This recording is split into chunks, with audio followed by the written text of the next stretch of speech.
Oh, she's awake. April!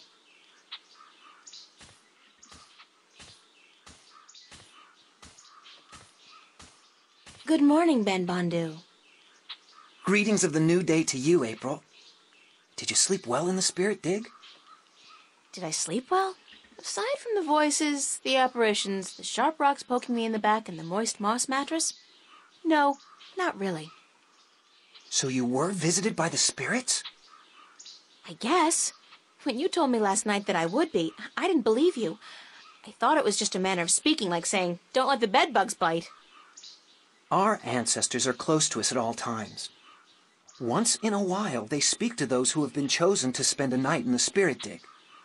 That they spoke to you is a great honor. April, a great honor. Right now, I'd be happy to exchange all the honor in the world for one decent night's sleep.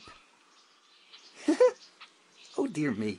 You are very funny, April. If all humans are as funny as you, your cities must be filled with laughter. The Elder wishes to speak with you again. And I must sing now, down in the tunnels. It was decided this morning that I was finally ready to join the diggers. I'm happy for you, Ben Bondu. Thank you. May the balance provide you on your journey, April. You will be in my heart always. And you will be in mine, Ben Bondu, always. You will come back when your journey is over. I'll try. Goodbye. Oh my. I cannot stand farewells.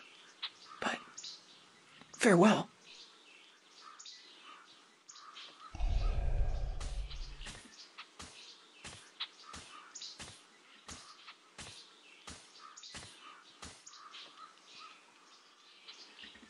So, you are awake?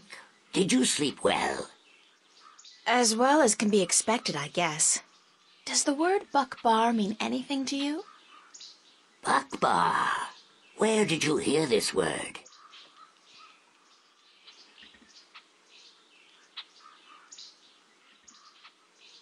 The spirits told me that I'd had a Bakbar.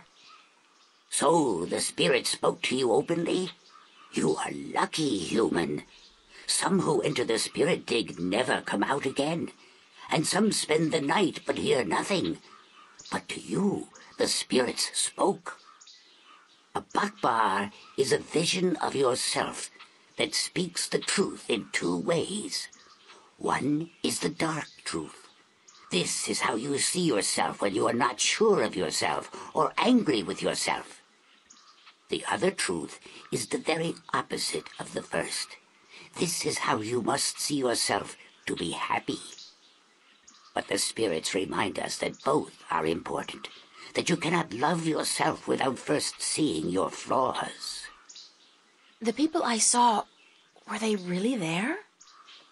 The spirits use masks to convey their messages, and they speak in voices from the past or the present that carry great weight with you. The messengers are never the same, nor the message. But you must take care to hear and heed their words. I was told that my name among the Banda would be April Bondu Mbata. She among the little ones who seeks and finds. So, you are the one we sing of, the human who would come to aid us and to save our world, and who will then tear it apart. You bring tidings both happy and sad to the Banda, April Bondu Mbata, both hope and despair. This world will never be the same again once you have passed through it. But we are grateful, and I'm proud to have met you, and to give you what you came for. It was just luck that brought me here. I didn't come for anything in specific. Yes, you did. This is what you came for.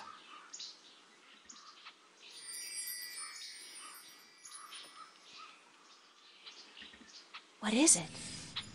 This is the stone given to us by the fathers to keep safe until this day. It has been with us for so long. Oh, it's a piece of the disc. Then you know it. You came for the stone, even though you didn't know it until now? I guess I did. Thanks. Now, you must continue your journey, April Boneofhead. Remember that this is your tribe now, and so you are welcome at our fires and in our digs whenever you come this way again. I'm honored. Thank you.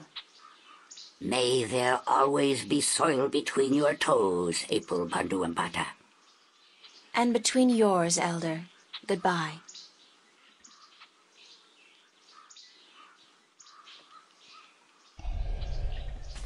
Wake up! Huh?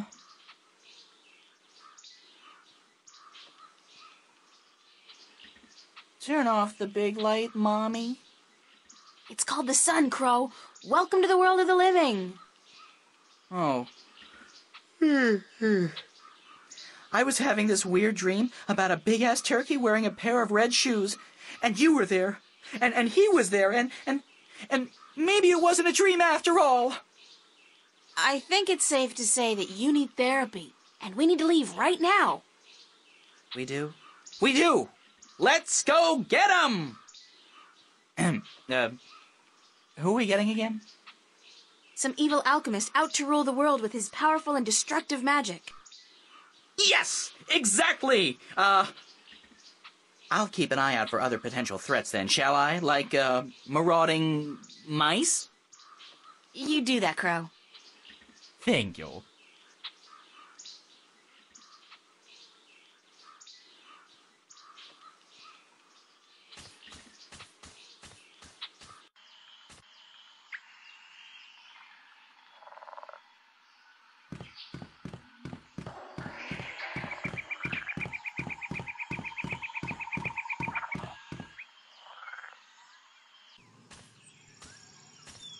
There's an ordeal I'd prefer not to go through again. Did I drop something? It feels like I dropped something. Whatever it was, one of those things probably ate it.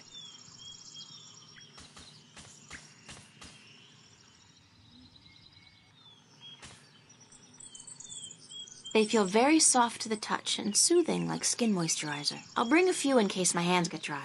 Never hurts to be prepared for a dry skin emergency.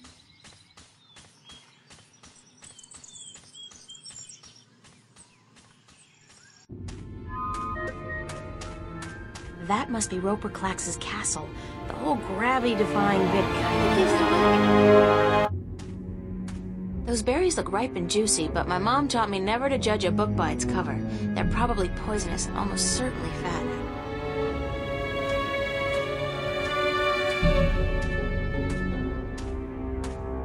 Nuh-uh. That marshy ground between me and the berries looks treacherous. I'll probably get stuck and drown.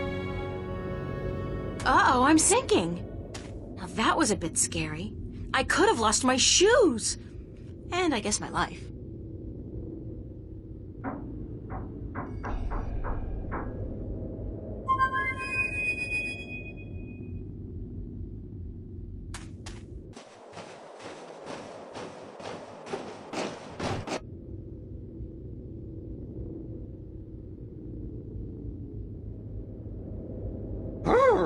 It's chilly out here. You should really be wearing a sweater, doll. You don't want to catch a cold, not with the fate of the known cosmos on your shoulders. I'm fine, thanks, Crow. What's going on with you? Keeping my eyes open, you know, floating on the warm winds, doing that whole Hawkeye shtick. I'm getting pretty good at it, too. I spotted you from at least 100 yards away. Impressive. Yep.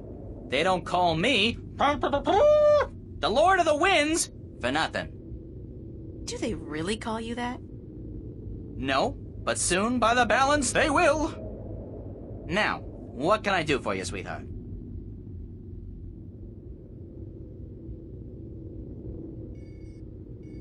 Crow, I need you to fly over there and get some of those berries for me. And Crow? Yes, ma'am. Don't eat the berries. No, ma'am.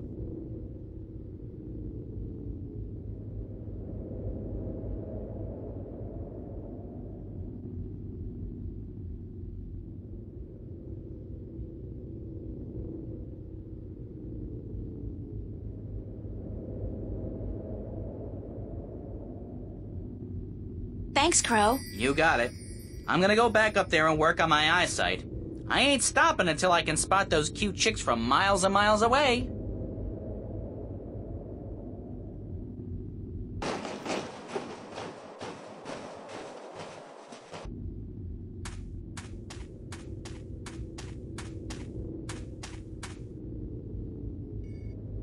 Nice stonework, but not particularly realistic. Strange texture. My fingers feel tingly. Oh my god!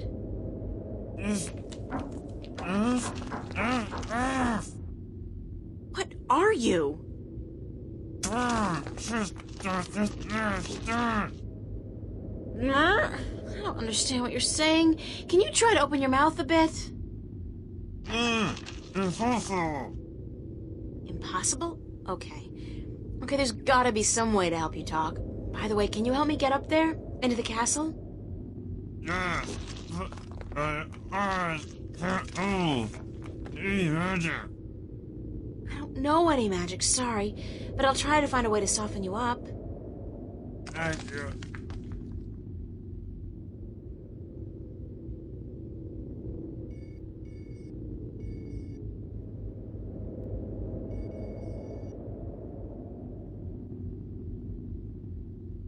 There. You feel better? Softer. Yes. Unfortunately, I don't think the salve will be effective for very long. I'm April, by the way. Lorhan, I'm a sailor, and you've got to help me get out of here. I don't think I can stand it much longer. What happened to you? That blasted alchemist cast a spell on me, turned me to solid rock. Then he put me here to be gatekeeper and anchor for his blasted castle that was near 6 full moons past now. You've been here for half a year? Curse the balance. When you say it like that, it is an age. My wife is sure to have taken someone else's bed by now. Blasted magic. The Vanguard were right. What do you mean the Vanguard were right? That we've been at the mercy of the balance for too long. It's time to make some changes. Put the control back into the hands of the people. How would that have helped you? Well, for one, there wouldn't be any rogue magicians like this Roper Clax running about causing trouble. Do you not agree? I'm not about to argue politics with you right now, Lorhan. I'm in a hurry. Who's arguing? And blasted be my rocky hide. Get me out of here. How can I help you? It ain't just me, April. There are dozens of men up there. Servants and sailors and merchants and soldiers, all sent here by their masters to deal with Roper Clax. Ha! Cursed be the balance. We've all been turned to stone, and our souls trapped in a crystal that the madman keeps in his tower. He draws power from that, power that shouldn't be his by right. But this blasted problem with the balance has upset the natural order of things. If the Vanguard were in control, this would never have happened. Things would be like they used to be a long time ago. Everything was good then? Oh, sure, there were problems, but this rift, it ain't natural. Science and magic belong together, in the hands of the people, not to some naked guardian fellow on a tower somewhere far away. Listen, we've got more important things to think about, like how I'm going to get inside the mountain, beat this Clax guy, and free your soul. Yeah, you're right. And I can feel my muscles turning to stone again. We must hurry. How do I get inside the mountain? I'll pull the stairs down for you. Usually when Clax comes and goes, he softens me up for a bit, just so I can raise and lower the stairs for him, and then he changes me back to solid rock again. Once you're inside, and if you manage to defeat the madman, and I don't see how you're going to do that, a young woman like yourself. I'm pretty resourceful, and I'm not your run-of-the-mill teeny bopper either. You're what? Anyways, if you defeat Clax, you must find his study and break the crystal, the soul stone. That should break the spell and give us back our flesh and bone bodies. Sounds like a plan. All right, here goes. Watch your head, April.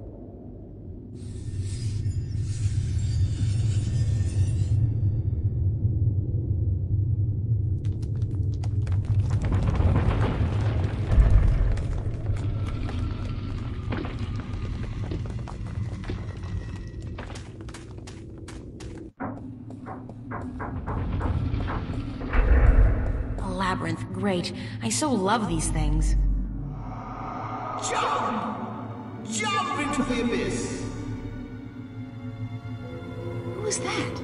Wait, don't tell me. Evil wizard. They all sound like Richard III on crack. Bah! He's got his hand out like he's begging.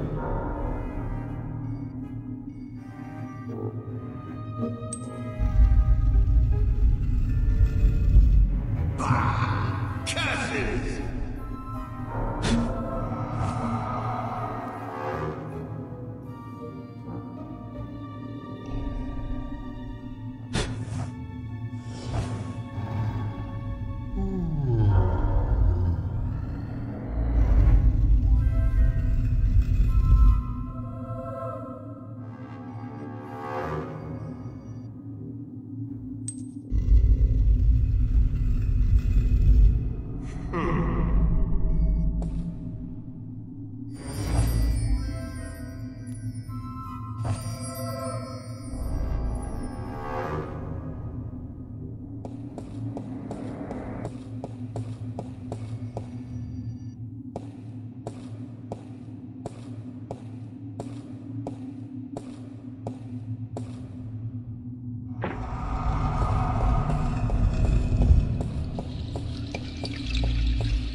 April sure got some anger stored up. Guess she doesn't want me to get that parchment.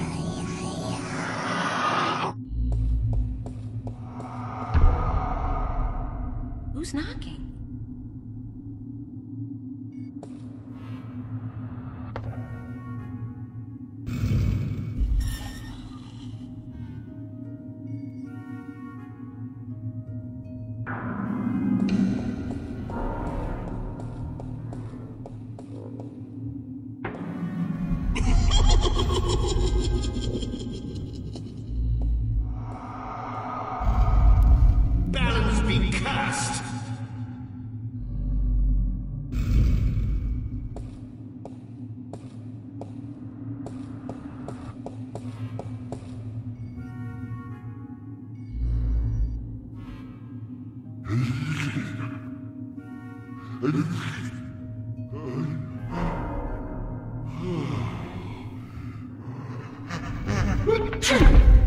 Hell's Bell.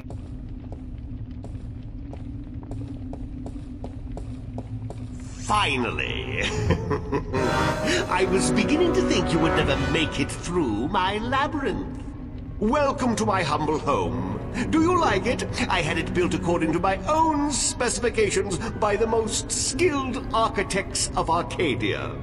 They have since become a permanent and quite attractive fixture of their own building, of course. Oh, but I forget my manners. I am, as I am sure you already know, Roper Clax. And you would be? Relinquish your prisoners and free the wind.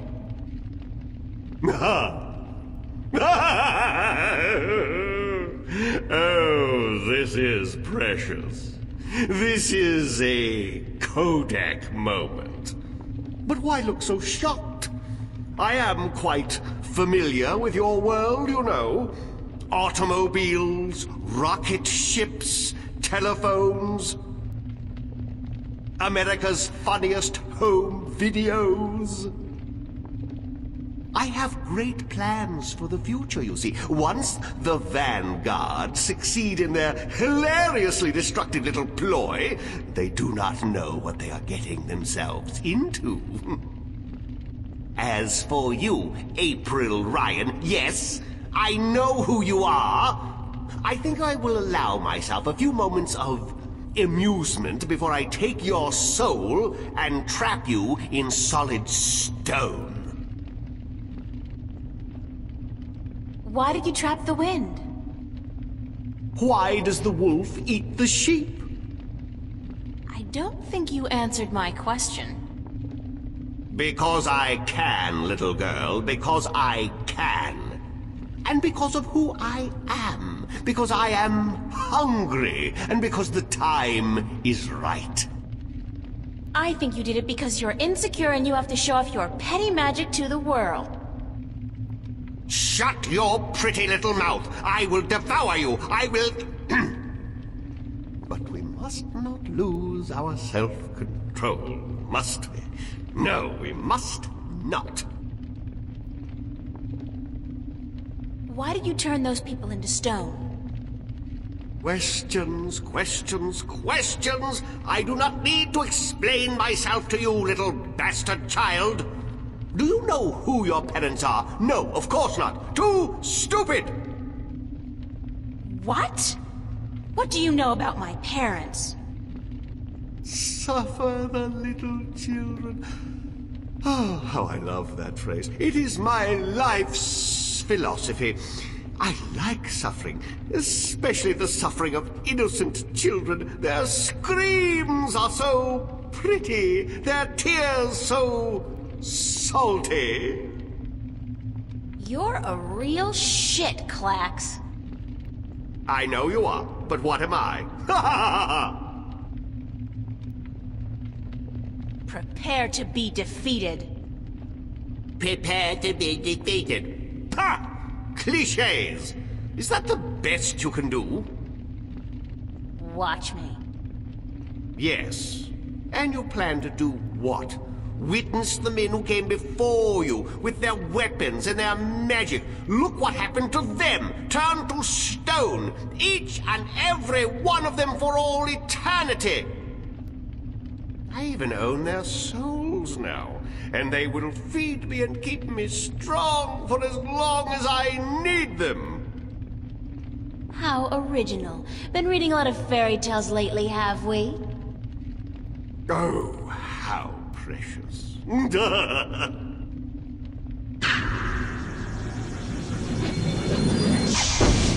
See? I could scour your flesh off your bones in a second, little girl. Now, do you think you could defeat me? How about a proper challenge? A proper... What do you mean by a proper challenge? I can't defeat you with magic. I'm not a wizard. Wizards? Frauds, the lot of them. The only real magic is the magic of alchemy. But of course, you cannot defeat me with magic. That is why I will win. What's so great about beating me with magic? That's not a challenge. That's a walkover.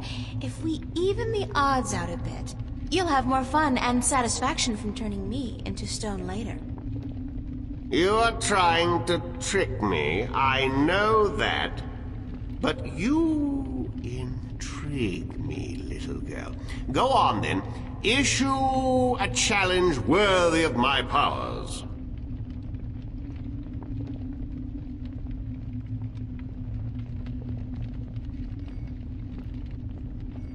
I challenge you to a contest of simple arithmetic, using only this petty little device against your supreme intellectual powers. Give me your best shot, but after this, I will take your soul and trap you in stone for all eternity. Sounds good to me. Okay, here's one. 49 times 11. 49 times 11 what? Numbers.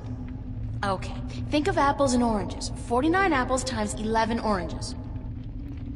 49 times 11. Let's see. Carry the 1 over, divide by 3. What to do with that file? Oh, forget that one. So that leaves us with 9! Aha! Wrong. It's 539. That was an easy one, Clax. Is that the best you can do? 2 out of 3. I'll give you an even easier one this time. 603 divided by 3. Ooh, you underestimate my powers, little girl. 5,867.2.3. Aha! Way off, buddy. It's 201. Sorry, you lose. Give me that thing.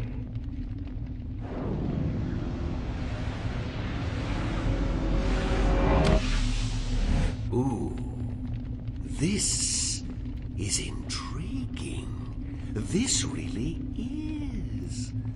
What does this do? Oh, my.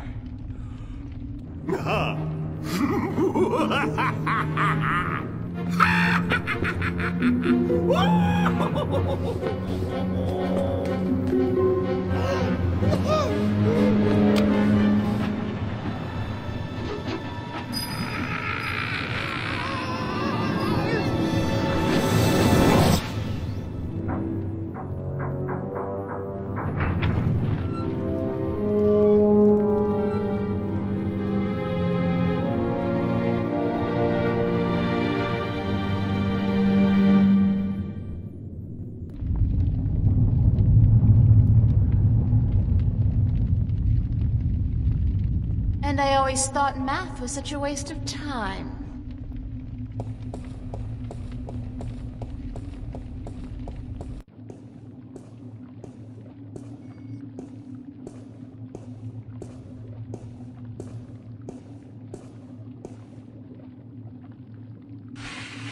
There's something behind the curtain.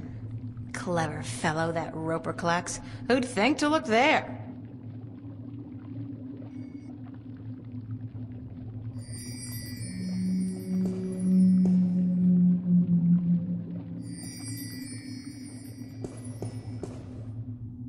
It's a spell. Clouds and spiders' webs, plus, magic finger?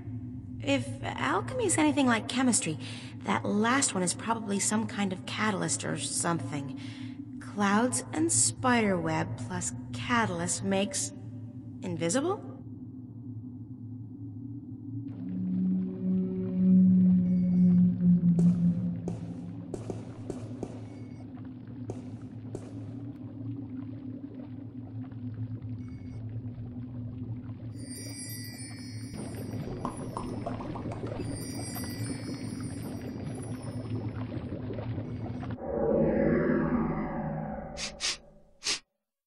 It smells like pearls of morning dew.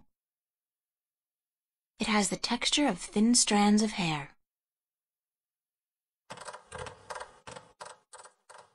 I can hear the rustling of tiny legs.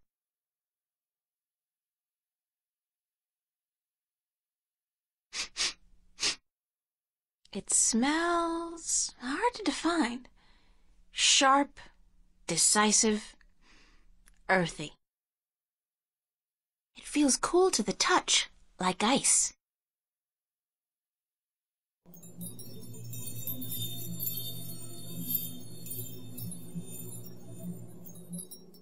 I can hear a distant tingling sound like crystal bells.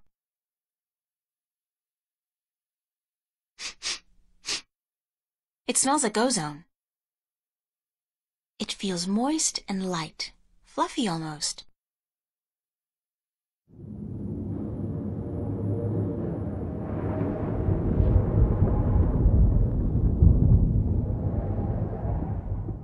It sounds like distant thunder.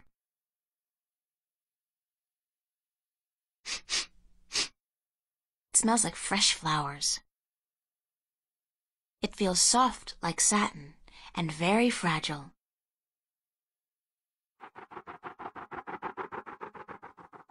It sounds like the rapid flapping of fragile wings.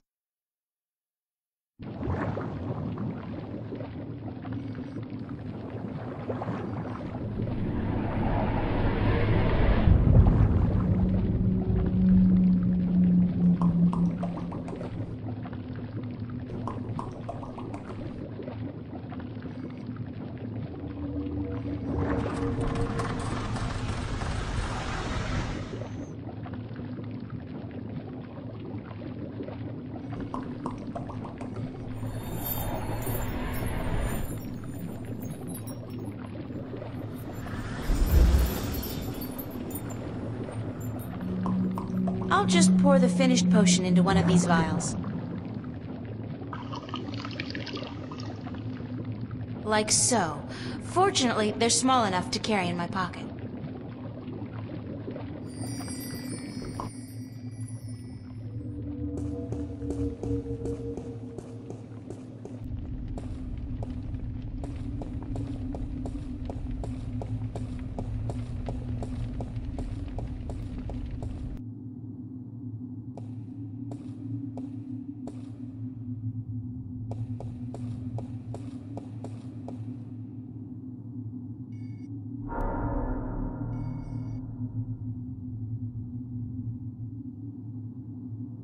I'm invisible! That's so cool!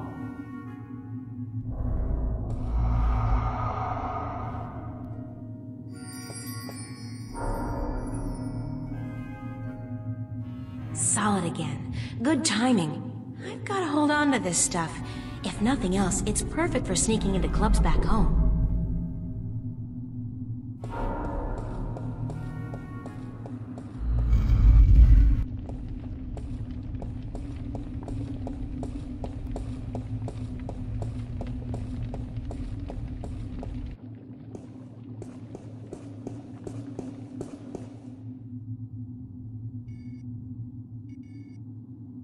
Butterfly wings with clouds makes leaf.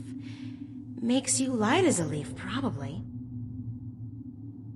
Clouds with brimstone makes storm. Storm? I can bring the wind back with this potion. Brimstone with brimstone makes Big Bang. Ooh, like a firecracker. I always wanted a firecracker. Spider's webs and butterfly wings makes... What is that? A chain around a chaotic symbol? Chaotic like magic? Chain magic? Bind magic!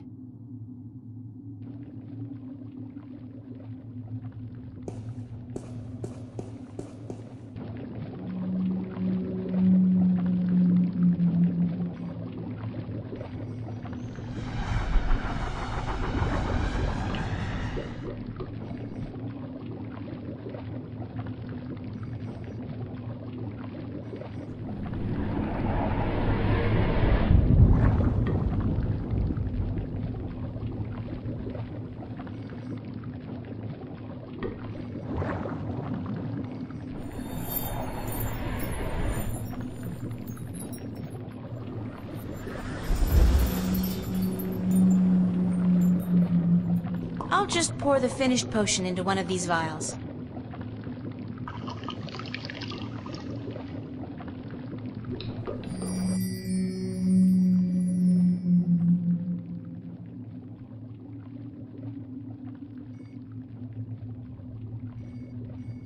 I'll just take a tiny little sip.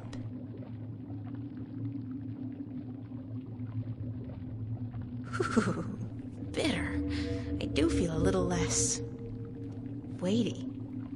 If I put my mind to it, I could probably jump quite high.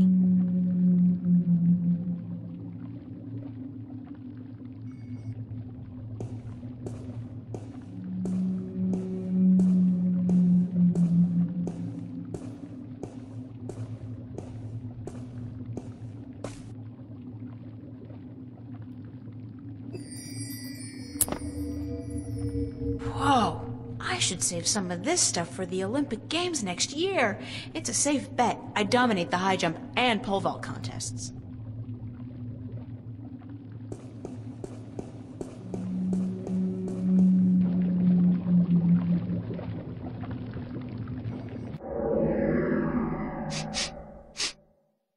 It smells like sulfur. Ow, it burns!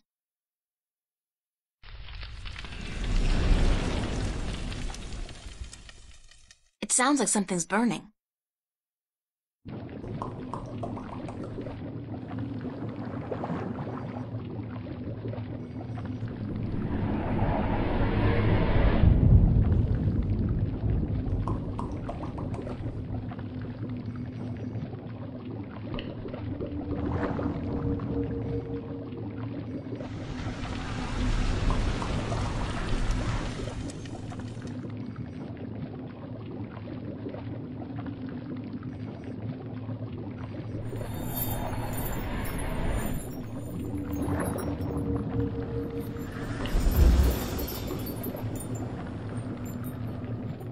I'll just pour the finished potion into one of these vials.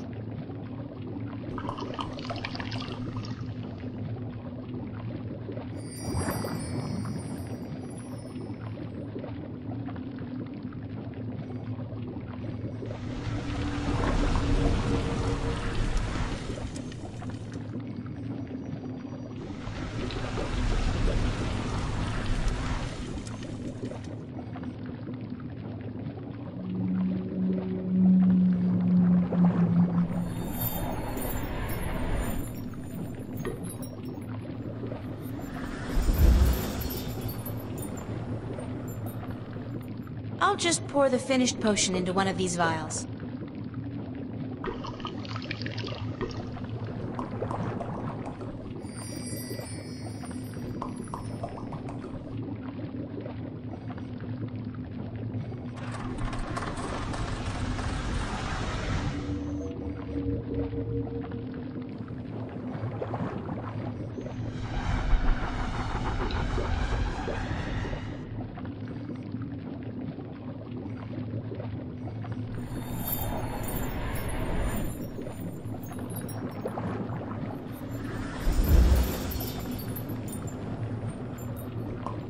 I'll just pour the finished potion into one of these vials.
What's going on? Nice digs you found here, though I'd cut down on the mad alchemist decor just a little. It's just not you. I don't plan on sticking around, Crow. Heck, why not? You'll be mobile. Home security is not an issue, and you can strike fear into the hearts of men. When you put it like that, no. Hey, up to you. So, why'd you call me? What's going on out there? What's going on is that we're currently cruising at an altitude of, very high. And where are we heading? We're very slowly going nowhere except up. There's no wind, remember? It'll start getting chilly and hard to breathe in a few hours, however. That won't be very pleasant. I could use some help. I'll try my best. Just let me know what you want me to do.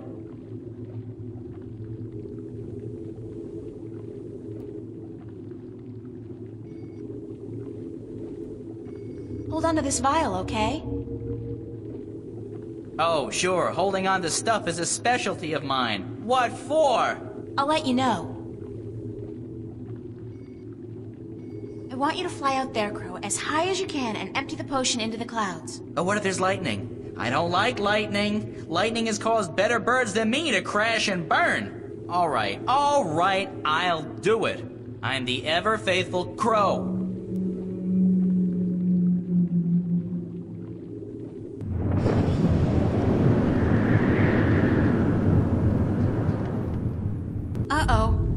it's working.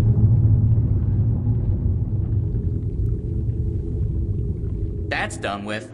There's still quite a bit left in the bottle in case you need it later on.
Captain Nebeve? Huh?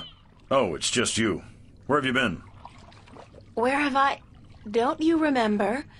I went north to find Roper Clax and get him to release the wind. Oh, aye. You know, the wind did pick up mysteriously last night, but...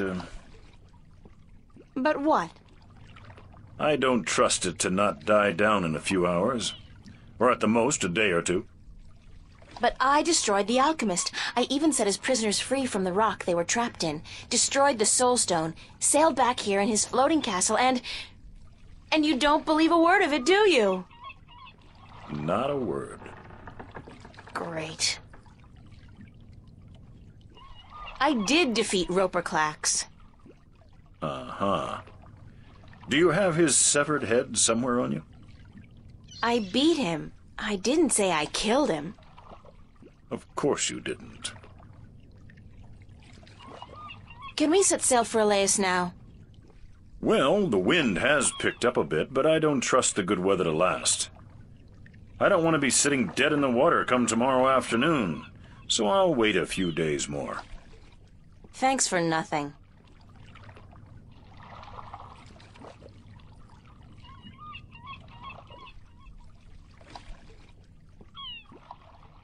Captain Nebeve? Huh?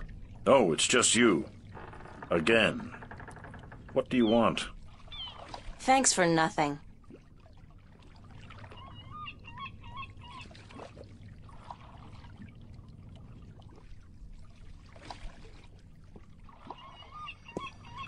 Captain Nebeve? Huh? I got something you want. What? Well, out with it, girl. What is it? Oh, nothing. You do remember our deal, don't you? Aye. Remind me what the deal was again. That if I defeated Roper Clax and brought the wind back, you'd give me a lift to the Isle of Elias. Sure. The day I see a girl like you bring down a powerful alchemist like Clax is the day I hire a woman to be my navigator. Well, look at this.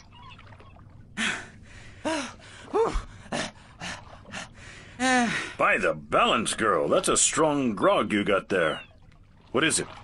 Tyron spice wine? It's the wind. Watch this.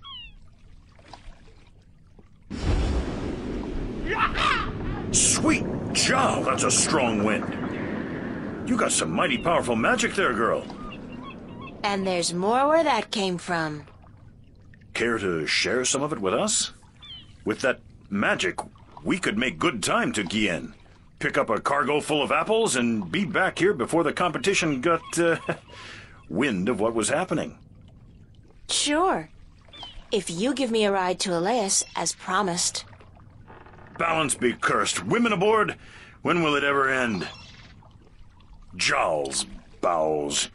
Be here by this afternoon, or we'll sail without you. As if you'll get far without my wind magic. And you did say something about hiring a female navigator? Damnation! Do you insist on remembering every little thing I say, girl? Don't you know that Jal has forbidden women from riding the waves? Sounds like a bunch of sexist bullshit to me. But it's your choice. I got the wind in my pocket. Now you learn to treat women with a little respect. I've run out of curses, girl. Jaw'll be damned, I am in desperate need of a navigator anyhow. All right. You be here by this afternoon with your navigator. It's not as if I ever put much faith in the teachings of the drunken prophet Jaw myself.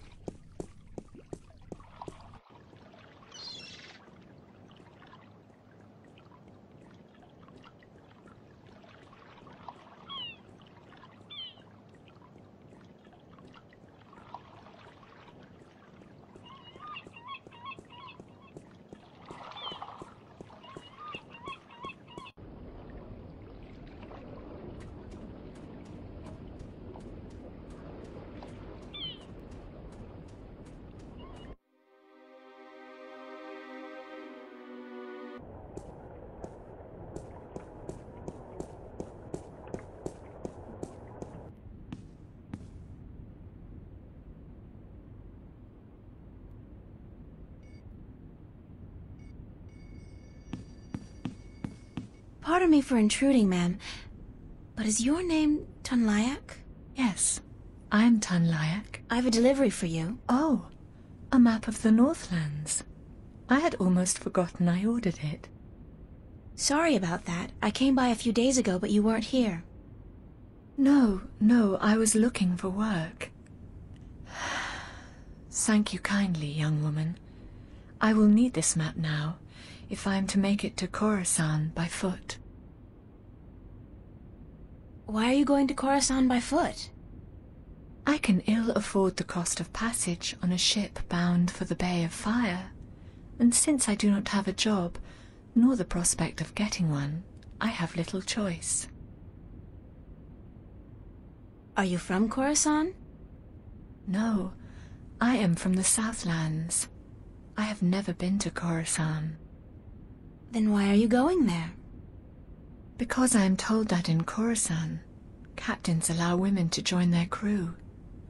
Here, in Mercuria, they do not. So I've been told. But you shouldn't have to go somewhere else to get a job. That just isn't fair. Fair or not, it is custom, and custom is a difficult thing to change. Why are you so depressed? Is it that apparent to you? I do beg your pardon. It was not my intent to burden you with my dark mood. It's okay, I don't mind. I'd like to help if I can.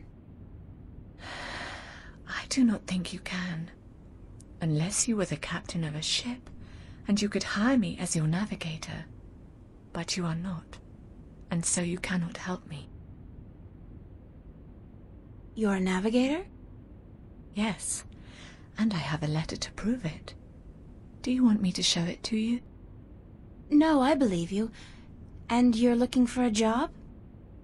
I have been looking, now, for many moons. But most captains do not want women on their crew, and so I am leaving for Khorasan in the morning. I got a job for you, if you want it. A job? As a navigator? Yeah, on a boat called the White Dragon. We're leaving this afternoon, if you're interested. If you are serious, then yes, I am more than interested. But will the captain allow a woman as his navigator? This one will, trust me. Because if he doesn't, he's not going anywhere. Just pack your stuff and head down to the docks. Talk to Captain Horatio Nebeve of the White Dragon. Tell him I sent you. The name's April Ryan. Thank you, April. I am Tunlayak.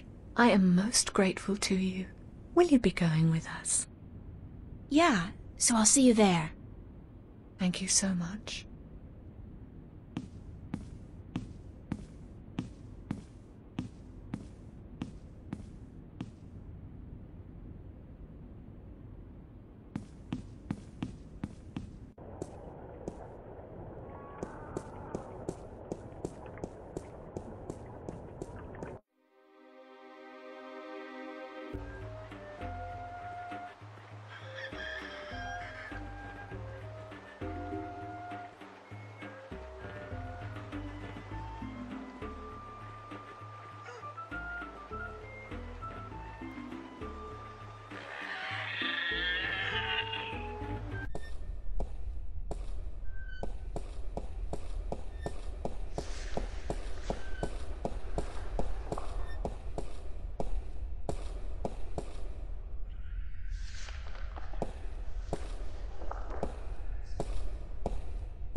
You have returned from your trip north. It is good to see you again. I was concerned. You're worried about little old me? That's sweet. And guess what? I kicked some alchemist ass while I was up there. Bet you didn't think I'd be able to do that. Then you have lost your wager. I knew you would. After all, you are... I was worried because of the trouble in the West. What trouble? The Tyrant. They left the city all as one the evening before yesterday, and many of the vanguard with them. I fear there are dark times ahead. You don't mean war, do you? War, yes. It has been an age and a half since our last war with the Tyrant. But relations have always been strained, and now, whipped into religious fervor by the vanguard, the Tyrant are thirsty for blood and for revenge. They are a people bound by violence and without honor, and easily seduced by the prospect of a holy war. God, that's horrible. But the city's safe, isn't it? It's a big city. Yes, but unfortunately not well armed. Marcuria has not seen war for centuries, and people grow soft, forget how to fight. It can easily be taken by a strong army, and so I fear our safety. And yours.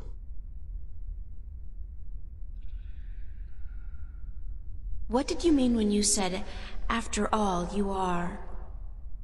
Forgive an old man his misgivings, April, but I should have trusted you before. Of course you should have. With what? With the truth. That you are the one who will watch over us for 1,000 years. That you are of the balance, and the balance is in you. That you are the one born into the heaviest duty of them all.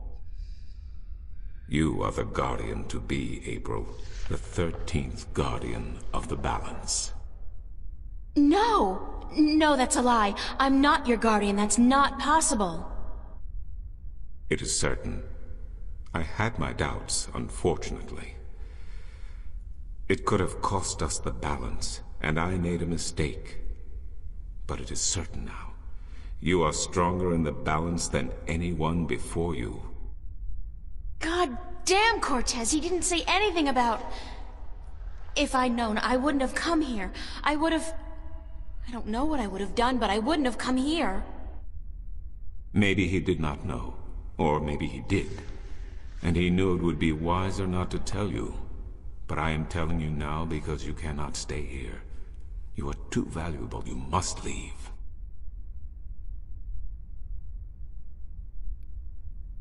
I am leaving for Elias this afternoon. Good. The Tyrant are not a seafaring people, and the islands are probably the safest place to be right now. Before you go, I want to give you something to carry with you. I spent the night looking for it in the Enclave. It has been gathering dust for over 10,000 years. Oh, Tobias, I can't accept anything that old. You are not accepting it.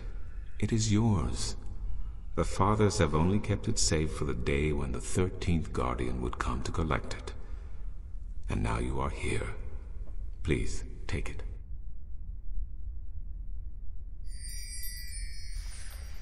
It is the talisman of the balance. Known to but a few. It is mentioned in one text only. The Scriptures of Reunification. One of the 13 Scriptures of the balance. What does it do? The Scripture speaks not of its purpose, but it is yours, whatever it is. I am certain it will help you once you find its purpose. It has strong magic, very strong. Thanks, Tobias.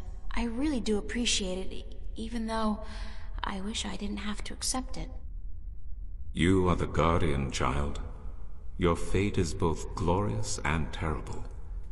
But it is your fate. If you deny it, you deny our future. But I have faith in you, April. That's what I'm afraid of. What if I screw up?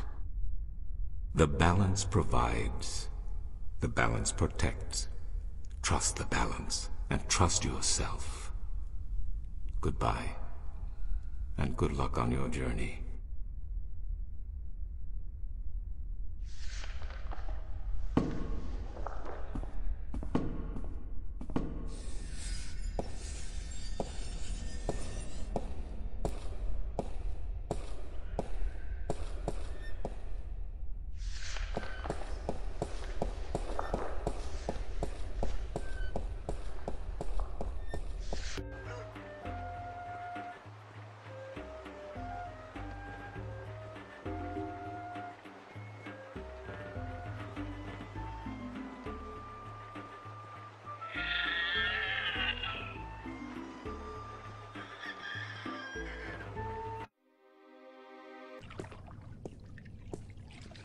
Finally, we are ready.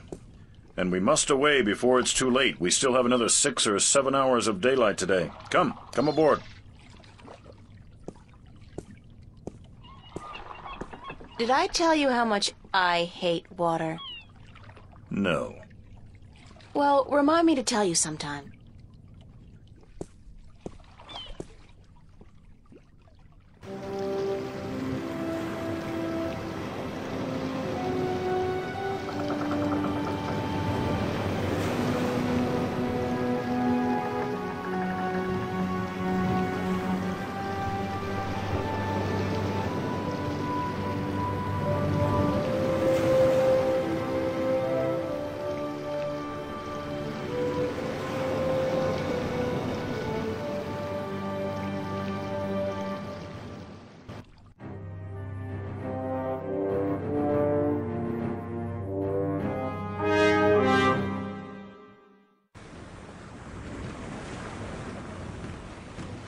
Oh, God, my guts have been cleaned out and I still feel sick.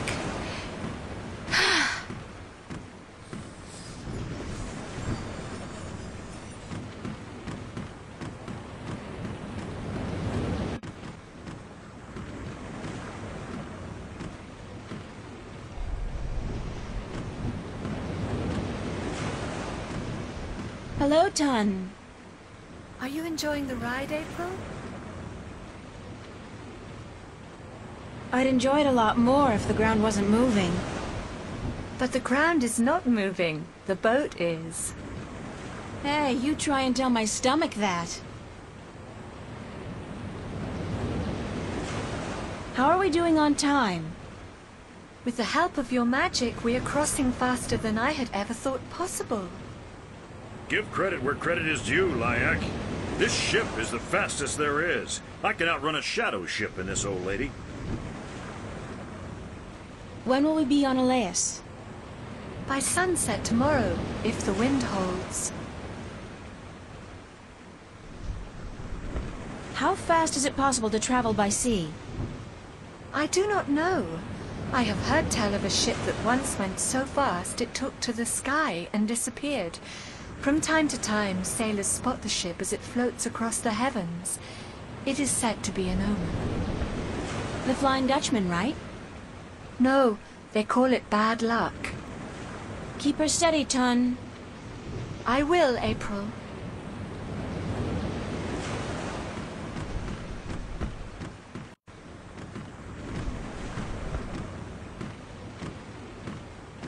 Watch! My nose is itching. Are you sleeping on duty again? Storm front. West. Heading our way. Looks like a right old bugger, too. Aye, by the mercy of Jol, it's a chaos storm. Where in damnation did it come from this quickly? And what's pulling it here?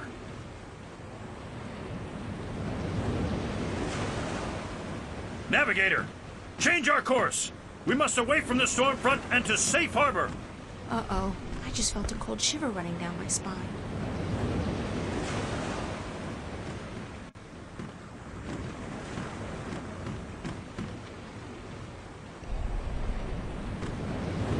What's going on, Tun? A storm approaches, April, and it is no ordinary storm. What do you mean by no ordinary storm? Look to the clouds. Do they appear normal to you? They look strange, it's true. It is a chaos storm. A strong storm caught in a magical vortex, drawn to strong magic like bees to honey. I have never seen one with my own eyes, but I have heard stories. What have you heard about chaos storms? That they appear only rarely, and that they signify great and terrible events in the near future. It is also said that they are weapons used by the Dark Lords of Chaos to hunt and destroy those strong in the balance. Can we escape a chaos storm? If we run fast enough and reach safe harbor, perhaps. I have not heard of a chaos storm to last more than a single night, and this one is still quite a distance away. But it gains fast. I do not know, April. Will you still be able to get me to Elias tomorrow? I am afraid not. The captain has ordered our course changed south to get us away from the rocky waters around the islands. We are about 3 days away from Gien, but if the weather improves before then, perhaps he will be willing to turn about. But I would not count on it, April. He cares much for his ship and for his crew, and he would not risk it for anything or anyone. You still need my magic to get wind in your sails. The wind seems to be picking up on its own. Thus Nebuve has no need for your magic, April. I am sorry, but once we reach Gien, I am certain you will find passage to the islands. I don't have 3 days, Tun. The balance is failing. I am sorry. It is out of my hands. I'll let you go back to work. Thank you. Captain?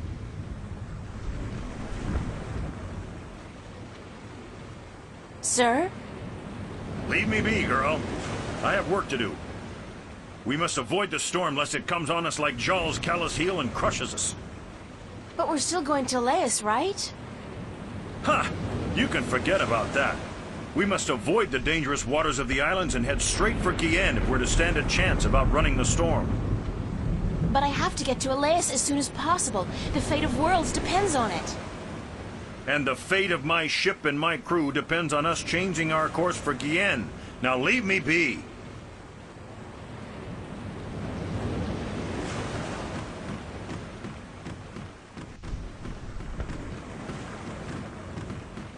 It's the apple barrel. It's half empty, and aside from whatever fish we're able to catch, those apples are the only food we got on board.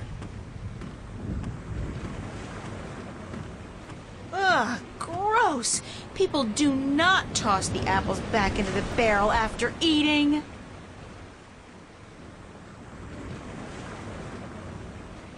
Here's a nice plump one.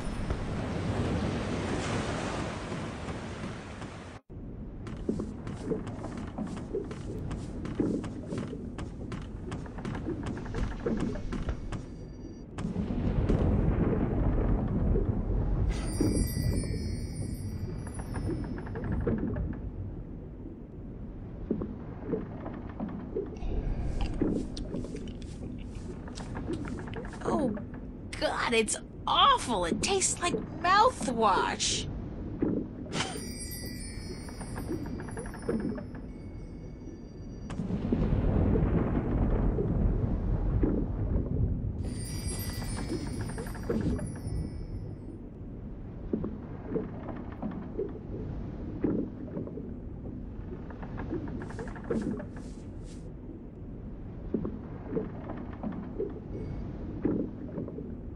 Yes, got me a worm. And this is good because...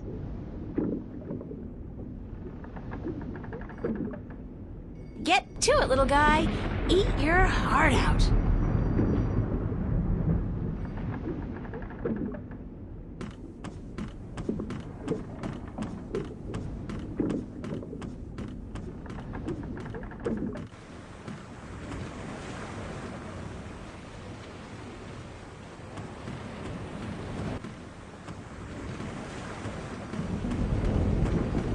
Captain? What is it now?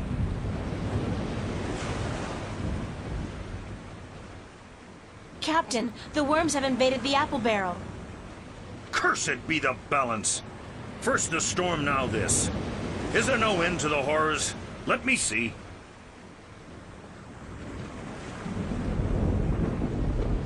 Jowl's infected arsehole, you be right. Those are worms, all right. Vicious, snarling wheat worms driven mad by their hunger for a change of diet. As far as I could tell, that was the only apple infected. But I could be wrong. Good of you to catch it, girl, before it spread any further.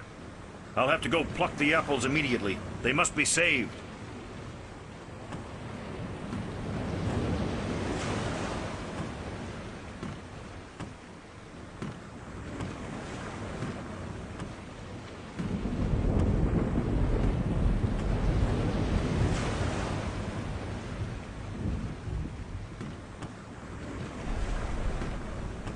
I'll let you go back to work. Thank you. It's a glass orb with a strange magical glow. It could be some kind of compass, I guess.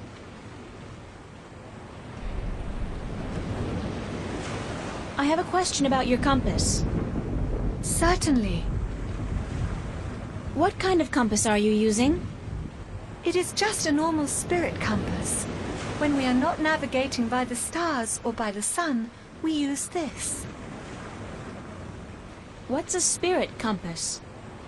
I forget that you are not familiar with the sea.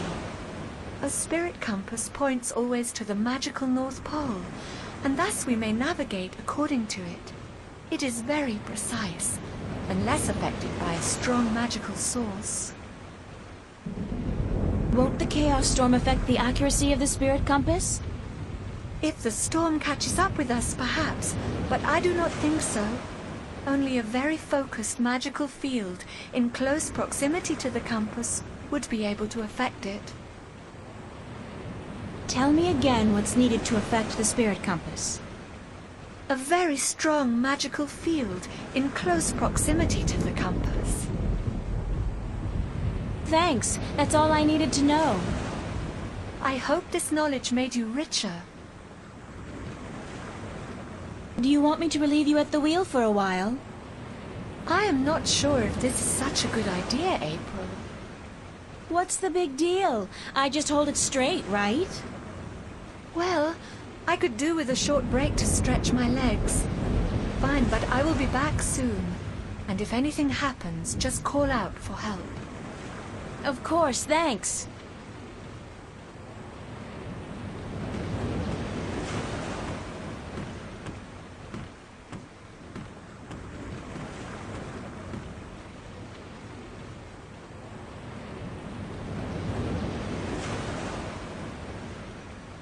So if the compass was pointing in that direction when we were on course for Elias, and now it's pointing in this direction... Oh, hell. I'll just wing it. Use the Force, April. After all, who's the chosen one here?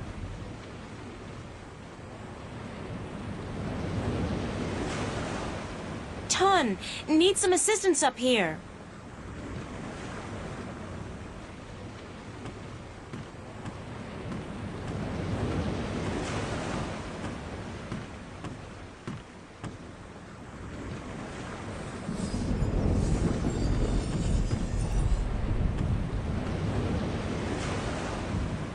I think I may have strayed off course a bit when I was at the wheel. I did not feel the boat turning. Well, I have a feeling we're gonna miss Gien by a couple of 100 kilometers if you don't correct our course. Let me check the compass. By the balance, you are right, April. It is good you were aware of your mistake, or we might have ended up pierced on the deadly reefs of Tagate. I will correct our course immediately. Sorry about that. Oh no, I let you take the wheel. I'm just glad we are back on course. Yeah, back on course.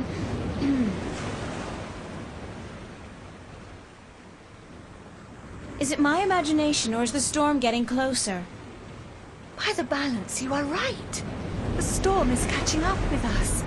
We might have to ride it out. It is good we are nowhere near the islands, or we would have to worry about reefs as well. Reefs? Nobody said anything about reefs. Ton, I have something to tell you. Captain! Sir! We need you on the bridge. The storm is closing in.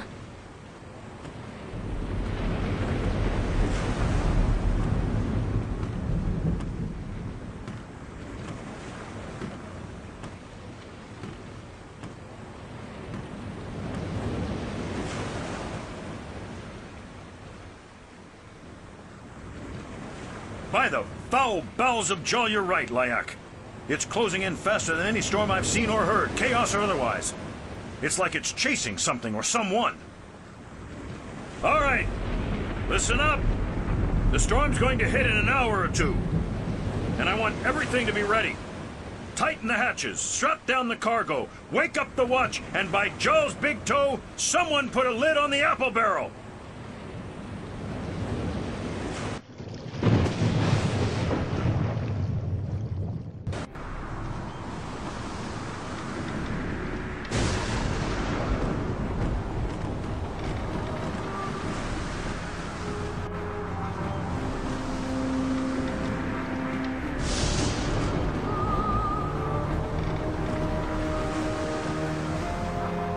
What is that? What is that you have there?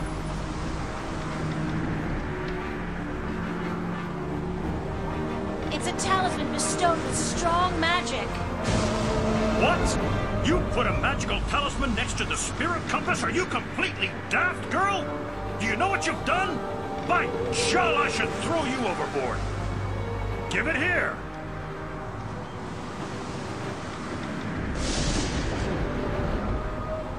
This talisman has the mark of the balance and of the sentinel. This is an object of great magic. The balance being cursed, girl. What by Jol's hideous countenance did you think you were doing?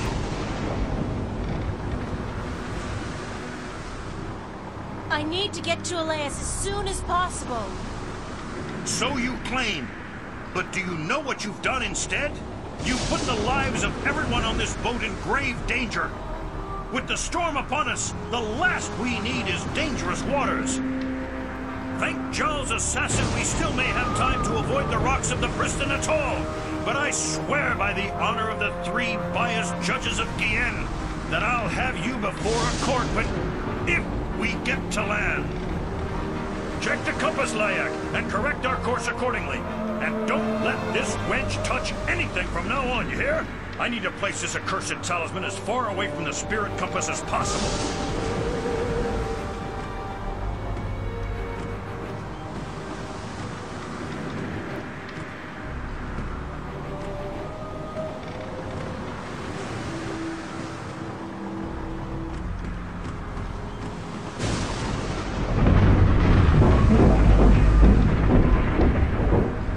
What just happened?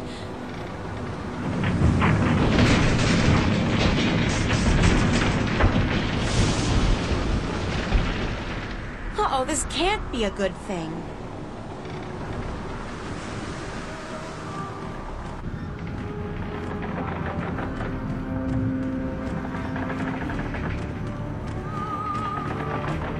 It's been a while since I chopped firewood, but I think I'll be able to knock the lock off pretty clean.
thank the balance she's all right. Are you all right, April? April? Are you sleeping? She's sleeping, bless her little heart. Boy, is she cute. Too bad she's just a chick and not a bird. April, wake up!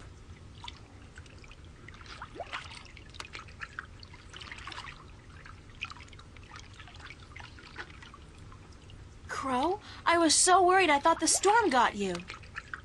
Me? Honey, I'm the sidekick. Didn't you ever read any legends? The sidekick always survives. So you're fine? A few singed tail feathers, and I'm so charged up sparks fly when I try to peck something. Other than that, better than ever. The sea air does wonders for my allergies. I didn't realize you had allergies. Exactly. Do you know what happened to the crew? As far as I know, they got away in the lifeboat. There was a lifeboat? One of those magic fold-up types, yeah. I guess they forgot all about me. I think the captain said something like, "Aye, let the wench drown and justice be done." But, I could have been wrong. Any idea where the lifeboat is heading?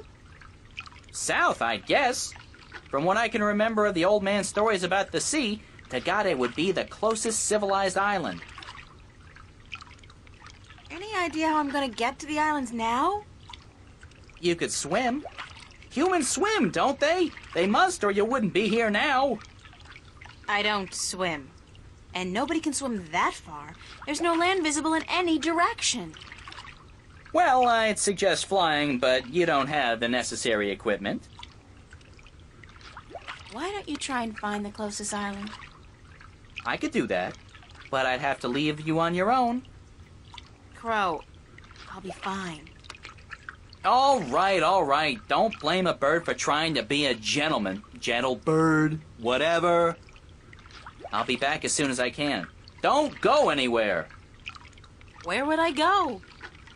Girls always disappear on me. Trust me.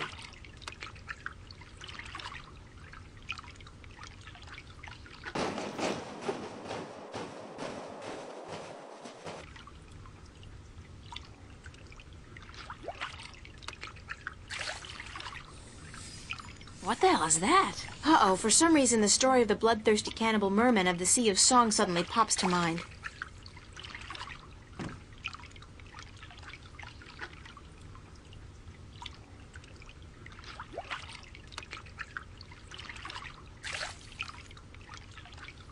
Hi, do you speak Arcadian? Guess not. Doesn't seem so bloodthirsty and cannibalistic up close, though, does it?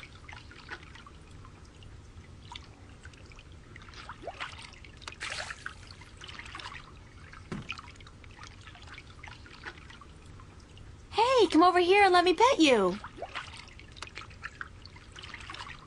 You're just like a seal, aren't you?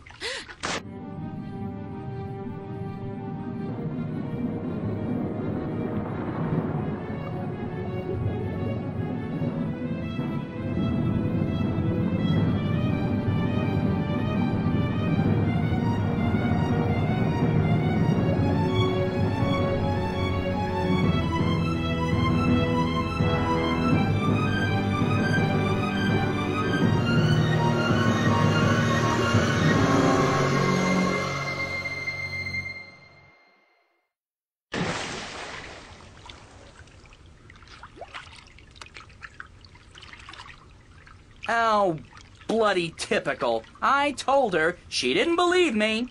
Girls always disappear on me. Always.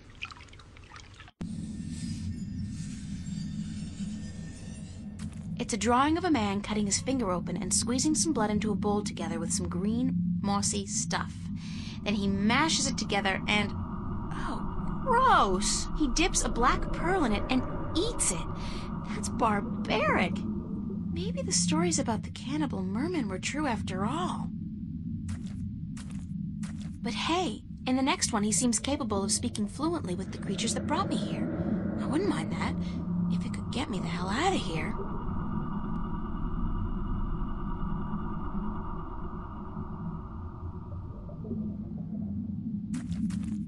drawing of a man, a human, sticking a strange, polyp-shaped object into his mouth. Ugh! In the next drawing, he seems to be able to breathe underwater. Convenient, if somewhat radical. The walls look organic. And those blue things... I think they're polyps of some kind. They live inside the wall and are part of the structure. National Geographic would go nuts over stuff like this. There's fresh oxygen coming through here. These polyps must process the oxygen in the water somehow. That's how I'm able to breathe in here.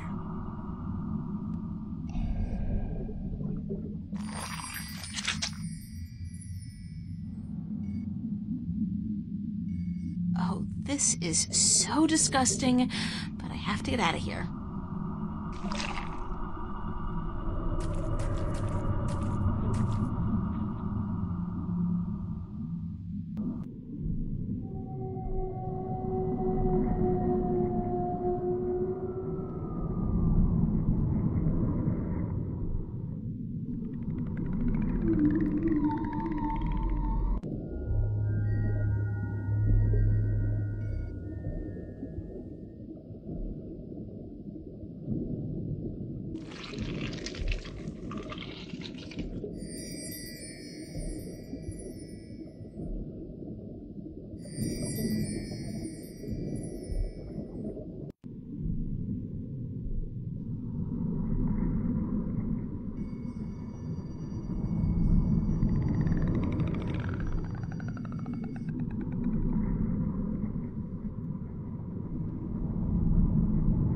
There's a large black pearl inside the seashell.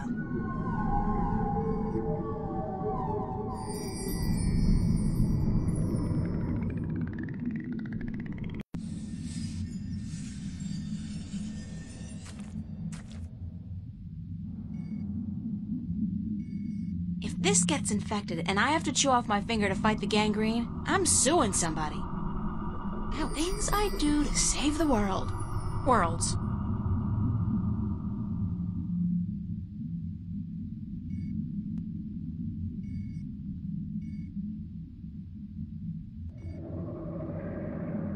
Always had trouble swallowing pills, especially huge golden magical ones. Well, here goes nothing. Ooh.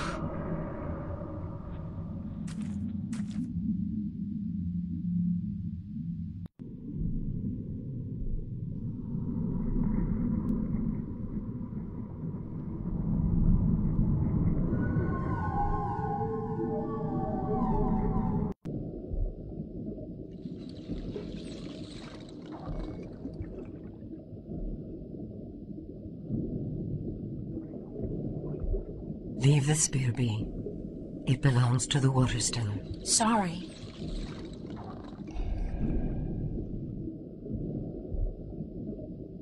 Do you understand what I'm saying?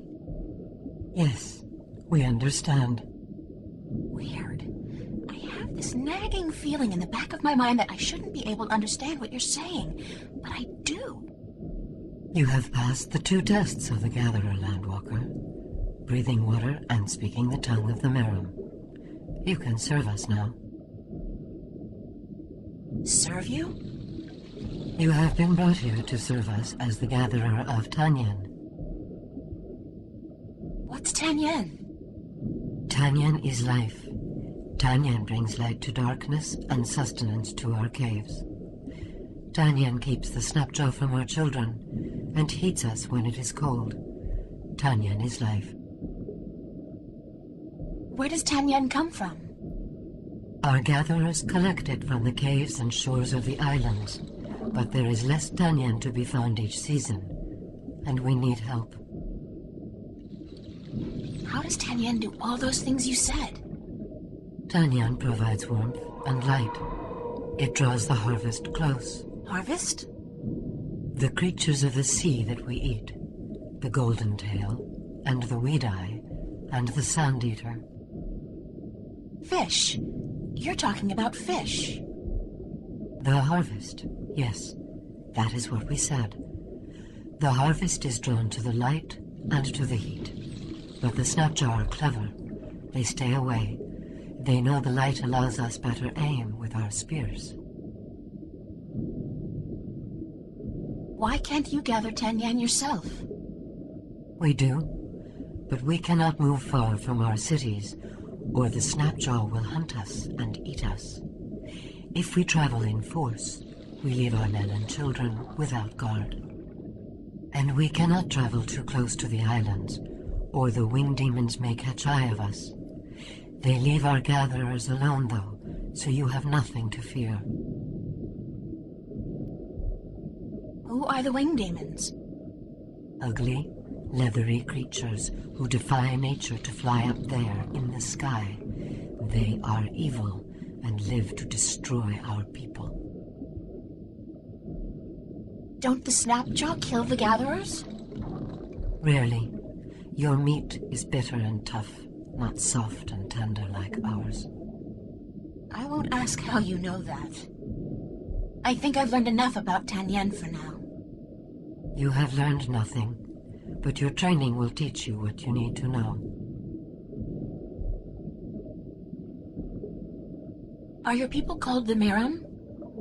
We are the Miram. Most landwalkers call us mermen or merpeople, but the Miram is our name in truth. Who are you, man?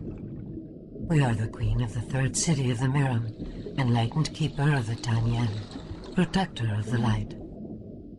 I'm sorry, Your Majesty, I really had no idea you were a queen. We are just a queen. Our function is to serve the people, to light our cities, provide food for our men and children, and to protect them from the Snapjaw that hunt us in the dark. I'd like to learn more about Tanyan. Certainly. What do you wish to learn? Thanks. I don't have any more questions about Tanyan. Who or what is the Water Stiller? The Water Stiller is in our prophecies. She is the landwalker who will make us a people united and end all strife. So you're at war with other Miram? No. And so the time for the Water Stiller is still to come. We are at peace with other Miram. What else can you tell me about the Water Stiller? She will come among us by providence, and she will take something from us that we have kept hidden for many generations. What is it the Water Stiller will come to take from you? We do not know, but she will open up the ancient shrine and bring light to the darkness. She will destroy a Snapjaw with her spear, give witness of her mission, and then she will reunite us. She sounds like a swell person. She is the Water Stiller. She is prophecy. Do you know where my ship went down?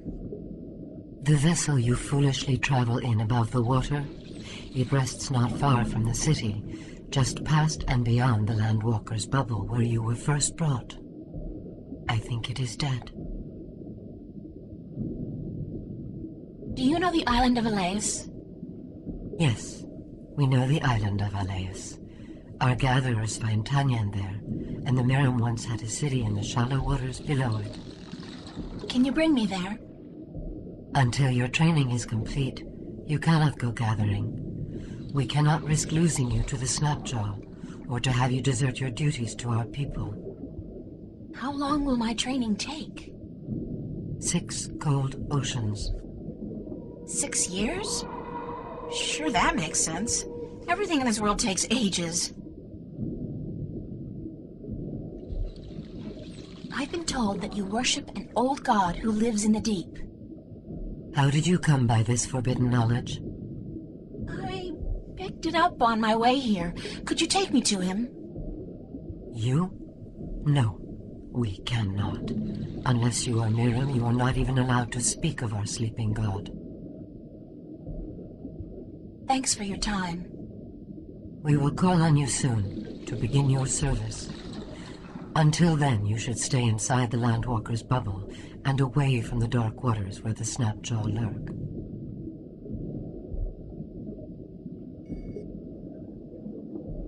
Do you need this? No. It is of no value to us. Where did you find it? It looks very old. I believe one of the children found it just outside the city, not far from the Landwalker's bubble, among the seaweed by the rocks. We have used it for decoration in our hall, but you are welcome to it. Consider it a gift, Gatherer.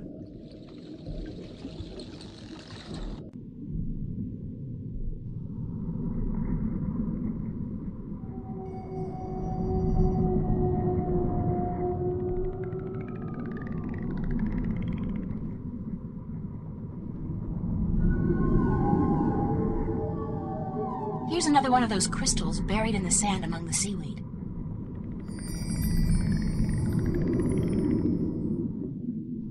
There's an entrance to a cave back here. Judging by the amount of seaweed, it's a long time since anybody's been in there.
It looks like some kind of visual history of the Merom people.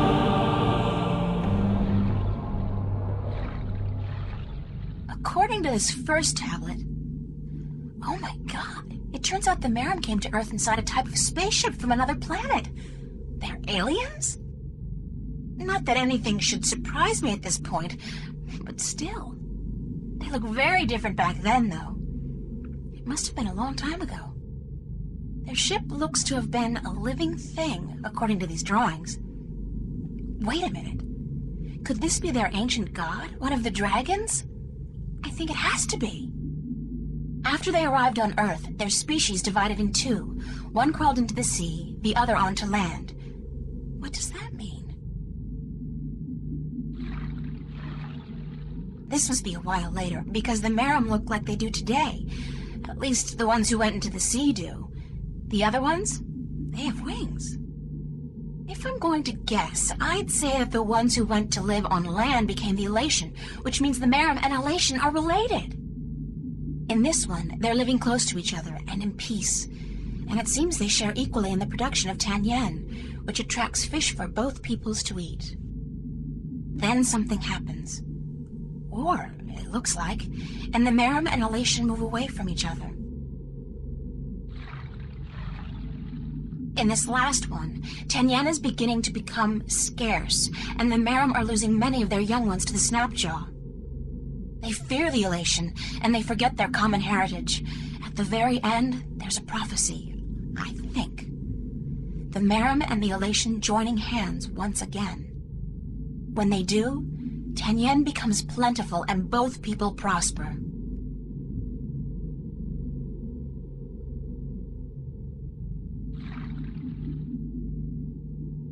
It's a circular indentation framed with the image of two dragons biting each other's tails, almost exactly like the markings on my talisman.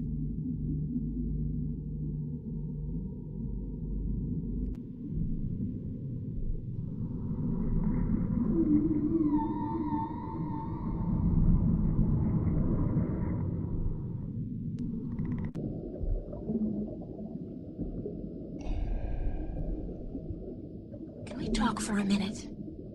Yes, Gatherer. We may. Why was the cave with the altar and the wall painting just outside the city abandoned? What? Show us this cave.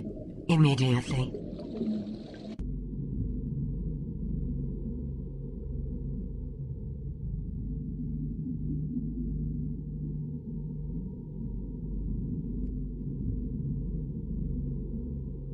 I lit the cave by placing the crystal from your palace together with 3 more crystals I found on the altar and moving the stone rings into their correct positions.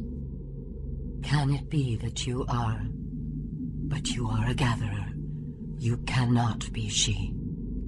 Who can't I be? The Water Stiller.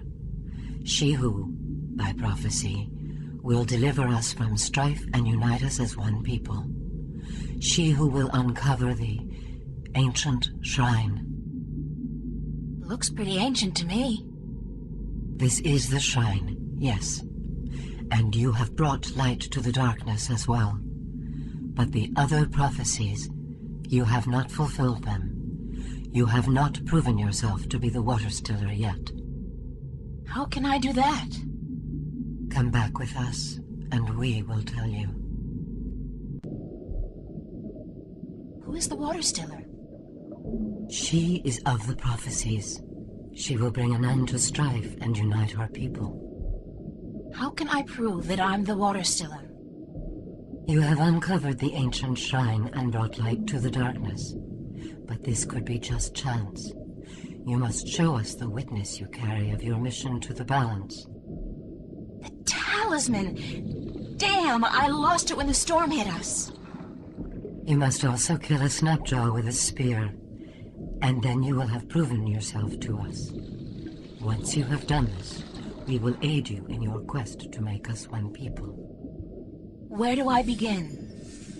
Take this spear and slaughter a Snapjaw. This must be done to prove your strength, and to prove you are of the Miram. Where do I find the Snapjaw? If you are the Water Stiller, you will find a way.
I'll need something to bring back to prove that I killed the Snapjaw.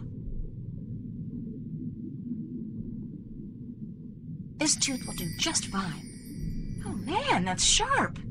I had no idea Snapjaw had razor teeth. If I did, better not think about that now.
Small niche containing what appears to be a shard of a stone.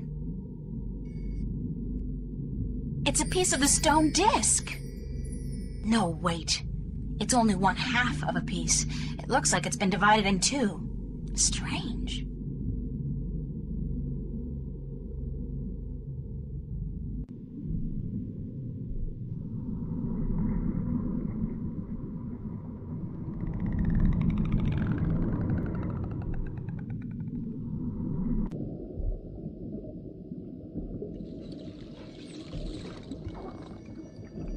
Here's a tooth from the dreaded snapjaw that guarded the shipwreck, proof of my strength and courage. You have fulfilled that part of the prophecy. If you fulfill the rest, we will acknowledge you as the Water Stiller. Here's proof of my mission. A magical talisman with the sign of the balance. It means that I'm the 13th guardian of the balance. You have fulfilled that part of the prophecy. If you fulfill the rest, we will acknowledge you as the Water Stiller.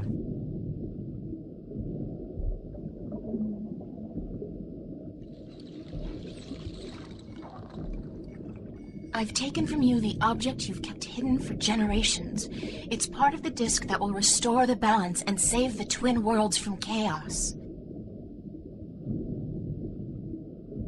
You have indeed fulfilled all but one of the prophecies. You might yet be the Water Stiller. We would not have thought she would come in our lifetime. Good. Then you'll take me to your sleeping god. There is but one more prophecy you must fulfill. There's more? Sure, there's always more.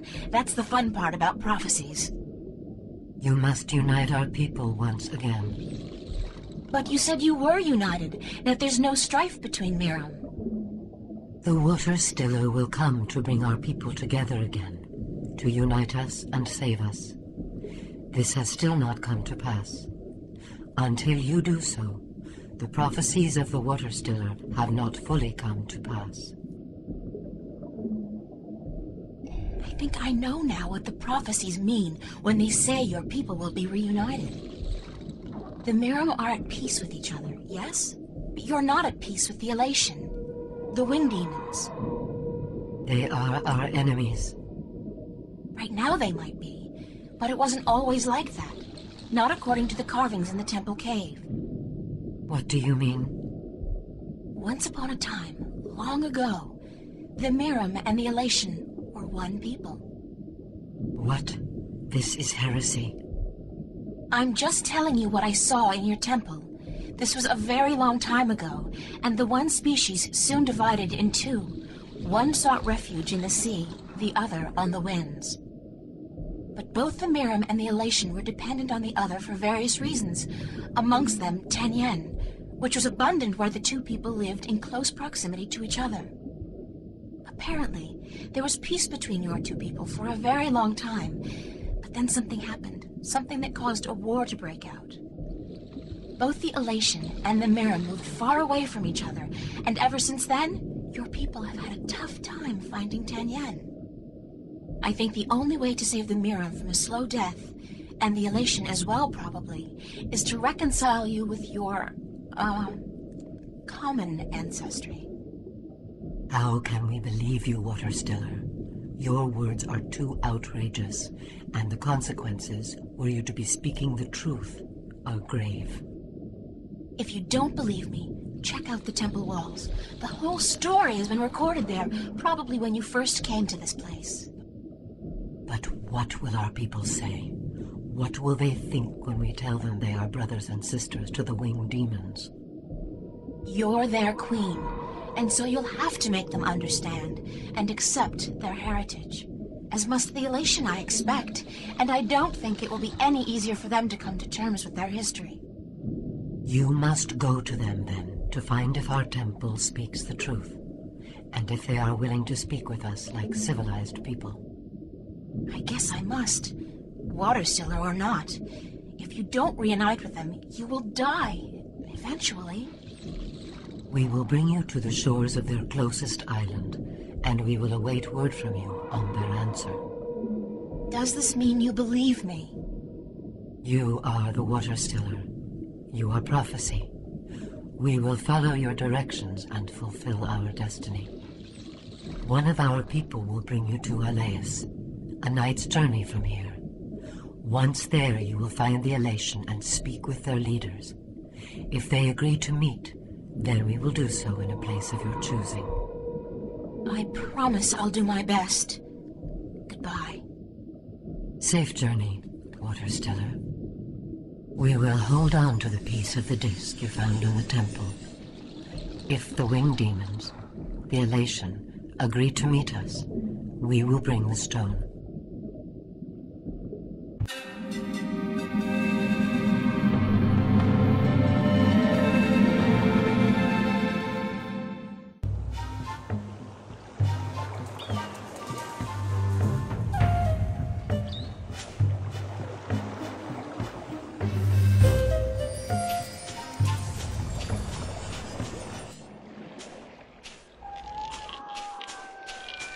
Some kind of giant crab. Sounds like the poor thing's in a lot of pain. Yeah, the shell does look way too tight. Maybe he's outgrown it, but can't shed it. Or whatever it's called.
It's the remains of a stone structure that probably fell down here through the crevice. There's a piece amongst the rubble that looks like a bolt or a key. It's intact.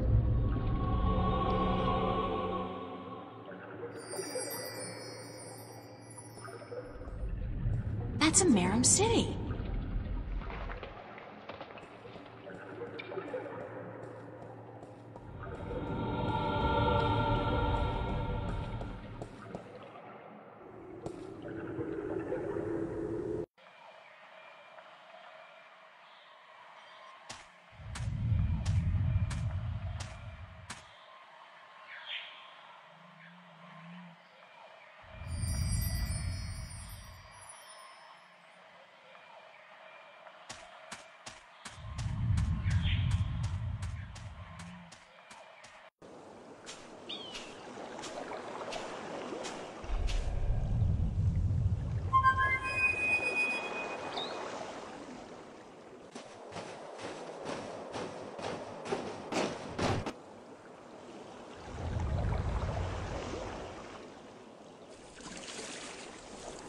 April!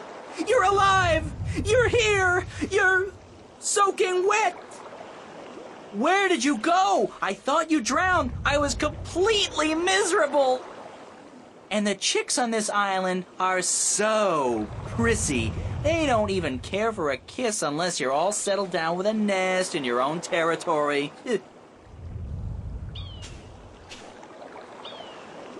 Glad to see you haven't lost the gift of the gab crow. Lady, you have no idea how limited bird Twitter can be. It's all, hi this and here I am that, all damn day long. I haven't had a decent conversation in days. Well, making up for it now. I never know when you're gonna go AWOL on me again. I had a little adventure under the sea. Oh? I didn't know humans had gills. We don't. Well, I do. I think. At least I can breathe underwater now. Cool. Not as cool as being able to fly, of course, but still. Hey, does that mean you're a mermaid? Hardly. I don't have a tail. What did you do after I saw you last? Well, it took a while, but I found land. Not this island, just a rock with a couple of trees, basically. But when I went back to tell you, you disappeared. I thought you'd gone bonkers from thirst and hunger and drowned yourself or something, so I decided I'd better find solid ground myself or I'd suffer the same fate. And then I found this place. Nice, isn't it? And the best part is, there are no hunters, Only a bunch of big crabs on the east side of the island and a volcano. I'm gonna walk around for a bit, Crow. I'll just stay here and preen myself, thank you very much.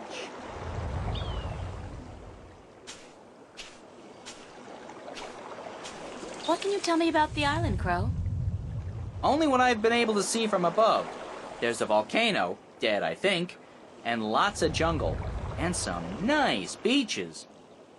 I'd like to explore the jungle, but I'm afraid I'm gonna get lost. Any ideas? Well, I could stay airborne and keep track of where you are. That way I could direct you if...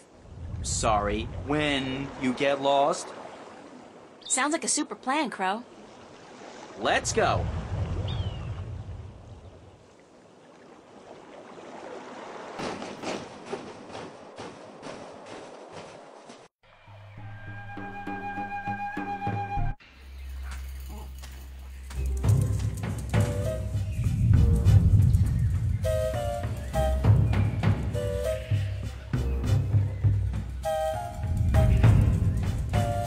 The rumbling is much fiercer here, and the ground is really shaking. It's definitely seismic. It has got to be emanating from this volcanic mountain. I mean, it looks dead, but it must be about to wake up or erupt or something. Great! After surviving a shipwreck, being kidnapped by fishes, and learning to breathe in water, I'm about to die in a volcanic eruption? Isn't that ironic?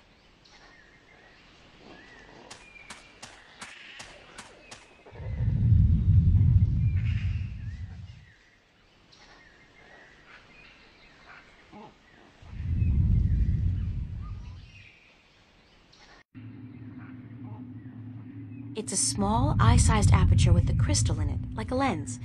Maybe some kind of telescope?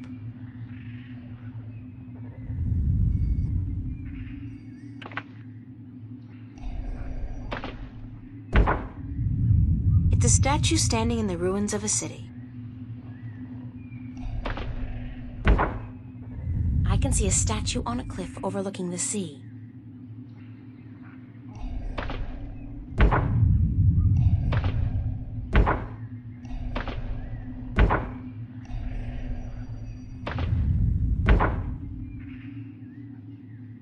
It's a statue just below a really tall tree.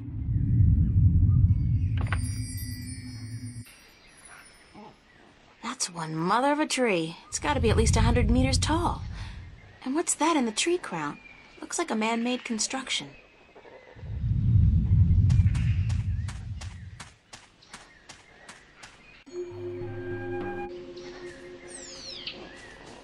Ow!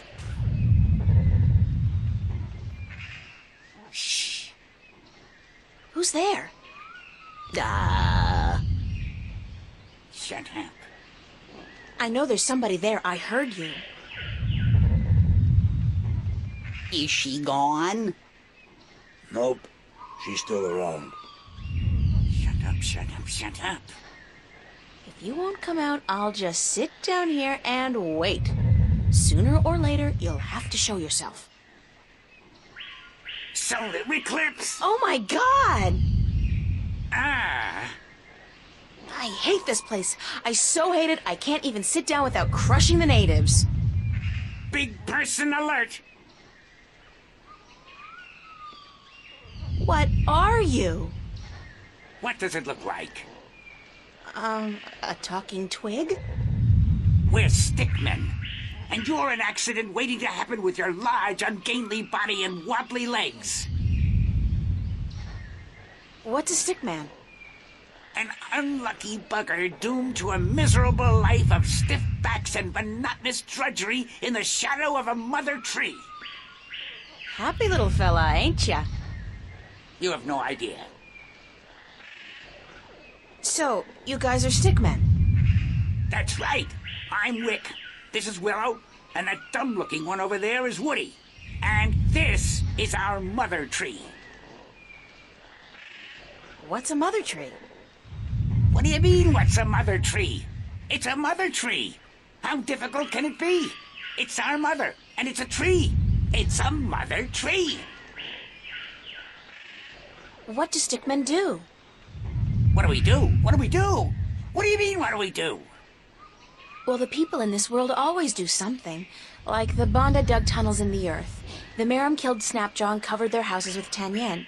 You gotta do something. Hey, it ain't easy being a stick, let me tell you. You got your stiff back and limbs, your fear of fire and water, your 300 years of miserable boredom, and then you have to get planted and raise a family. It ain't easy. So, you're not doing anything worthwhile then? Lady, I'm miserable. I'm grumpy, and I got a headache.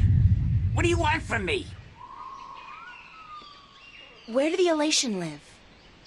The Elation? The guys with wings? Up in the volcano. There's an old city in there. I think they're squatting. How do I get into the volcano? You don't. The road collapsed a few centuries ago, and when traders come, the Elation fly down to meet them. Nobody goes up there anymore.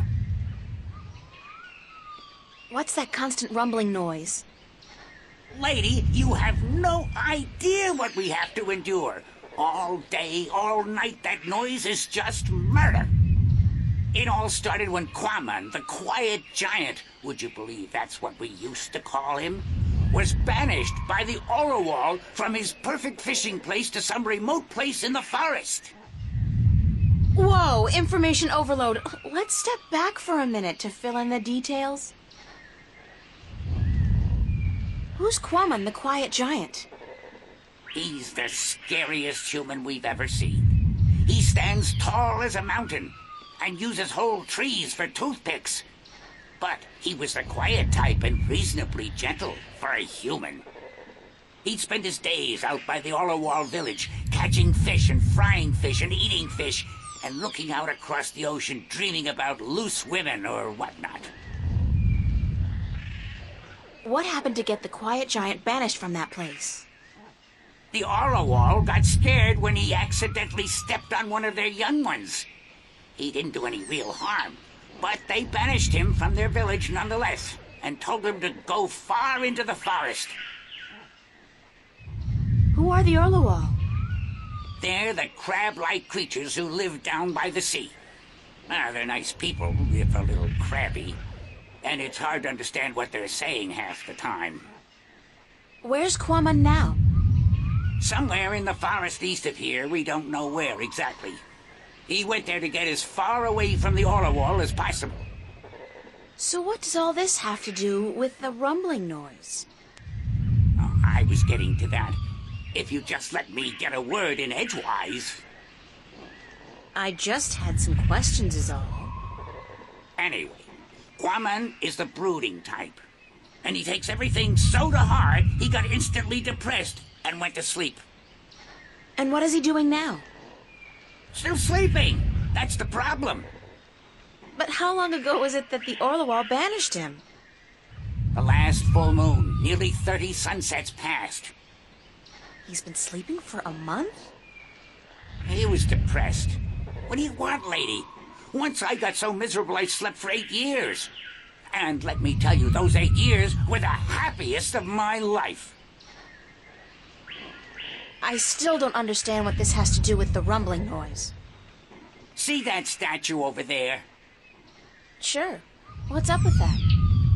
Back when the Dalmari lived on this island ages ago, they put these statues up all around the island so that they could speak with each other. You're kidding? So they're, like, telephones? Tell her what? I don't know what that is. The thing is, these statues are all connected through magic. And when you speak into one, your voice flies through the air and comes out of another statue. But I still don't understand... You saw the big head up by the mountain? Yes? That's the one they use to talk to everyone on the island, to warn people of storms or to hold evening prayer. It's connected to the statues as well, and Quaman is sleeping right next to a statue's ear. I get it! Resonance. He's snoring and the deep bass reverberating through the loudspeaker, the big head, causes a resonance that vibrates the entire island. But can't you just wake him up? We don't know where he is. We're not much for exploring this forest. There's water and fire and monkeys. Monkeys like to play with sticks. We don't like monkeys. But can't you just, well, send your voice to his statue to wake him up? There are 4 problems with that. Number 1, all the statues have an assigned symbol, an identifying mark, but we don't know which his is. Second, most of the statues are broken in some way or another. What do you mean? Some statues can only talk to certain other statues. Some can't be spoken to, and some can't hear, which makes it very difficult to get a connection through to where you want to send your voice. Number 3, in order to use the statues, you need a key. We don't have it. We don't know where it is. And number 4? We're stickmen, lady. What do you think? We don't know much about magic or magical devices. And what? We're not too smart, okay? There, I said it. We're not too smart. And when you look at Woody over there, who's pretty stupid by stickman standards, that's a pretty scary thought. Sorry I asked.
It's a triangular hole, like a keyhole.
It's a triangular hole, like a keyhole.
Who'll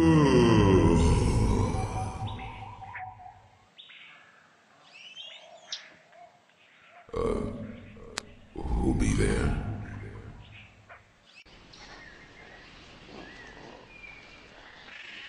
Hello, Quamon? It's your wake-up call, sir.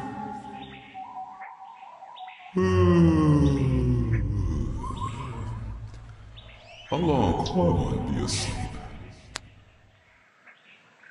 About a month. I think you should have such a place for it. What be the use? Quamon be an outcast. No one like him.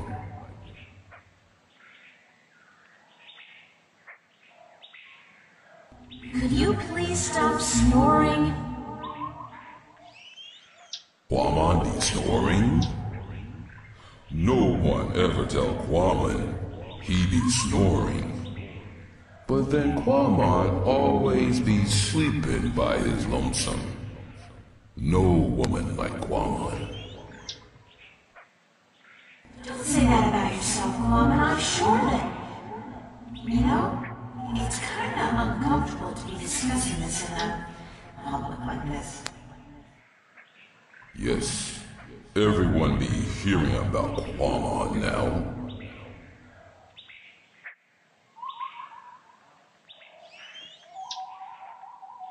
You want to talk about your problems? Face to face? What be the point?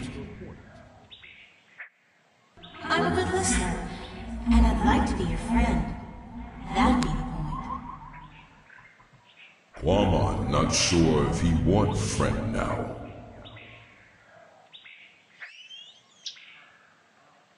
Please let me be your friend. Why? Because I'm lonely too. I don't really know anybody on this island, and I need some help. Well, Quamon be wanting to help, but... Okay. Quamon be your friend and talk to you. My secret place be in the ruins of the old temple by the wells. Follow the stream up from the rock beach and go right where it branches. Thanks, Tom. I'll be there as soon as I can.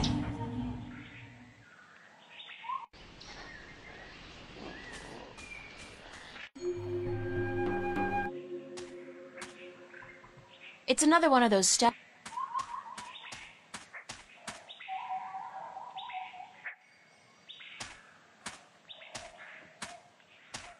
Whoa, you are big.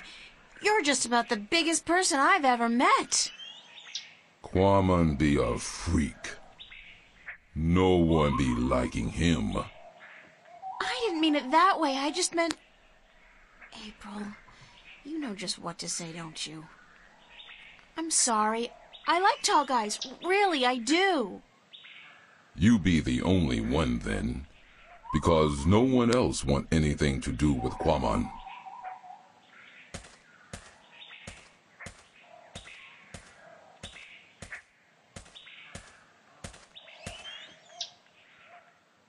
How did you come to be on this island? That be a long story. Do you want Quamon to be telling you? Sure, I have time. Tell me the story. Many long moons ago, Quamon be happy. He be working at the circuit in Coruscant, where he be big attraction. What did you do? Quamon be the world's strongest man. He be popular. People come to see him from all the Northlands. Some even from east of the Bay of Fire. But then there be an accident, and the circuit tell Quamon to leave, that he be dangerous, and that no one be paying to see him anymore. What kind of accident? Quamon's most popular feat be the breaking of large rocks with his fist. Everyone would applaud when the rock be breaking. Then one day, the Caliph be at the circa to see the performers. He be saying, Kwaman, I hear of him breaking a large rock with his fist. This I want to see. But my performance be over that day, and there be no rock to break. So the circa ringmaster Oberon, he be saying, let's get a rock in here, any big rock at all. So they bring in this rock that Kwaman never be crushing before. Kwaman not be sure if it is a good idea, because rock can be dangerous when it breaks. But Oberon be saying, this you must do. The Caliph wants to see we do not disappoint the Caliph of Coruscant, or we lose our heads. So Kwaman break the rock, and when it breaks... What happened? There be large pieces of rock flying everywhere, and one piece be hitting the Caliph and one his son. The Caliph be not seriously hurt, but his son be unconscious and bleeding from the head. They say to Kwaman, run, get away from the circa and Coruscant, or the Caliph will have his head. So Kwaman run, and he get passage on ship leaving that night. When the ship passed this island, Kwaman be jumping into sea and swimming ashore. And now he be here. What happened between you and the Orlawal? Oh, Kwaman be so clumsy, so dangerous. He should not be among people. He be only hurting them. The Orlawal be kind, letting Kwaman live and fish in their village. But then Kwaman be stepping over young Orlawal, almost breaking his shell.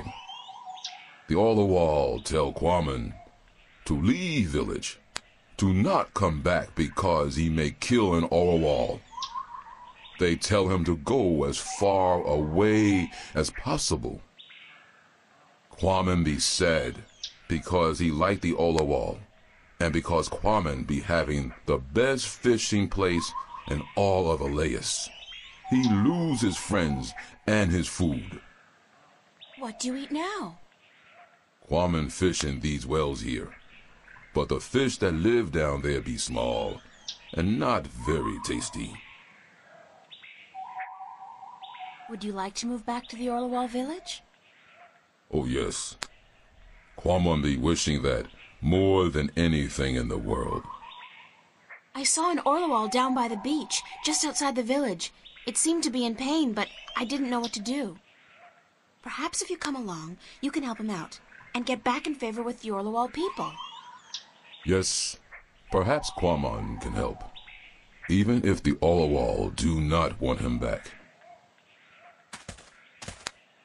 Here it is, the, Orlawal. Can you help it? Perhaps Kwaman can help. Poor Orlawal. It be crying for help. Kwaman see what be wrong. The Orlawal not shed its shell when time come, and now it be stuck in the shell. Why didn't the other Orlawal come to its assistance? Their claws be no good for this work. They be helpless. But Kwaman help. Kwaman be good with his hands. Kwaman be happy. Kwaman accept your graceful thanks, sir. Thank you. You be making Kwaman very happy. Kwaman accept your offer and be grateful to the Orlawal people. Thank you very much. What? What did he say? Why did you thank him? Orlawal be inviting Kwaman to stay on the cliff above the village, where he can fish again. Kwaman be very, very happy now. You understand what it's saying? Orlawal language be easy to understand. It be just click and clack and clock. I'm so happy for you, Kwaman. Go on. Don't let me hold you back.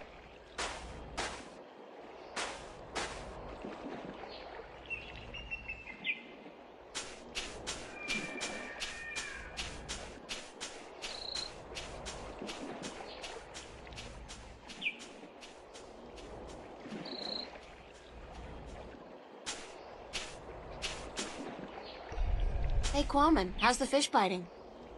With its teeth, but not today. Why's that? Quammen be not certain. The fish always bite before, but then Quammen be having lure. Now no lure, just bait. What do you need to make a lure?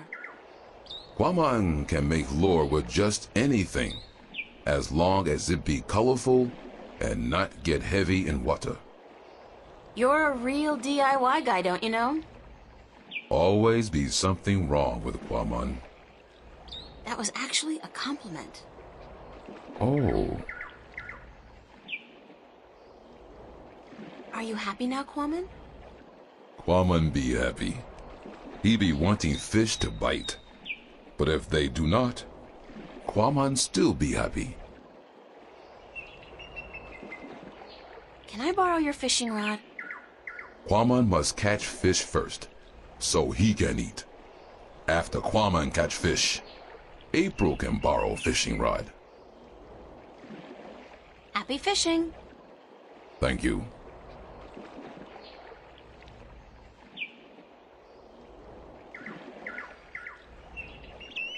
Could this wrapper work as a lure? Yes. Yes, with some work. It'd be perfect for a lure. Now Quammen can make one, and hopefully catch many fish.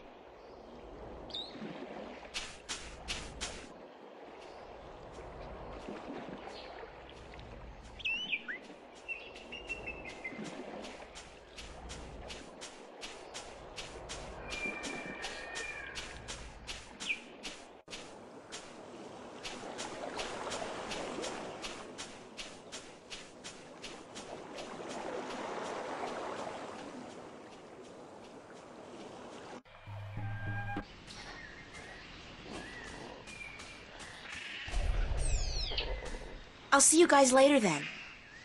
If you don't step on us first.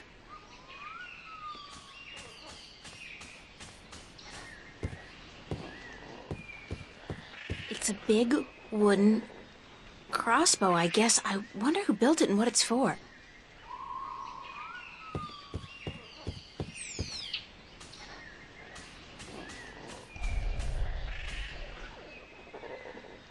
Who built that big crossbow in the tree? I did. Well, I thought of it. And these two nincompoops gave a helping twig on the, manual side. So they built it, and you supervised? Yep, but it's not done. There are still a few pieces missing before we can blast off for Luna. Did you say blast off for Luna? That's what I said, Luna. As in the moon? The same. You intend to go to the moon using that thing? Lunar cannon. And yes, that's the plan. You guys are loonies! If by loonies you mean visionaries, then yes, we are. How come you're not working on your lunar cannon now? Because of that infernal noise is why. But Quammen has moved back to the Orloal village. He's not going to disturb you again, trust me. Really? How the heck did that happen? Nah, I don't care. The important thing is we can work again. Thanks, lady.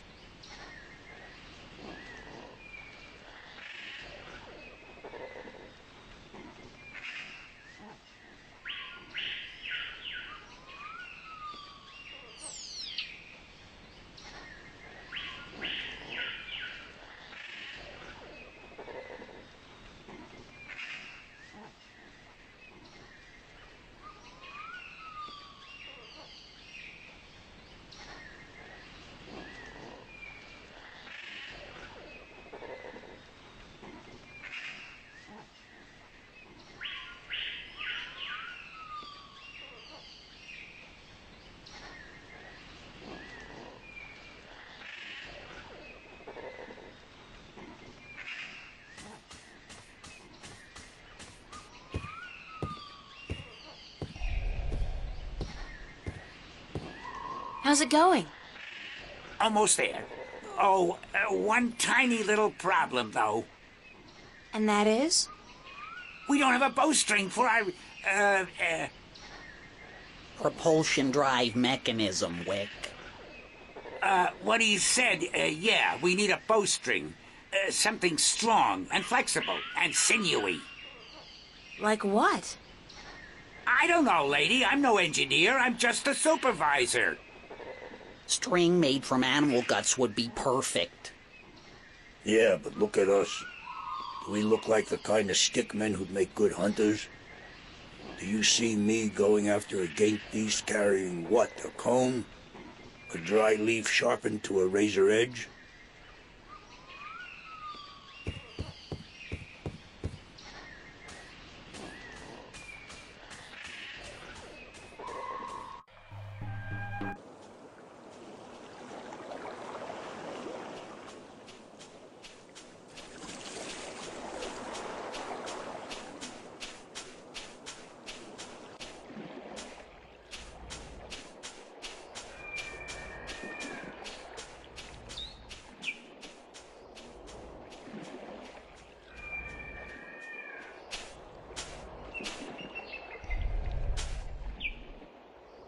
Did my lure work okay? It be working very good. Quamon catch a large, tasty fish very quickly. April be wanting a taste? No. No offense. I'm just not too fond of seafood. This not be seafood. It be human food. What's Quamon gonna be doing now? Quamon be sitting here until the sun sets. Then he be going to sleep. And tomorrow? Quamon be deciding that when he wakes up in the morning. Man, you got relaxing down to a fine art. Quamon not be knowing anything about fine art. He be a Philistine. I'll see you later, Quamon.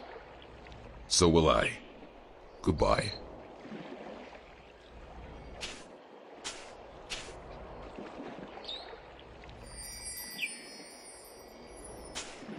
I don't figure I'll be needing the rod anytime soon, but I'll borrow the line.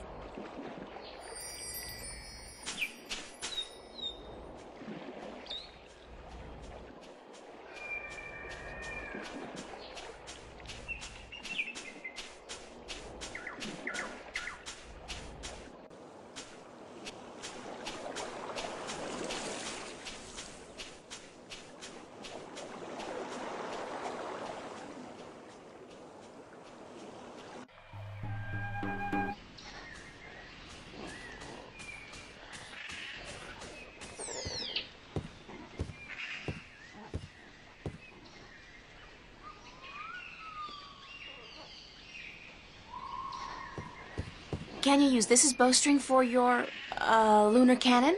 Let me see that. Oh yeah, that gonna work good.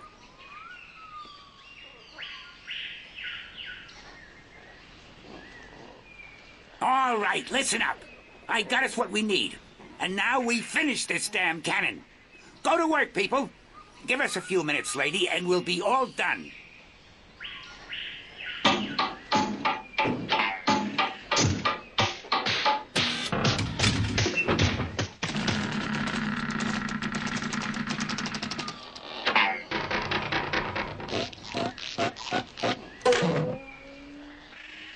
It worked.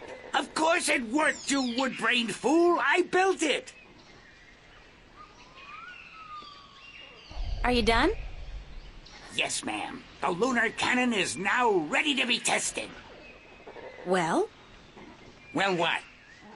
Are you gonna do it? Do what? Test the cannon. Me? And get myself killed? I think not. But go ahead, be my guest. I don't think I'll fit in there. That ain't my problem.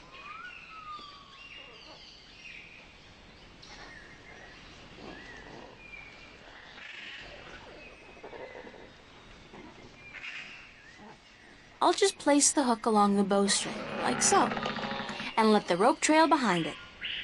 Okay, we're ready to fire.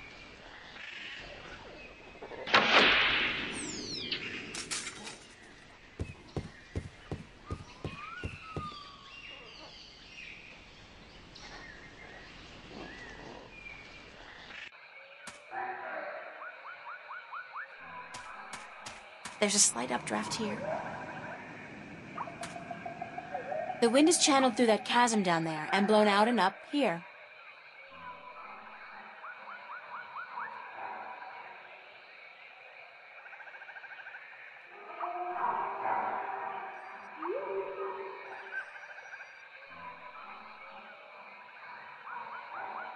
That's the last of it, unfortunately.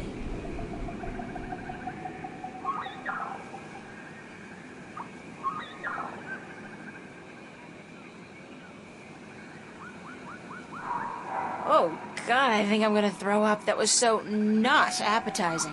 Weirdest thing, though. I do feel lighter. Like I lost 90 pounds. I can't even imagine what people would pay for this stuff back home.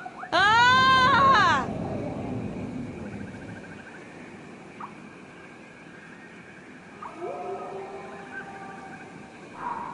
Human, you flew across the chasm.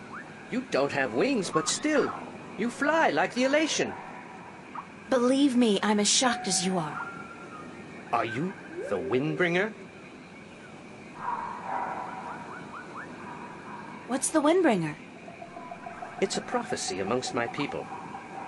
Of course, there's no escaping the prophecies. It's said that someone not of the elation shall come among us to float on the wind like an elation, to learn our stories, to bring the wind back to us, and to bring us into a new and happier age. Is that all? You know, I'm starting to forget how simple my life used to be.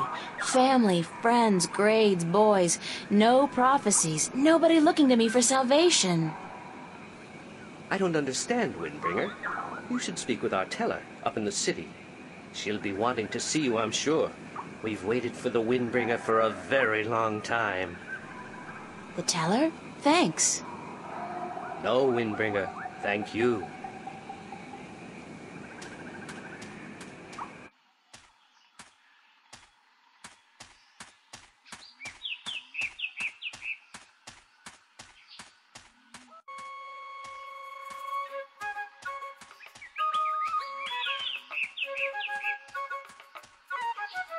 Halt! Who would visit the teller? I'm the Windbringer. The Windbringer? You are not the Windbringer. Are you? How else would I have been able to get up here? I am the Windbringer. If so, you must prove that you are of the elation. There are 4 tales from the 4 corners of the world that you must know by heart. They are the tale of winds, the tale of stars, the tale of sea, and the tale of homecoming. I will ask you 1 question from each tale, and you must answer each correctly, or you cannot be the Windbringer. Are you ready? No, give me some time to prepare. Then return when you are ready, and I will test your knowledge of the 4 tales.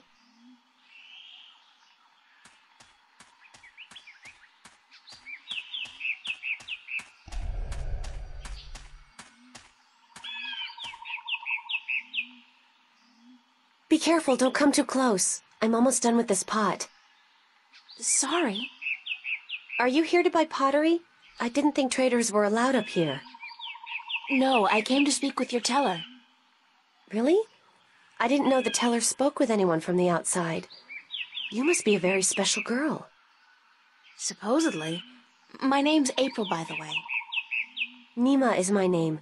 Nima of Ta'ama, the only elation village on Elase. I like your pottery. It's our craft. That and storytelling. But storytelling can't buy merchandise or food.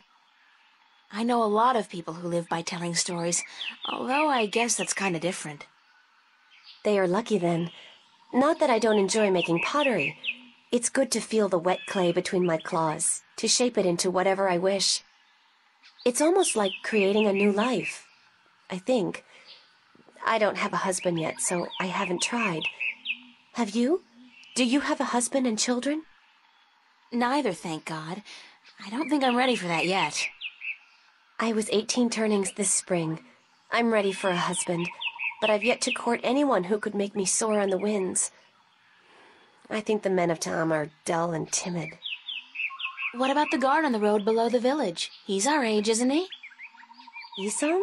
He's quite pretty, and his wings are big, but I don't think he likes me. He never looks at me or talks to me. That doesn't mean anything. He could just be shy. Maybe you could talk to him, find out who he likes, but don't say I sent you. Sure, I can do that. Thank you, April. Do you know one of the 4 tales of winds, stars, sea, and homecoming? I had to learn the tale of homecoming. It took a long time, but I think I got it now. I'm better with pottery than I am with the tales, unfortunately. Do you want to hear it? Please. Very well. This is the tale of homecoming, my tale, and I shall tell it in my own words, as told to me by my teacher, in her words, and by her teacher in turn. Moran was a handsome young Elation man with strong wings and a hardy beak. He lived below the white cliffs, where the water was salty and the fish plentiful. Moran was betrothed to Inara, the loveliest girl there ever was. She was fair and slender and tall, and her eyes were the clearest shade of blue. But Moran was hesitant to enter into union with Inara, to become her husband and to give her children. He would always come up with a new excuse for why they had to wait a little while longer. Now, Inara was skilled at pottery, but even more so with stories, and the teller of the village had many times asked Inara to be her apprentice, to learn all the tales, so that someday she could take over as the teller. But Inara refused, knowing that if she did accept the teller's offer, she would never be able to marry Moran, because a teller cannot have a husband nor children of her own. Her refusal to become the teller's apprentice was unheard of, because who could refuse such an honor? But to Inara, love was more important. Her love for Moran was beyond honor, beyond reason. But despite Inara's love, Moran was still hesitant. And then one day he told Inara, "I am traveling on a pilgrimage to the far shores. I will be gone for some time, and while I am traveling, and in accordance with our traditions, I will be freed from our betrothal. Not until I come back will the bond between us be renewed." It was not unusual for a young Elation man at that time to go on a pilgrimage, and the bond between the betrothed would often be cut while he was away, to be formed again upon his return. But Inara was heartbroken, because she had thought that Moran would soon want to marry her. When Moran saw her tears, he said to her, "Do not weep. When I come back, I promise I will marry you. Just wait for me, and stay with your pots, to make the time pass quickly." And then Moran left on his pilgrimage to the far shores. Many years went by, and Moran had exciting adventures on the far shores. But by and by, he began to long for home, and for Inara, and now he had finally realized that he loved her, and that he wanted to marry her.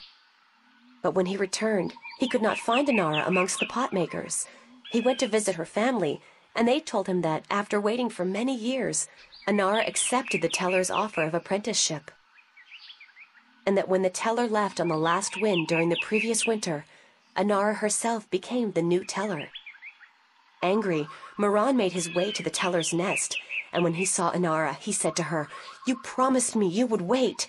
But Inara did not say a single word in answer. She just turned around and lifted something wrapped in leaves from the cot behind her and gave it to Moran. Moran unwrapped the package, and inside he found an old pot, cracked and broken in two. "What is this pot?" he asked. "And why did you not wait for me like I asked you to?" And finally Inara spoke, and she said to Moran, "I made this pot for you, my dear Moran, when you left, because I wanted it to be my marriage gift to you. But when many, many years passed, I finally realized that you did not love me the way I loved you, and to live hoping otherwise would be death." "But I want to marry you," cried Moran. "I came back." But Inara just nodded at the broken pot in Moran's hands and said, "Like an old pot that is left without care, a heart may break in two, and a broken heart can never be mended." And so Inara turned away, never to speak with Moran again, and Moran's heart, like the pot that was left untended, broke in two, because absence makes a heart brittle. This was the tale of homecoming, my tale, and I told it in my own words as told to me by my teacher, and as I will tell it to my student when the time comes. Thank you, Nima. You're welcome, April.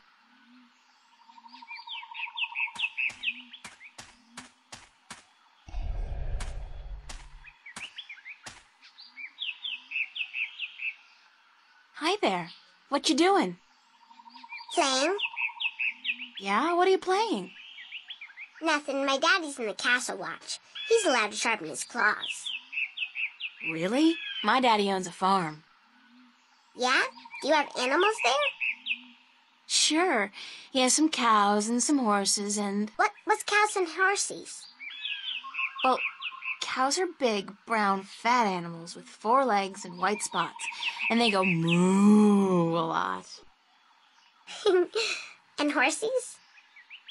Horses are fun to be around. They run really fast, and they can jump over tall fences, and they look beautiful and graceful. But the best thing about horses is that you can ride them. I can run fast, too. But I can't fly yet. My wings aren't fully formed. When I grow up, I'll fly far away and see everything. I'll go see our horses. That would be nice. My name's April. What's yours? Sayina. Will you be my friend, April? Of course, Sayina, as long as you promise to be my friend. I promise. Do you know where the teller lives? Over there in the castle tower. My daddy's watching the entrance so that only nice people can get in. Do you think he'll let me in? I don't know if you're nice, but you have to ask my daddy. Do you know one of the 4 tales of winds, stars, sea, and homecoming? Yes, my mommy taught me the tale of the stars. It's a really pretty story. Do you want me to tell it? Please, Sayina, I would like that very much. Okay. This is my tale, the tale of stars, and I tell it to you in my own words, as it was told to me by my teacher in her words. In the small village of Jinjay near the rumbling hills of Onion, there lived a girl called Mona. She was a curious girl, and she would always get in the way of grown elation. Go play somewhere else, they would say to Mona, but she didn't want to play with the other children. She wanted to be where the grown-ups were, to see what they were doing, and learn from them.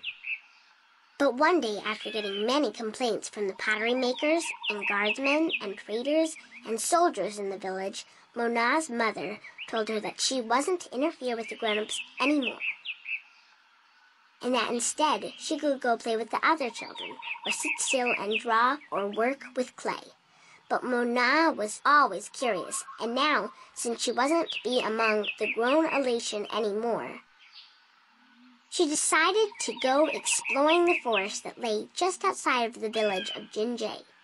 She had many times been forbidden to enter the forest because it could be a dangerous place, but Mona was very curious.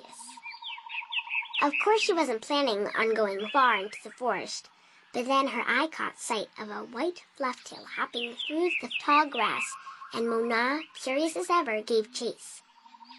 The flufftail ran away into the forest, and Mona followed, blind to where she was going, and interested only in catching the white flufftail so that she could keep it as a pet. But then, after a good while, the flufftail disappeared into a hole in the ground, leaving Mona alone in a small clearing, somewhere deep inside the forest. She was exhausted after running after the flufftail for so long, and as she looked around the clearing at the unfamiliar trees and flowers, she realized that she hadn't been paying attention to where she was going. Not for the first time her curiosity had gotten the better of her, but this time it was serious. Mona was too young to fly, and she had very little sense of direction, and chasing the white flufftail had made her dizzy and tired. It was getting darker, and Mona was all alone in the deep, dangerous forest, too sleepy and too scared to be able to go anywhere. Mona curled up with her wings wrapped around her under the leaves of a tree and began crying. Soon it got really dark, and somewhere, not far away, wolves started howling at the moon. Mona was so scared she was petrified, but after a while her exhaustion got the better of her. and she fell asleep. She woke up when she heard a voice calling her from somewhere far above. Looking up at the starry sky, Mona saw a vision of the spirits of 5 tellers gazing down at her. "You have let your curiosity lead you astray," said one. "You are lost, and you deserve to be lost," said another. "Poor little girl," said a third. "We will help you home," said a fourth. "But remember this," said the 5th spirit. "We will lead you back to your village and to your mother only if you promise us one thing." "I promise," said Mona. "Whatever it is, I promise I will do it." "Very well," said the 1st spirit. "You will make the story of this night into your own tale, and you will call it the Tale of Stars." "It will be a tale to warn the curious to be careful," continued the 3rd spirit, "and to not let their curiosity get the better of them. And," said the 2nd spirit, "to remind the elation that the spirits of their tellers watch out for them when they most need it." And so the spirits of the 5 tellers guided Mona through the forest, and by dawn she was home. And Mona did tell her tale, the Tale of Stars, to everyone in the village, so that everyone would remember that the curious must be cautious, and that the spirits of the tellers are always watching. This was my tale, the Tale of Stars, and I told it in my own words as my teacher did to me. That was a beautiful tale, Saina. Thank you. Where are the other children in your village? Oh, they're in school now. And why aren't you in school? Because I'm ahead of everyone else. I'm really smart, you know. I'm the only youngling to have learned the first tale this soon. So some days, I get to do what I want. It's a little boring, though. I wish I was in school. At least there I could sing and play and jump around with all the other children. Why don't you go to school anyway? Because they say I would just distract the other children who are still learning their first tales. It's not fair. I mean, I get to play by myself and everything, but that's not fun all day. And my mommy's working on her pottery at home, and she doesn't want me disturbing her because she might make a mistake. But the day after tomorrow, I get to go back to school, because then we're going to learn some more flying lessons. They're always a lot of fun, and I'm getting pretty good at that too. I bet. I wish I had wings like you do. Yes, they're very good to have when you fly. Have fun, Saina. Are you leaving? Yes, I'm sorry, but there are some things I have to do. Grown-ups are always too busy.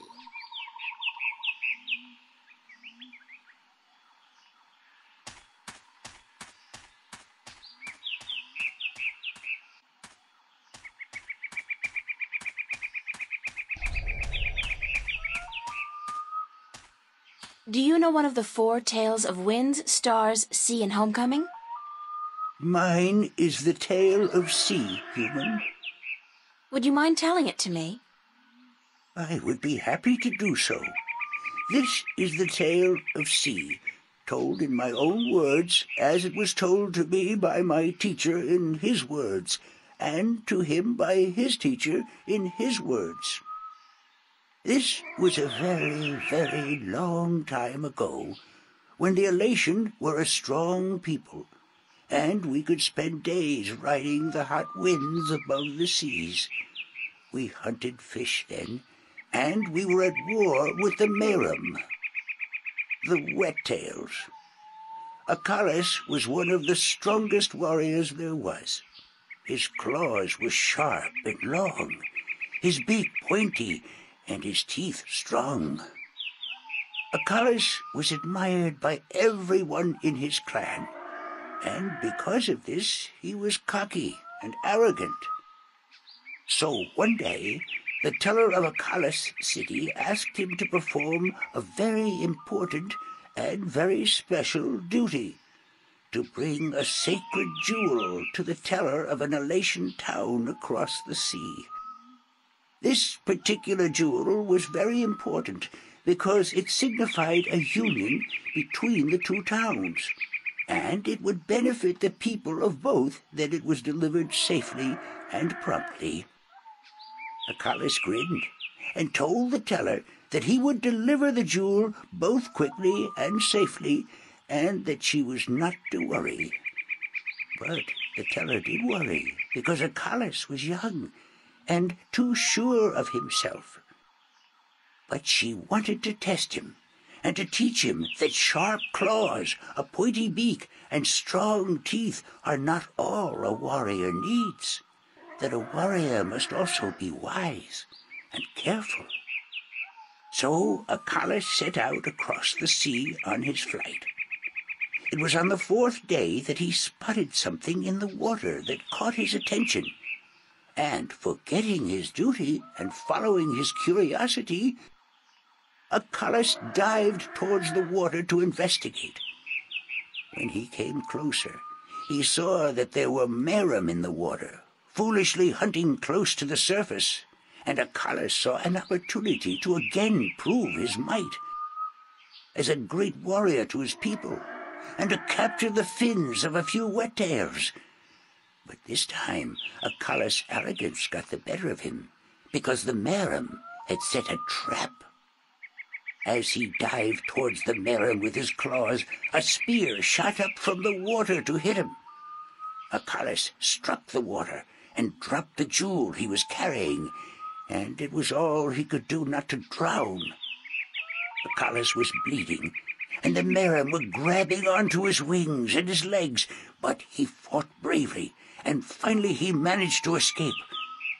But even though he now lived, he was dead inside, because the shame of losing the sacred jewel would always be with him.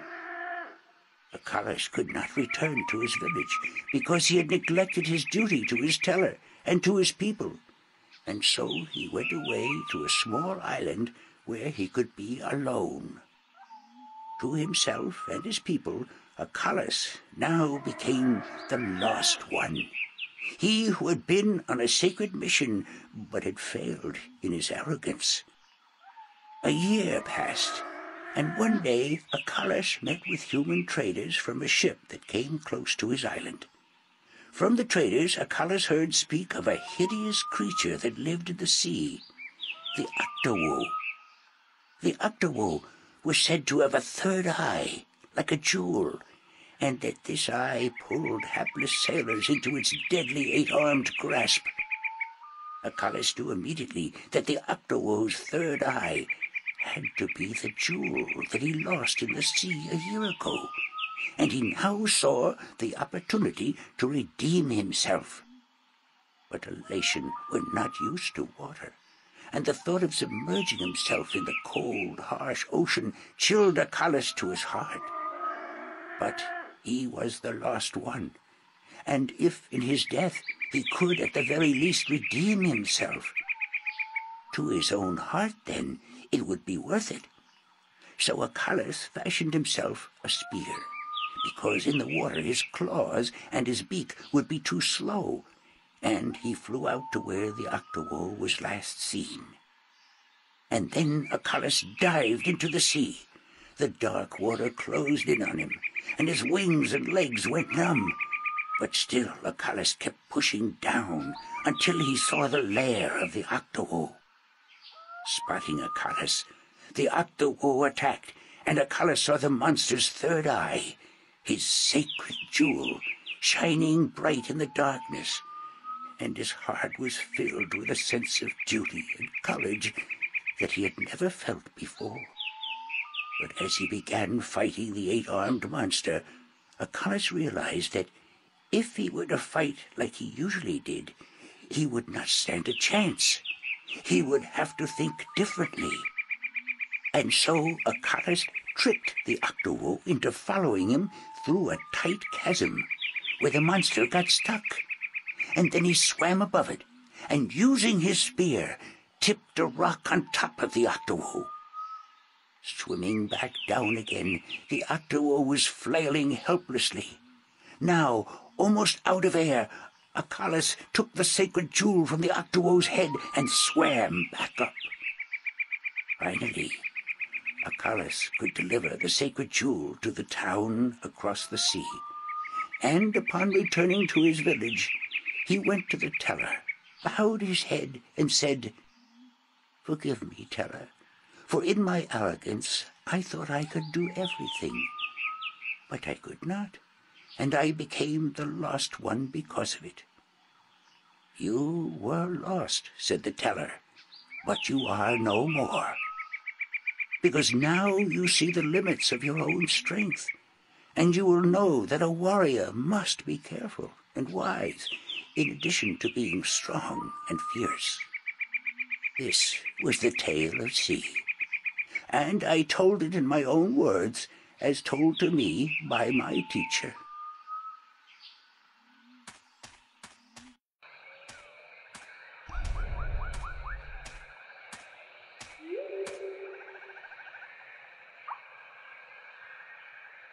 Do you know one of the 4 tales of winds, stars, sea, and homecoming? Mine is the tale of winds, Windbringer. Do you wish to hear it? Very much. Then I shall tell it. This is the tale of winds, my tale, and I pledge to tell it in my own words, as told in turn by my teacher. In the village of Karan, in the mountains of tall winds, there lived a young Elation woman named Iwana.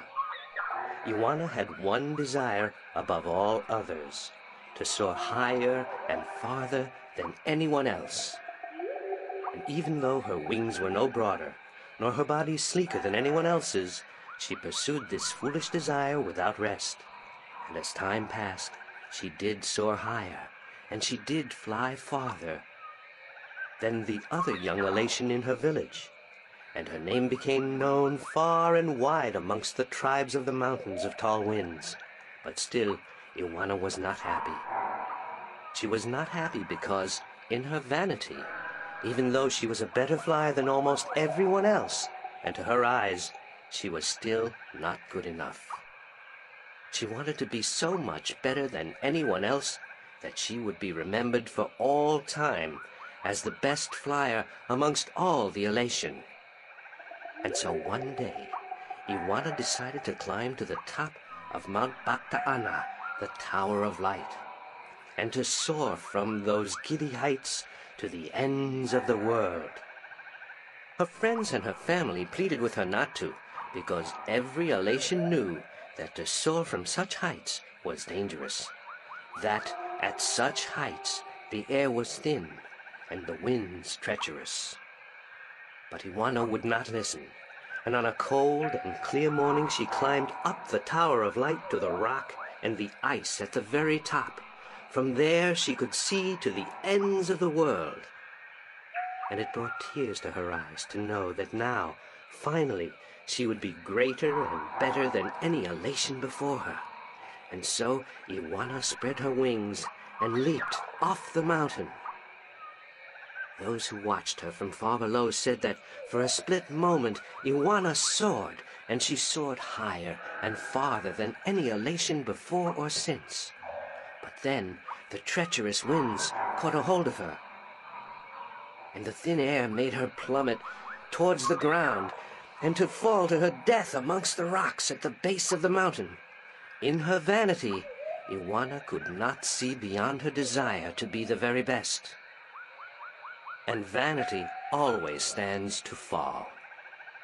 That was the tale of winds, my tale, and I told it in my own words, as told to me in turn by my teacher.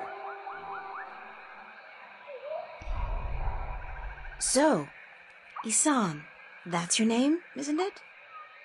Yes, Isam of Tamar. A good-looking guy like you must get a lot of attention from the girls, right? Are you asking me for courtship? Me? No. Wings don't do anything for me. No, I was just thinking, maybe you had your eye out for somebody special? I'm without a mate.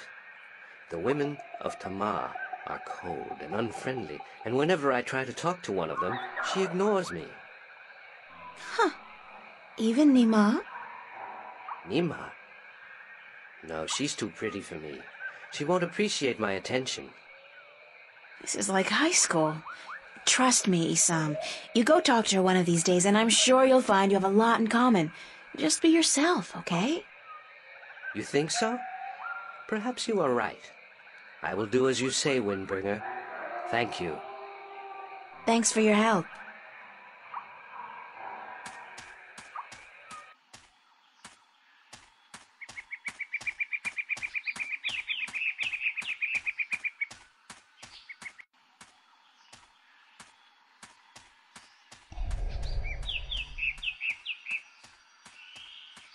Halt! Who would visit the teller? Are you ready for the questions now? Yes, ask me the questions.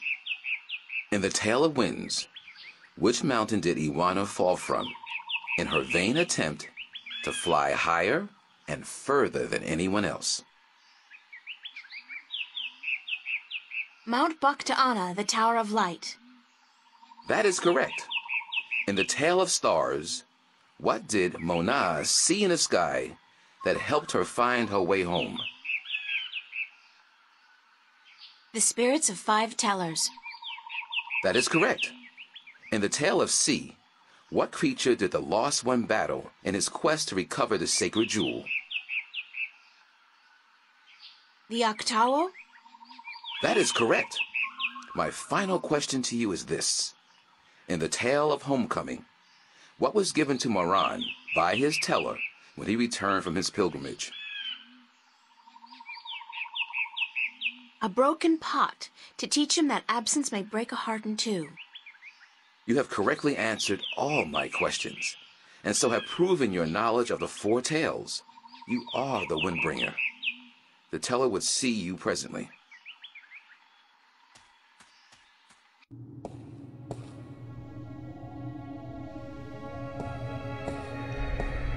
Come closer, human. Closer. I cannot see your face. Closer still. Come sit here by me.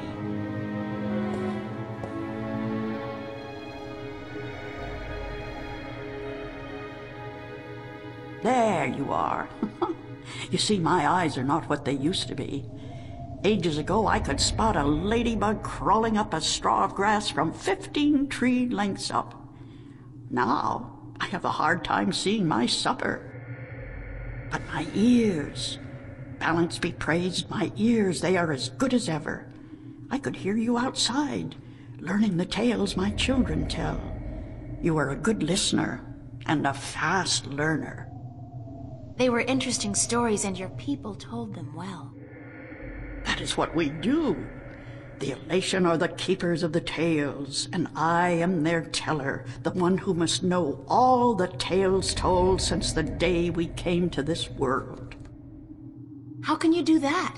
How can you remember every story ever told? The secret is to tell them often and to tell them in your own words, not the words of your ancestors. Doesn't that mean that the stories change with every generation? Yes, as all tales must. Change is important. Otherwise the tales will have no meaning to us. They will just be words, and we do not care about the words. We care about what the words tell us. How long have your people been telling stories? Since the beginning, human. Since we came to this world a long, long time ago. You're not from Earth? From Arcadia? Not according to our tales. We came on a great wind before the divide, when the earth was one and humans had yet to learn of magic and science. But we were a different people then, and the tales we tell from that time are vague and incomplete. Like myths and legends, the younger elation pay little attention to these tales. Sometimes I worry they will be lost with me, these tales. And I am getting old, very old. I came to you to find answers to some important questions. Ask, and I will try my best to answer.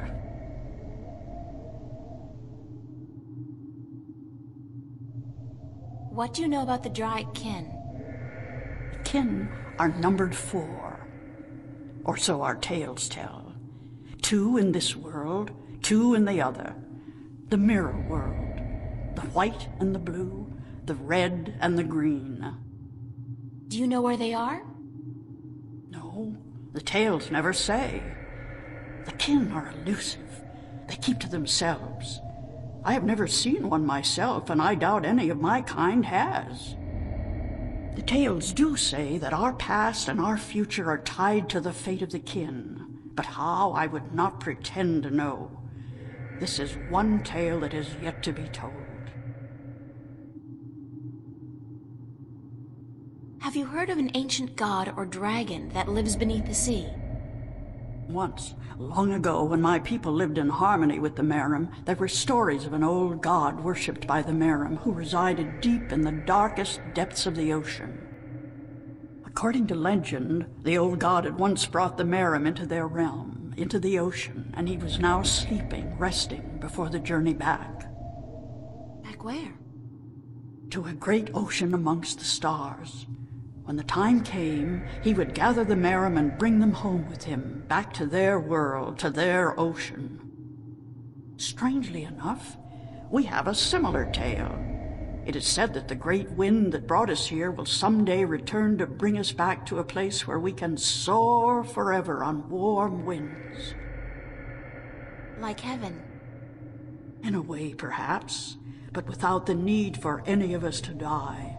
The great wind will just sweep us up and carry us away.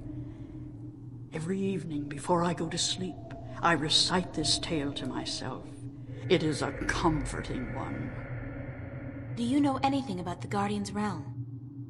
This is human business. Would you not know more than I? Your people are the keepers of the tales. You remember more than humankind has forgotten. Please, I need to hear what you know. That is very little. The Guardian's realm is home to the Guardian in his tower. No one is permitted within except the Guardian who was, the Guardian who is, and the Guardian who will be. And of course the Dryad kin, who were instrumental in its making. Have you ever heard of the existence of a hidden entrance to his realm?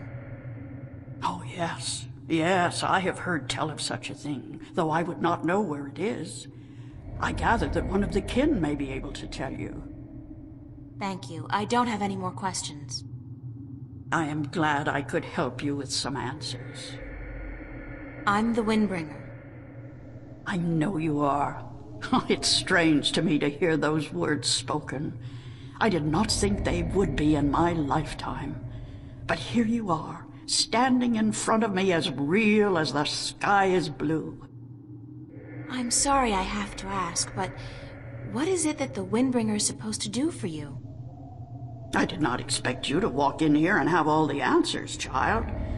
The balance has both blessed you and cursed you, and it has sent you here to do what it wills. The Windbringer is said to be the first sign of the great wind that will take us away from here. For a long time, the Elation have lost the strength they used to have.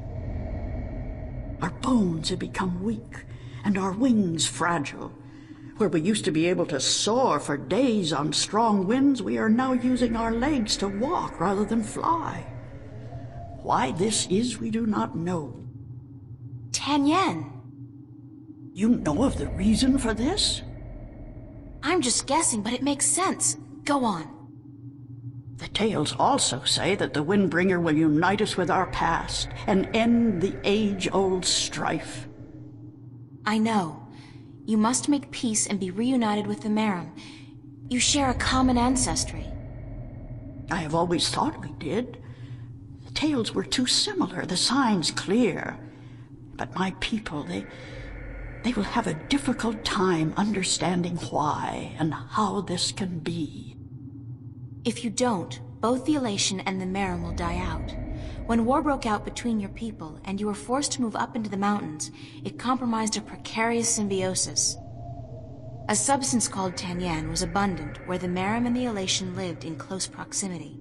It brought fish and heat and light to both your people. But now, living up in the mountains, your way of life, your diet, your customs and habits, they've all changed. And that's probably the cause of your brittle bones and fragile wings. Then we must make peace with the Merum and restore the balance between us, so as to strengthen us both and prepare us for the journey that will surely come soon. When our sitting is over, I will speak to my people, and I will elect one representative from the Elation to meet with the Merum in the place of your choosing to open a dialogue. I guess it's time for you to talk to your people and for me to make arrangements with the Merum. Where do you wish for our meeting to take place, Windbringer? You want me to decide? Well, I know. Send your ambassador down to the ancient caves by the beach. Inside, there are remnants of an old Elation settlement and a Merum city. It's a good place for your two people to meet, don't you think? Yes. And could you ask if they would bring their half of the stone? The stone? You have the other half? We have held on to it for centuries, knowing that someday it would be of use to the Windbringer. It will, trust me. Then we must make haste and arrangements. It is an important day, so let us not waste light. Go and wait for my ambassador in the caves.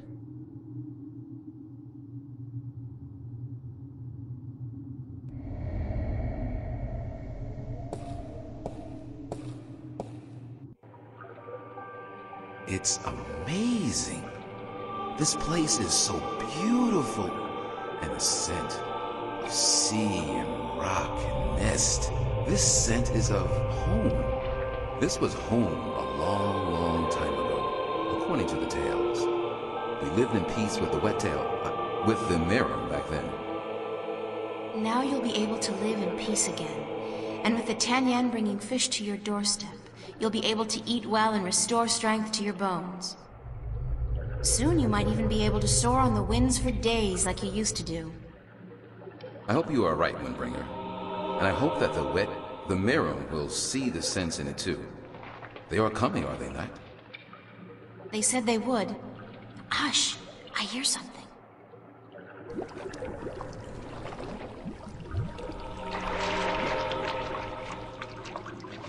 We are here, Waterstiller, as was promised. Good. Now, as representatives of your respective peoples, you, the Queen of a Merum city, and you, guard to the Elation Teller, must fulfill the prophecy and join the two parts of the one stone. We hope that our peoples may be joined again, Elation, and that we may live in peace and prosper. As do we, Merum, and we pledge to do all we can for this to happen.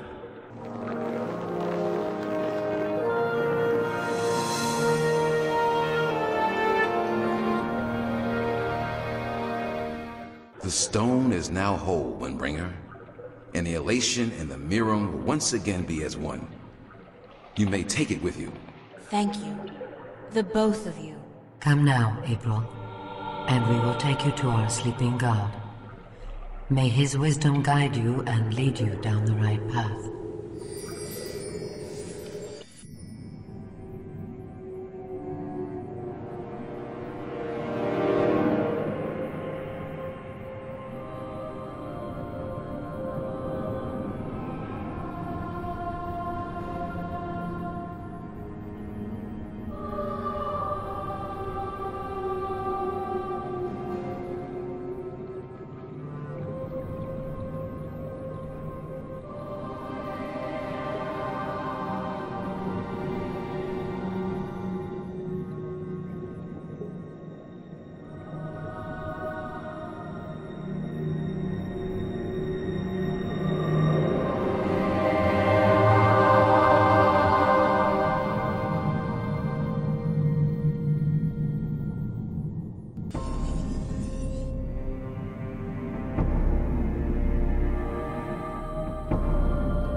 Some kind of organic sensor. Hello? Is anybody in there? Spooky. Well, I guess it's an invitation of sorts.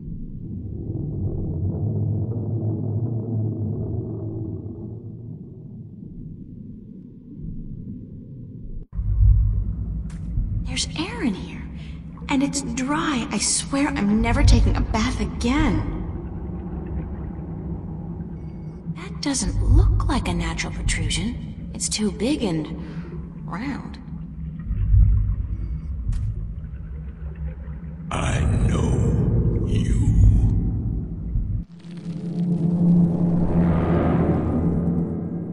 Do not be afraid. I know what you are.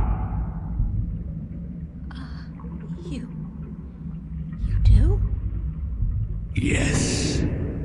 Yes. What would you hear? I do not like to be disturbed. I wish to be left alone. I wish to rest until the day of ascension.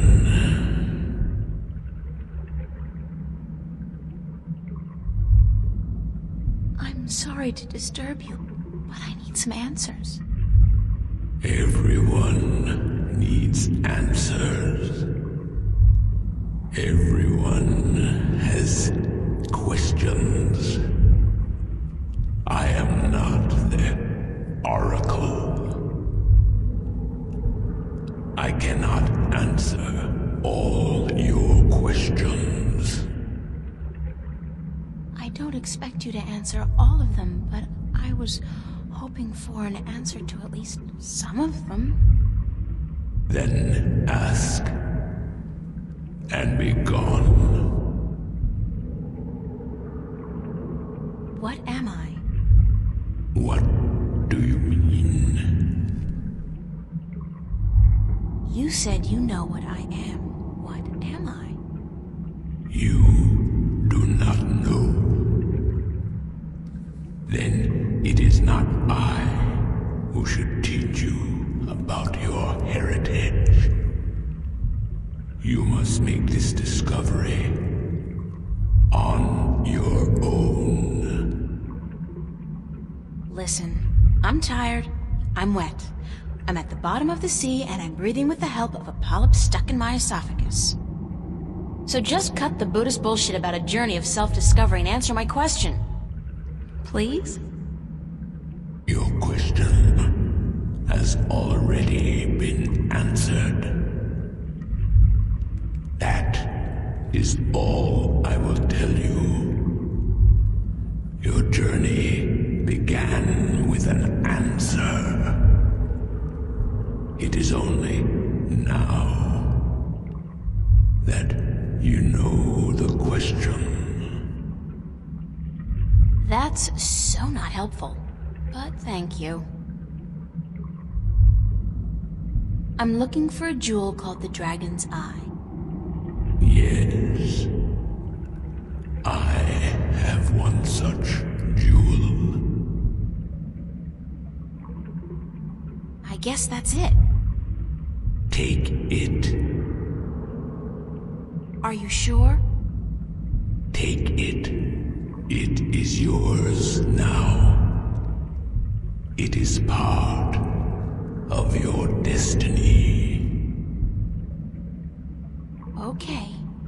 Tell me if it hurts.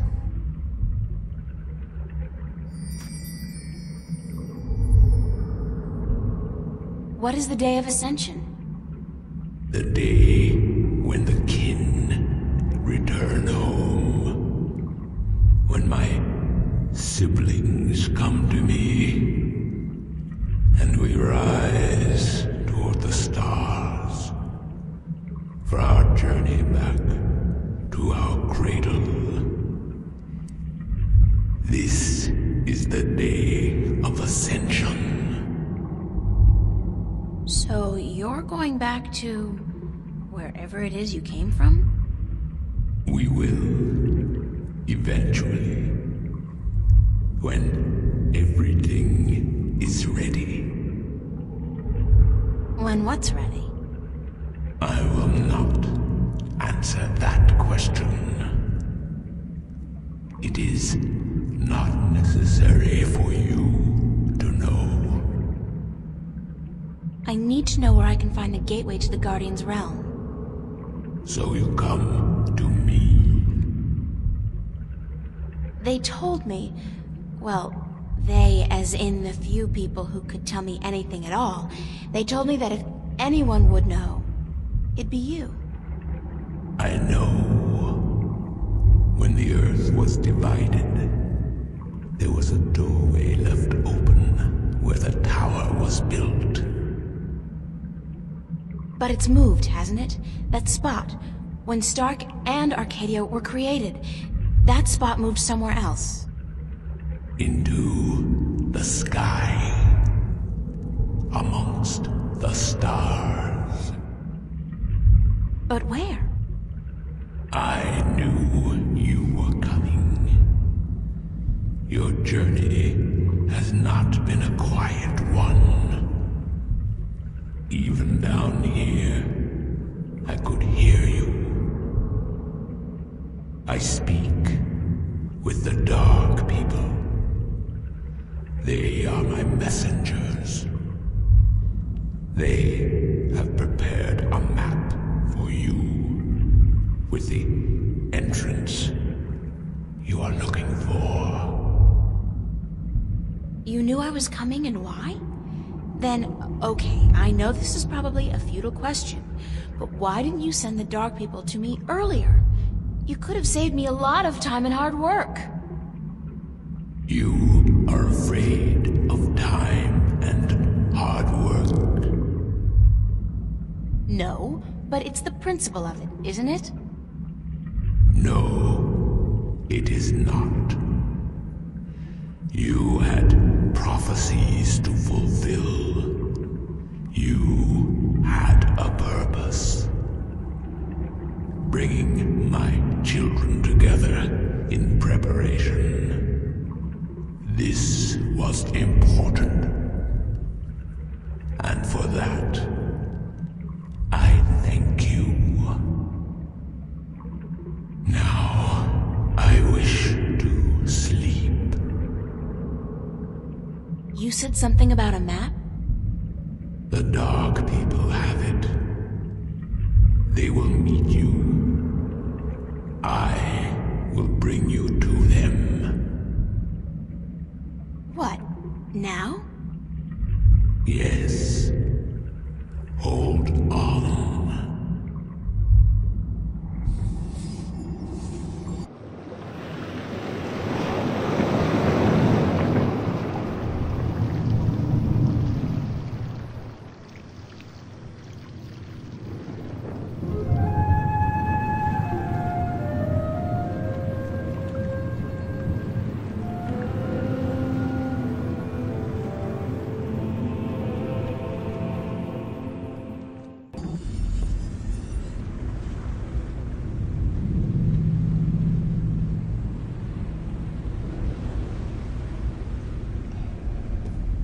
Thanks for taking me on board. Who are you? Well, I thought you... I mean, didn't the old dragon... Well, I'm April Ryan, from Stark, and I guess you're a dark person. But who are you? I'm just a student. Not anybody special. You are special. Who are you? I'm not. I'm just... I'm the Windbringer. I'm the Water Stiller. I'm April Bondu Mbata of the Banda and the Venar Kangang La. I'm a shifter. I will someday become the 13th Guardian, the protector of the balance. And I'm April Ryan. This is who I am. Yes, that is who you are. And you are a wave. Why am I, A wave. You have a purpose. You play an important part in the cosmos. A wave is someone who propels people and events toward change, towards the future. And that's what I do? You are a wave. There are ripples from your passing, and they spread wide and far. Those ripples will never die down. The worlds will be changed by your journey. You're telling me that everything I do affects the universe? You cannot escape it. You are a wave.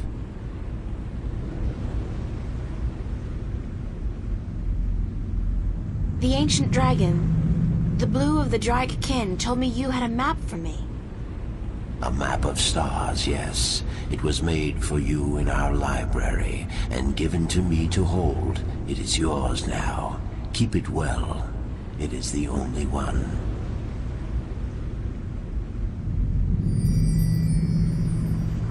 I'm looking for an ancient stone given to you by the Sentinel, the Fathers.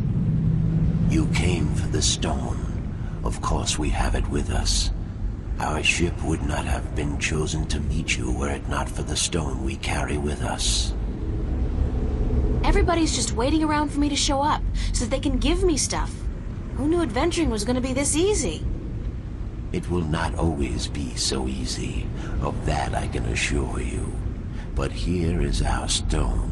We entrust it to you, as we were instructed to do when the Fathers first entrusted it to us.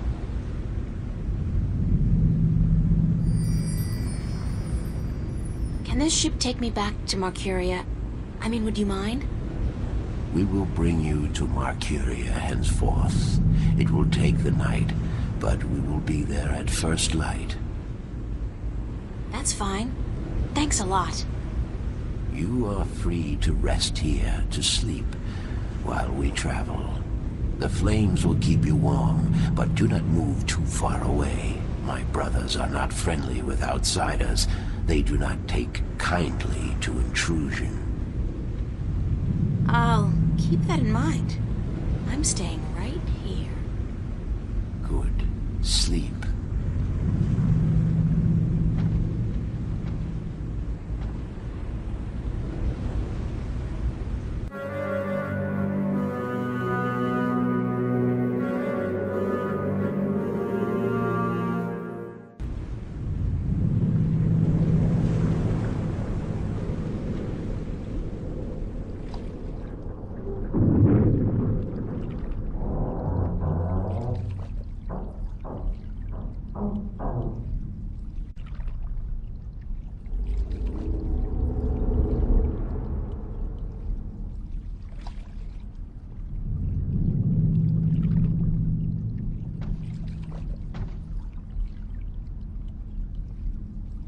Did you sleep?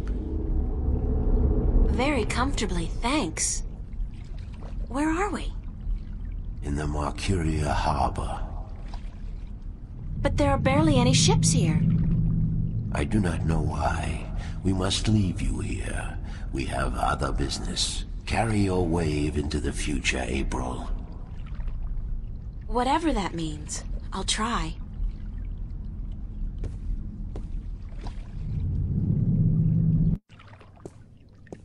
Where did all the ships go?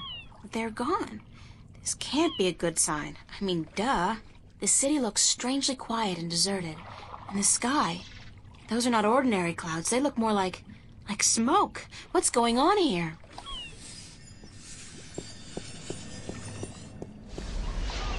I know that sound.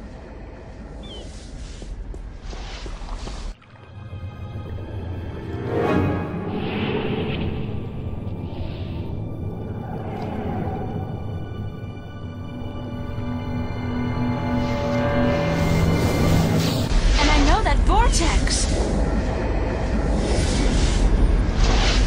Shit! Cortez must have found me, and just in the nick of time, too! God, that was close. What caused that shift to open just in time? It has to be Cortez. Finally! Hello? Anybody there?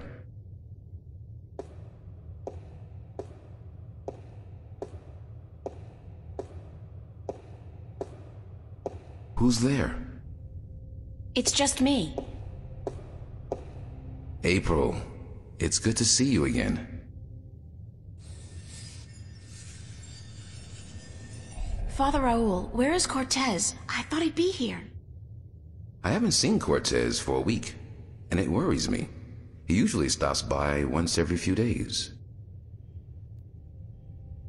When did you last see Cortez? It must have been, I think it was last Sunday. Exactly 1 week today.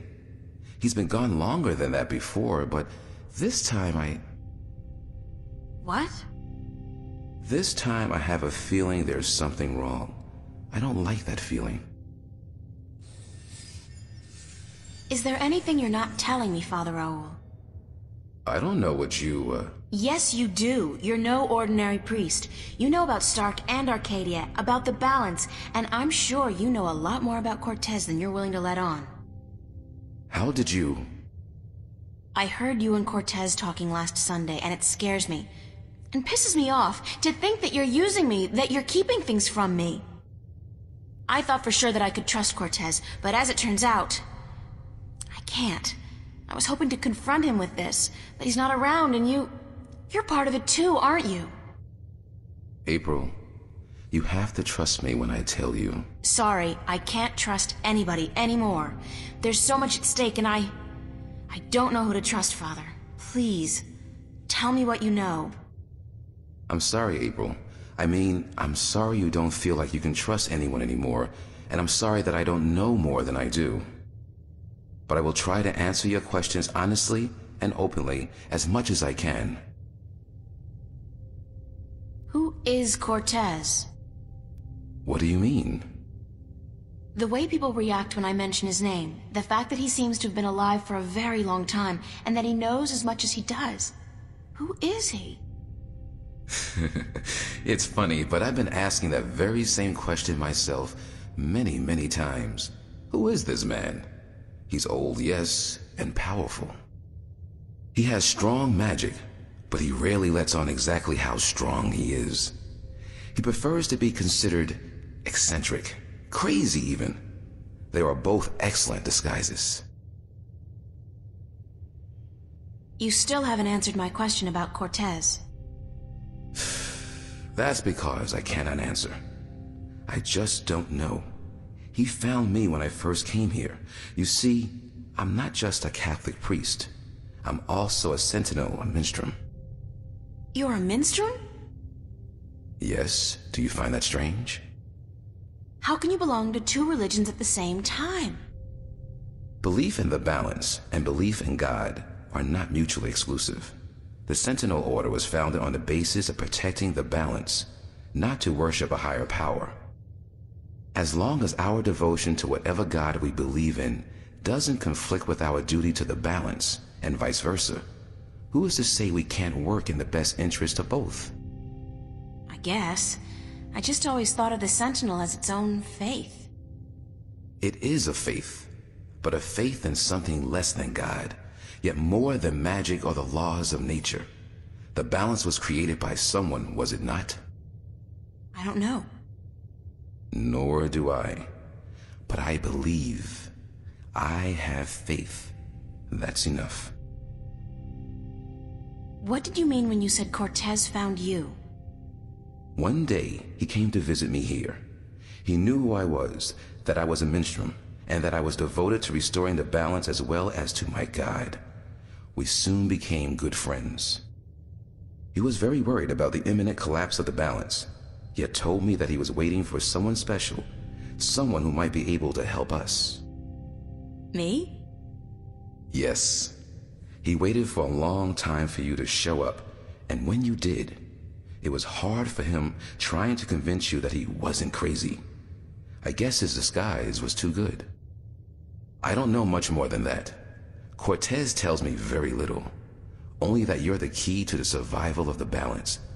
I can only assume that you're the new guardian? That's what I've been told. Not by Cortez, of course. No. I understand your frustration, but I cannot help you any more than I have. If there's anything at all... Thanks, Father. But you've done enough. It feels like I've done nothing. But God be with you, and the balance too. How did you become a Sentinel Minstrom? The Sentinel are not numerous in Stark. Not yet. Not with the Vanguard, the Church of Voltec, keeping a watchful eye and striking down anyone who dares to proclaim their faith in the balance. But the Sentinel are here, and when they find someone who they believe will be sympathetic to their cause, they approach them. That's what happened to me. They asked you to join? No. They told me the truth. I was studying theology at the time, and I found scriptures that challenged conventional wisdoms, made me question the validity of my faith. But once I learned the truth about the balance and the Guardian and the ongoing war with the Vanguard, it became easier to believe in God again, because now things made sense. And so, in the end, I chose to become not only a priest, but a minstrel, and I don't regret my decision. Have you ever been to Arcadia? No, I'm not a shifter. I'm stuck here, unfortunately. I don't mind. I've been fortunate enough to read most of the scriptures of the balance, and that in itself is a rare privilege for a Starker like me. I don't have any more questions right now. If you do, please ask. I want to help, and that's the truth. How are things here? You mean in the cathedral? No, I mean here in Newport. How have things been going? Nothing out of the ordinary. Why? Have you been away? You could say that, yeah. It's just been hot and humid, and it's getting worse by the day. And apparently crime is on the rise. But what else is new? I have to run, Father. I hope to see you again soon, April. Please take care of yourself. And if you see Cortez, tell him to see me. Tell him that I've been worried.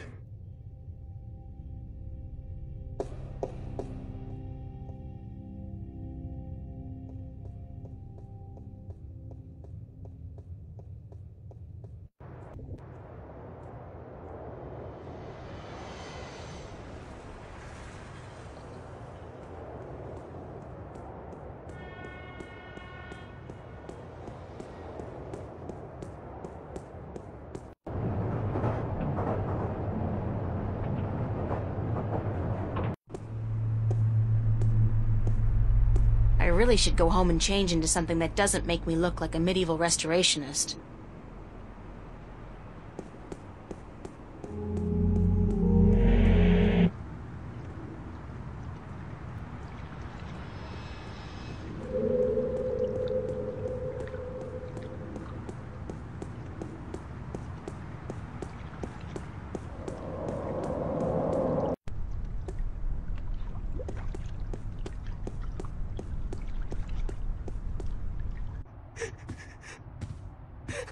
What's going on here? April, run! Get out of here! Why? What's the... Run, April, now! I wouldn't listen to her if I were you. Move over there. I said move!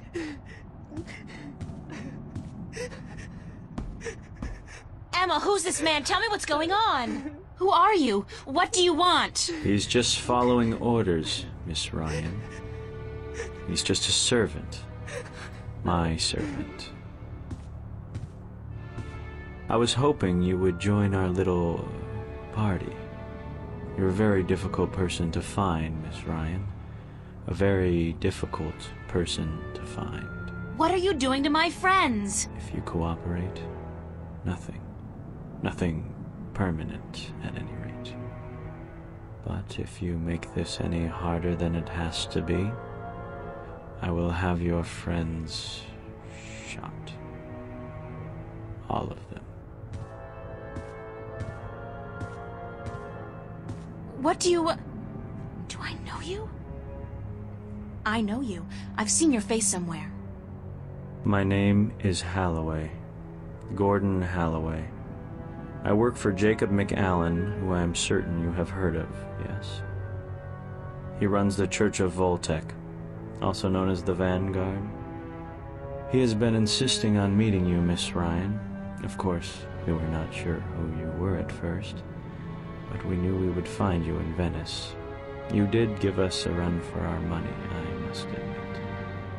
Your shift a week ago today made it a lot easier, but then you decided to stay out of town for a while. Smart. Coming back, though, was rather stupid. What do you want from me? We want you, and what you carry with you.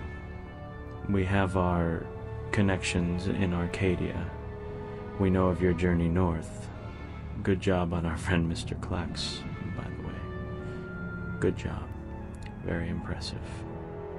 Of course, not to mention the fine work you did on that Gribbler creature. She was not very cooperative. She just refused to listen to reason.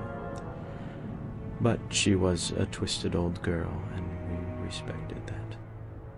Unfortunately, we lost track of you once you set out to sea.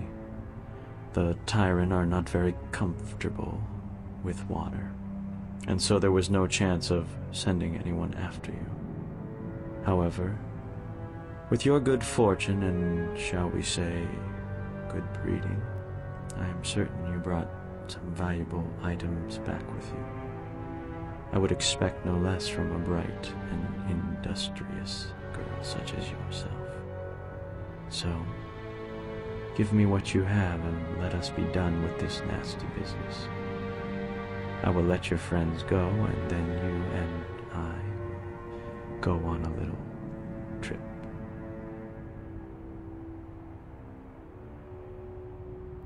All right. Release my friends and you will get what I have. You are a very intelligent woman, Miss Ryan. Still, we need to teach you and your friends a lesson. Shoot that one. Emma! What the hell is going on?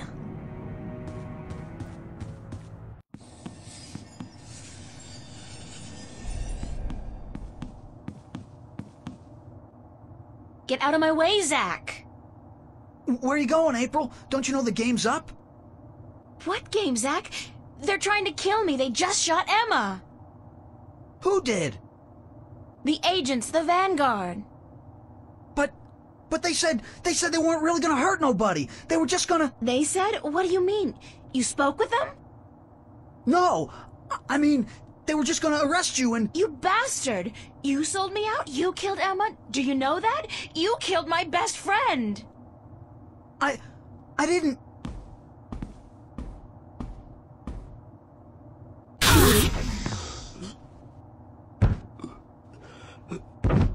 Zach, are you... Shit!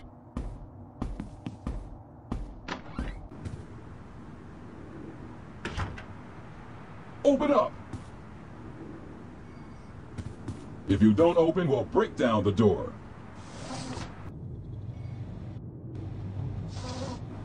Let's do it. Take it down.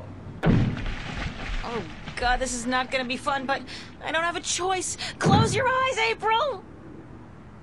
Oh, shit! Ah!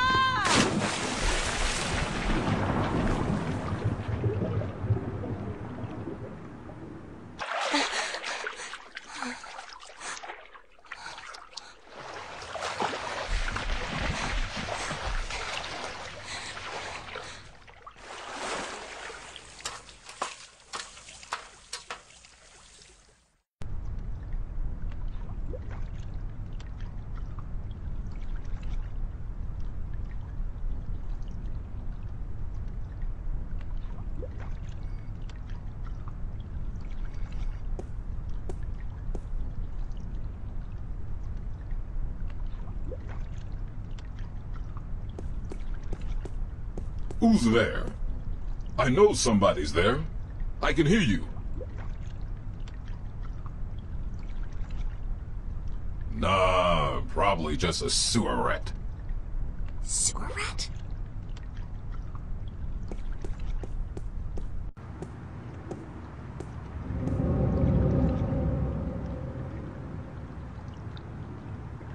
I got my body back. That was a close call, though. If I'd been caught, I don't want to think about what would have happened.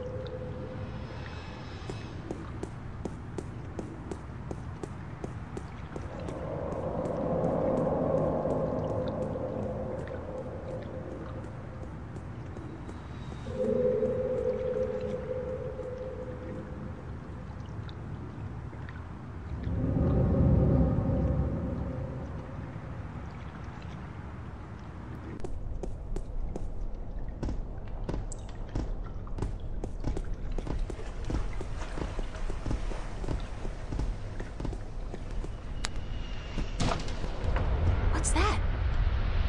The mystery door. It's open.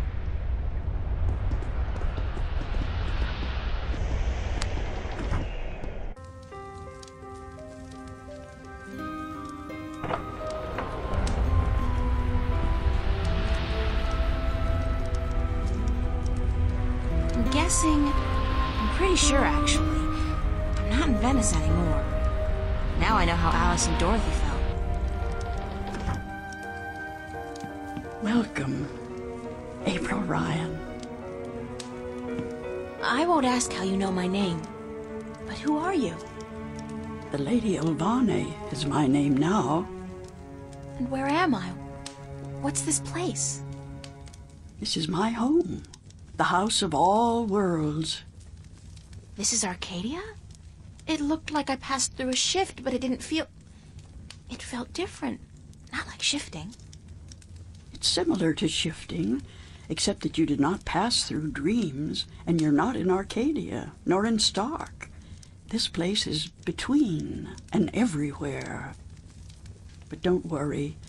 You are safe from your pursuers, for the moment. Did you bring me here? You brought yourself here. But yes, I opened a doorway for you. Why? Because that's how the story goes, April. You escape. You outrun your pursuers, and your journey continues. It's been written, and we cannot change that now.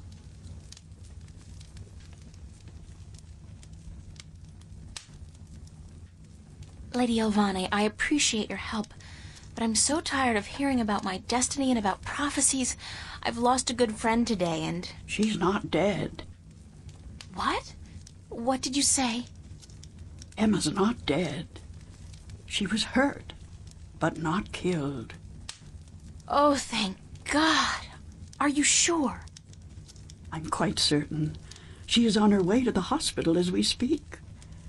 But the others, Charlie, Fiona, they're angry at you. They blame you for Emma's pain and for not letting them in on the truth. They should blame me. I brought it all to them. The violence, the chaos. I've hurt so many people since this all started. And yet, at the time, it all seemed justified. It was. The fate of the many depend on the sacrifice of the few. Your sacrifice most of all. You've made so many, and you'll have to make many more before this is all over. Will it ever be over? Eventually. The pain won't go away, though. You'll keep that with you forever. I don't know if I can go on. It's so hard. Listen to me, April. You must go on. You must be brave. They all depend on you. And you can do it. You can get through this. Just remember what's important and what's not. Remember who your friends are and trust them. Let them help you. I already did that, and look where it got them. So, somebody gets hurt. That doesn't mean you can give up. I want you to go to Mercuria, to see for yourself how those who are not willing to surrender are holding up. You can learn from their courage. can't go there. I can't shift. People tell me I have this talent, but it's not true. If I can't use it, what good is it? But you have used it twice already. April, child, you must learn to believe in yourself and your abilities. Use what you know, what you do best, to focus your magic. What I do best? You mean painting? If that's what you do best, then yes. Use that as a focal point. After a while, you won't even need that. But it's a beginning. What about the other things I have to do?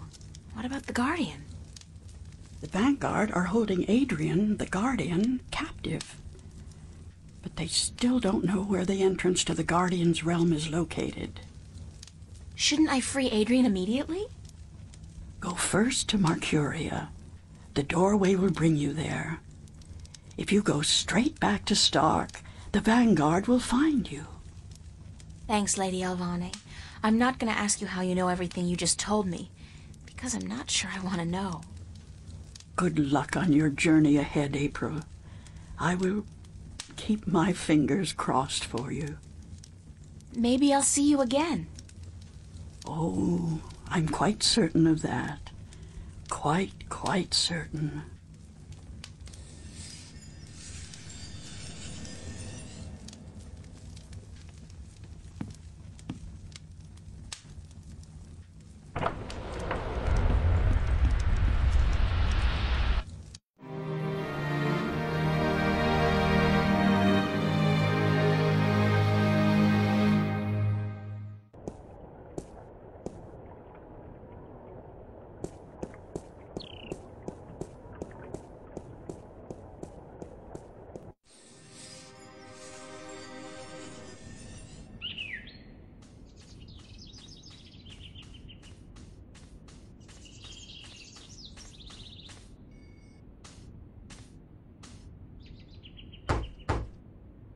Enter, honored guest, and I would have been with you presently.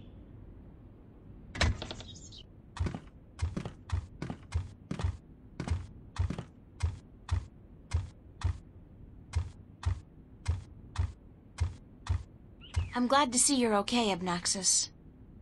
Should I not have been okay, April Ryan? I wasn't sure. Everybody else has left town. Yes, most everyone did. A war is coming. Shouldn't you be leaving too, then? I am, after I see you again. You shouldn't be putting yourself in danger for my sake, Abnaxis.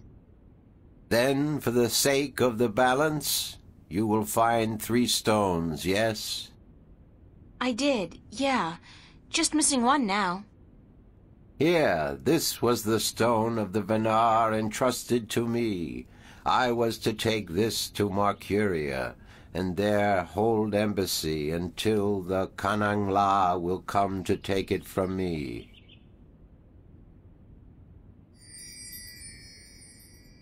You had this the whole time? Why didn't you tell me before?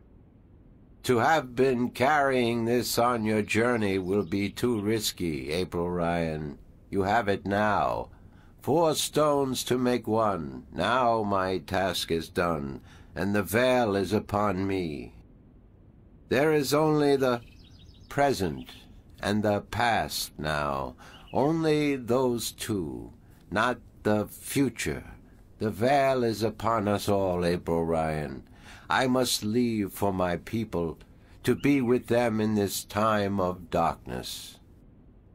Thank you for your help, Abnaxis. I will miss you. And I you, April Ryan. May the balance bless you. May the balance bless and protect us all.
think something's gone wrong. It looks like something's blocking the dragon's mouth from opening up completely.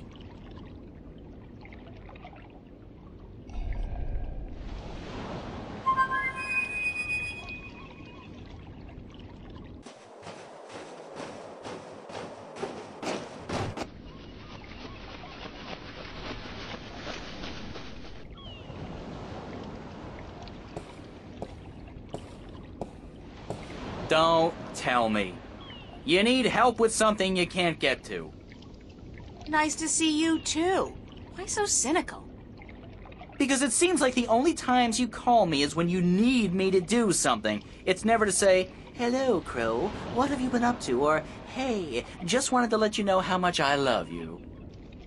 Sorry. There's just so much on my mind I forget to treat my friends right. Friend? I'm your friend. Whatever you need me to do, babe, I'm there.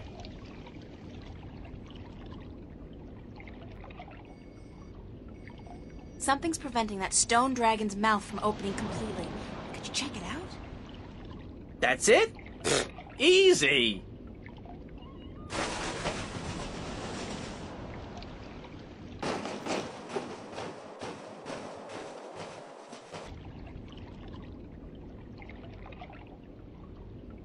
Yeah, I see what's wrong here. When was the last time they cleaned this thing? There's there's pigeon crap all over it. Some of it's so old it's almost petrified. Great! Peck it off. Peck it? No. That's disgusting. Nobody told me I was gonna be pecking pigeon crap when I joined up for this adventure. Crow? Peck it off! Yike!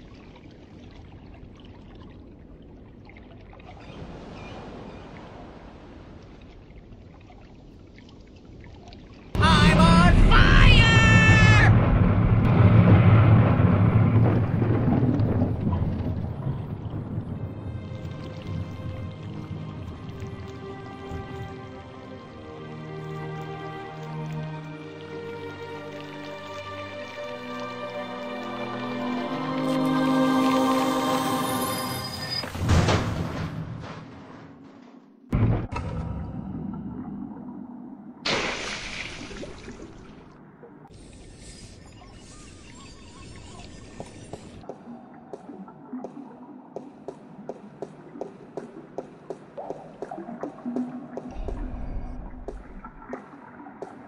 So you're still here?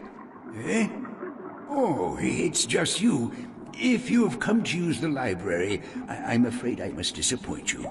We're all very busy today. Very busy indeed. Don't worry, I didn't come by to do any reading today. Good. With the Tyrant army approaching, we don't have much time. Is Vestrum Tobias around? Oh, goodness.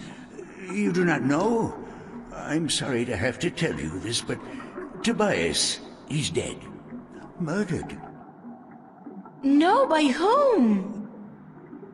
We don't know, but we suspect Vanguard agents, of course. In the chaos of the evacuation, the soldiers had their hands full making sure no one was trampled, and that looters were promptly apprehended. When we visited the temple after everyone had left, there were so many books and valuable artifacts we wanted to bring here for safekeeping. We found Tobias by the mules he loved so dearly. He'd been stabbed in the heart, and from the looks of it, he didn't resist much at all. He probably even knew his assailant. Why Tobias? He was the kindest, gentlest man I've ever known. Always helpful, always ready to listen. I'll really miss him. So will all of us. He was a great man, and a great Vestrum, and we will never see another like him. But unfortunately, there were many who disagreed with his views, and the Vanguard, well, they would be happy to see the end of him for good. Another reason for doing everything we can to stop them. Shouldn't you be leaving the city? Leaving? No, I'm staying here with my fellow minstrel. The Enclave is our life and our home, and we're not letting the Vanguard and the Tyrant army drive us away. But we will defend ourselves. With what? Books? We may look harmless, but don't judge a book by its cover. There are many of us who are skilled at magic. I can throw a pretty mean ball of fire myself. We even have swords and bows, and a few of us are well versed with deadly weaponry. So we won't be easily defeated, trust me. Good luck. And to you, the same.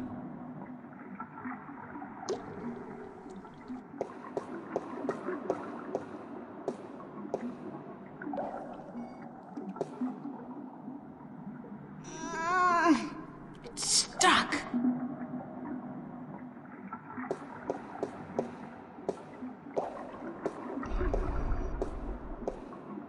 Excuse me? Yes? What's the rusty wheel downstairs for? A wheel? Oh, yes, the wheel. That's used for draining the water out of the pool. Do you know why the drainage wheel is stuck? Goodness, it is. Why, yes, of course it is. We keep the sluices locked so that the pool is not drained by accident. Could you unlock it for me? Certainly. But why? Because I need to drain the pool. Goodness me, you do? Very well, I will unlock the sluices.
It's an army heading this way, and they've got the road blocked.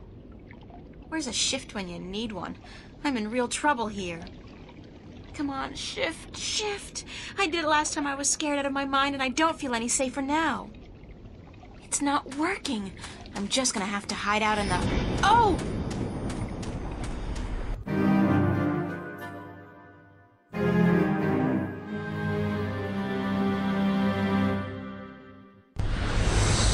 Saved by the bell. Again. I'm like the Incredible Hulk, except my powers only work when I'm scared silly. That's the second time I've opened a shift by instinct alone when I've been in mortal danger. The frustrating thing is, I still don't know how to do it when I'm not scared. Wait, didn't the old lady say I should use what I do best to focus my talents? Is running away really what I do best? Come to think of it, why did the shift dump me here? I wasn't even thinking about the studio.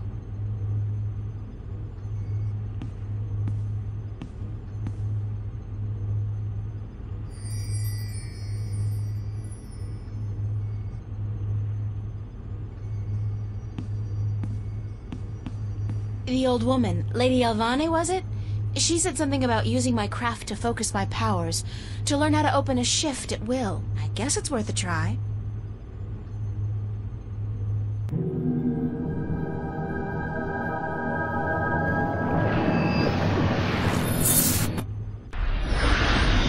I did it! On my own, I did it! April. Oh, Mother. What's wrong with you?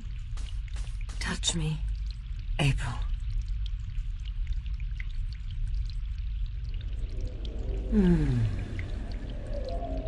What's happening to you, Mother? I am dying, April. But you can't die. You're the Mother, the White Dragon. You're eternal. Aren't you? The Mother is, April, but I am not. It is time for the new to replace the old, for the seed to grow into a flower, and for the withered and the gray to turn to dust and pass on into the ages. Help me understand, please. Take my blue eye, the crystal. You need it. But I can't. Take it, quickly. Thank you.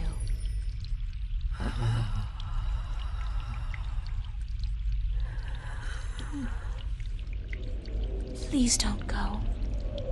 I am tired. The war with chaos has taken its toll on me. I wish I could have seen my children grow up. When will the egg hatch? When I die and turn to dust.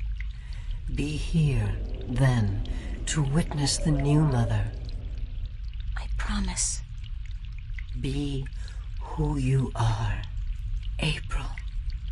Do not be afraid of that. Who am I? My daughter. My own daughter.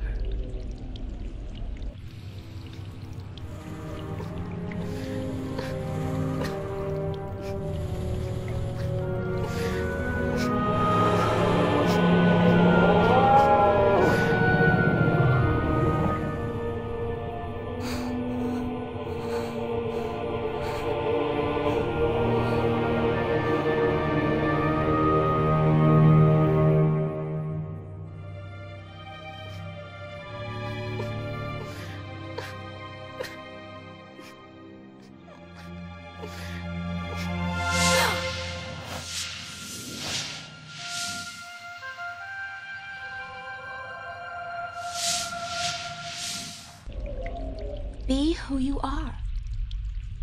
Sister? Sister.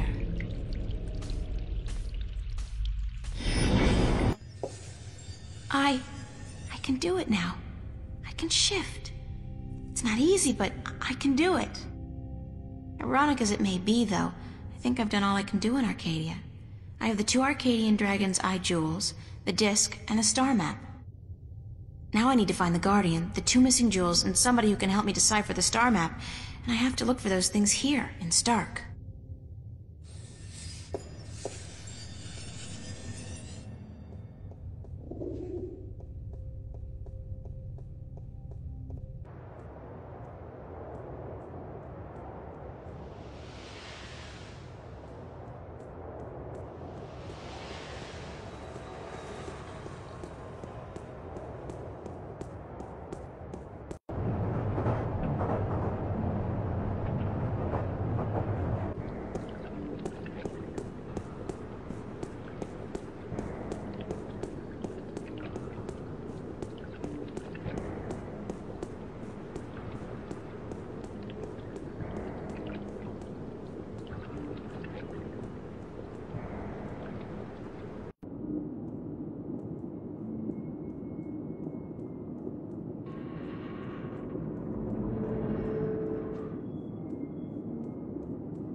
Sorry I'm late.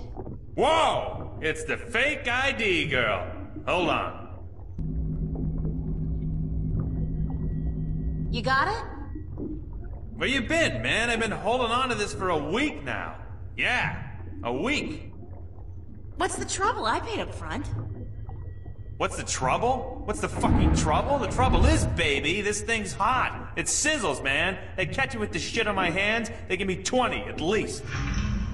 Like you wouldn't get twice that for any of the stuff you have in here. Yeah, but that's mine, man. Mine. My problem. This here is yours. Shit, take it. I don't want it anymore. What up? That's all.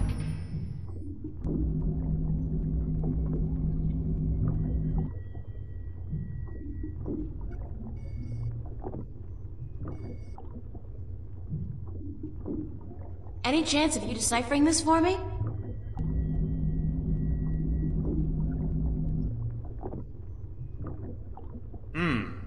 Looks old. This old? It looks old. It's gotta be old. What do you do, rip off a museum or something? Because I'm cool with that. It was a gift.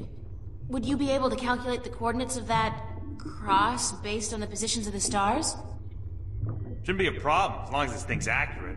I'll just do some chem trace tests. See when it was made, and then figure out the rotation of the constellations and calculate the... Yeah, sure. And what's it gonna cost me? This time? You still got credit from the AG unit you gave me. Works like a fucking charm, I'll tell you, baby. It's hot, I can float like the wind. Toots! Even with 2 people on at the same time. Oh, yeah. I don't want to know that. So, when can I get the results? Can't do the chem tests here, but I'll call a friend of mine. Owes me a favor. Come back later. Yeah, later. Much later. Sure. And hey, don't wait a week this time. Got it.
They got the coolest clothes in that store. The coolest and most expensive. I saved for months to buy a pair of socks there once. The coolest pair of socks I ever had. I could definitely do with a change of clothes. So what if this store's way out of my league? After what I've been through, I deserve to splurge a little. I look good, I feel good. Thank God they had a thermal shower in there. I needed a proper disinfection and delousing.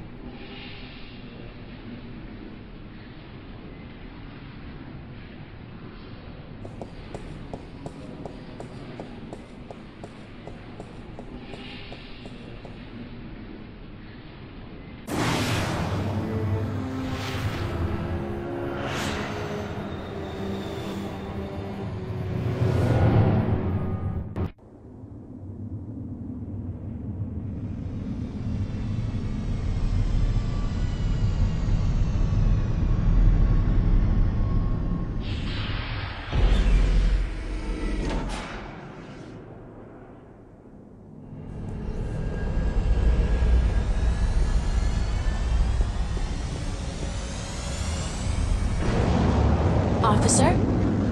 Yes, ma'am? Can you direct me to the MTI building? Certainly. See that huge, massive, towering building over there? That's it. Yes, ma'am. Okay, thanks. You're welcome, ma'am.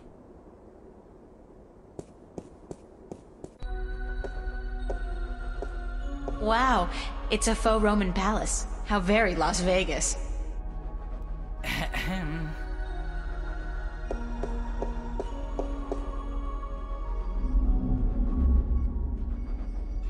Got a pizza delivery from Mr. McAllen. Really? I've not been informed of... Guy, you know how Mr. McAllen hates it when his pizza gets cold, yeah? So why don't you just do both of us a favor and call the elevator, yo? I'm afraid I can't. Listen, you want Mr. McAllen to get into a frizzy over his pineapple and baked clam pie? If that mozzarella cheese cools down... All right. Give me the pizza and I will see to it that it's delivered as soon as possible. No can do, Guy. This has got to be delivered now. I can't very well leave my... All right. Step into the elevator and I will send you to Mr. McAllen's office. But I want you back down here pronto. You understand? Capiche, Jerry. Gerald. Now hurry. Mr. McAllen likes his mozzarella hot and runny.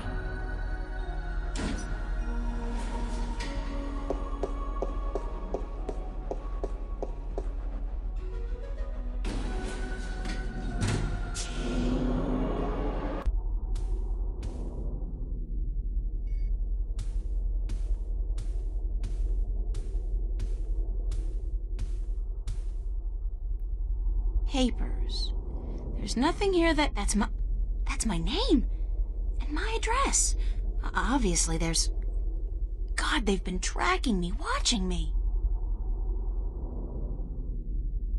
Uh-oh. Oh.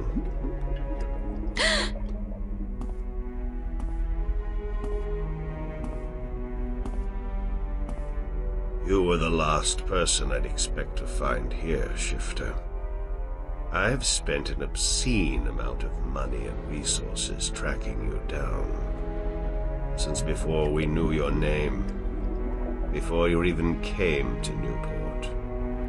And then you simply walk into my lap, like a mouse into a great big trap, looking for the cheese, I'd imagine. The Guardian. Well, he's not here, I'm sorry to say. He's being held elsewhere, awaiting your directions. You do have them, yes. The directions to the Guardian's realm.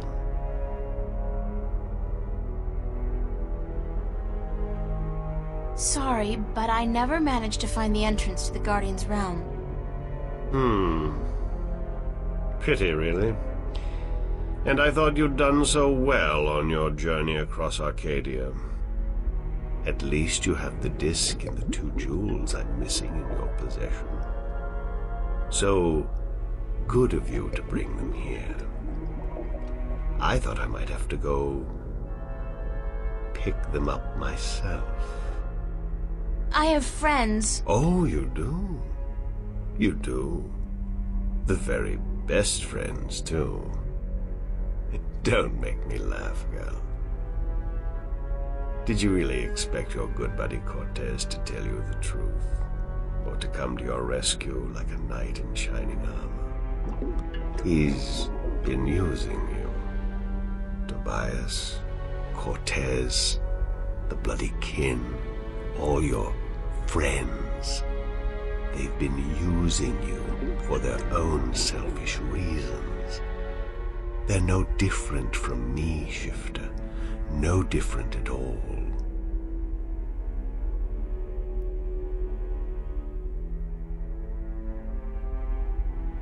How have they been using me? The Sentinel. They say one thing, I say another. It's all subjective, isn't it? Does the fact that I want to reunite the worlds and allow mankind its true destiny sound like an evil deed? No, but the way you go about it... The way I go about it? What about the damned Sentinel? They've kept the truth from most people for millennia. They've buried the past and indoctrinated Arcadians into their own outdated faith. No. You have been kept from the truth just as much as everyone, Shifter. You are just a piece in a grand game of chess. You're not even a big piece. You're a pawn. Now, give me the disc and the jewels, the dragon eyes, and then we can wrap this game up. I'm quite certain you know more than you let on about the Guardian's realm as well. I'll have that information too, very soon. I'm not giving you anything. I have an army of devoted soldiers in this building, Shifter. I run this city. What are you going to do? Round up a mob of your friends? Forget about shifting as well. There are magical barriers against that in this building. All right, I give up. Here's the disc and the jewels.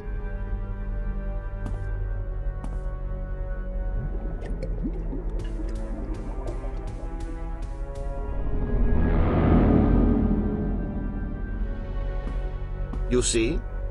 I wasn't lying to you, unlike some of your accomplices. You don't have a choice. You must give me what you have. Fine. Who the hell cares anyway? I'm exhausted and I give up. Cortez has abandoned me.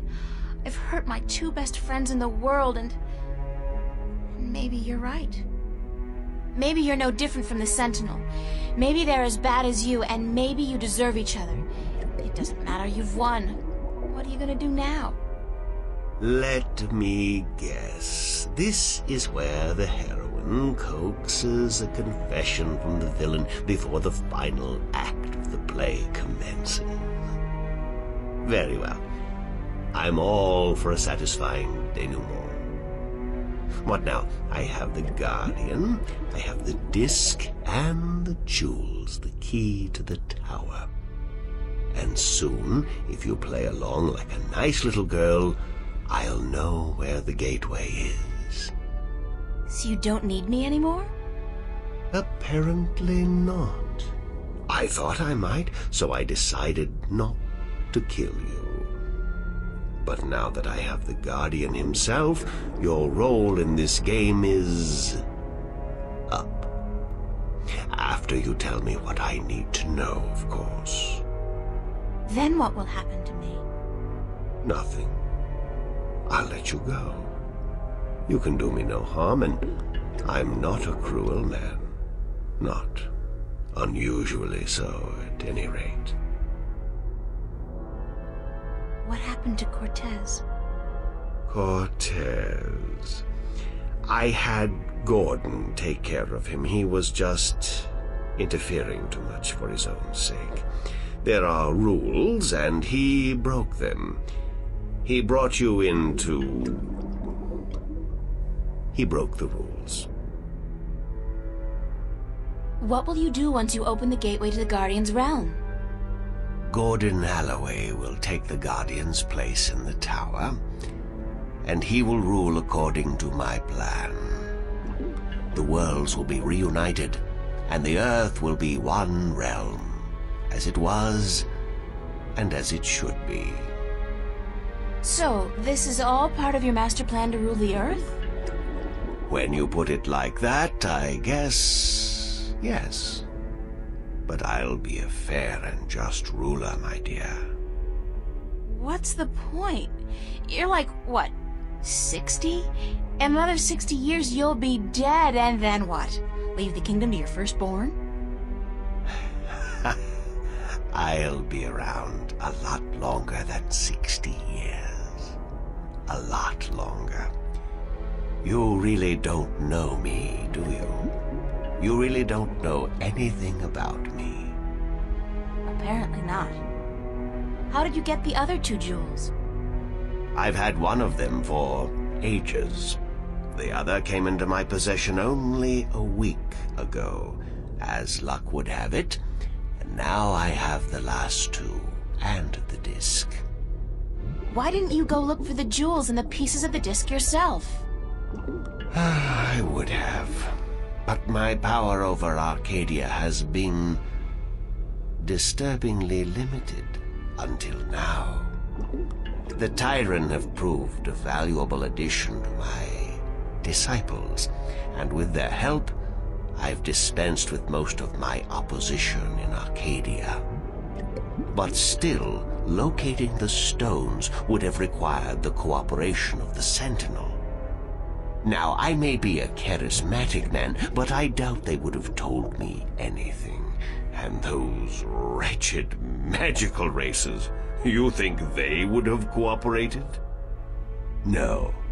They were waiting for their savior, their prophecy come true. And you seem to fit the bill. Why not take advantage of that? As for the jewels, the white and the blue of the Drykin were not likely to submit to me, and that was a battle even I'd be well advised to avoid. But time is ticking, Shifter, and the wheel of the balance is turning. Please, enter the elevator to your right. I want to show you something.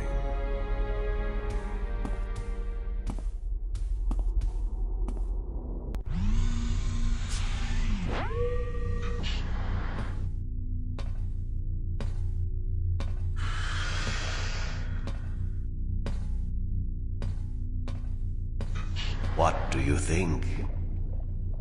What is it? This is the end result of the centuries of work and research the Vanguard have done.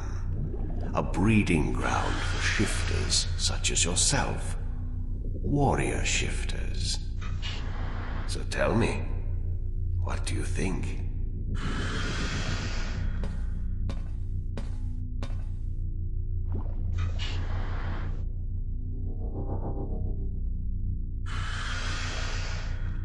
Does it matter what I think? No. I'm just trying to be polite. Now, give me the disc and the jewels. And don't try anything this time. I might have to hurt you myself.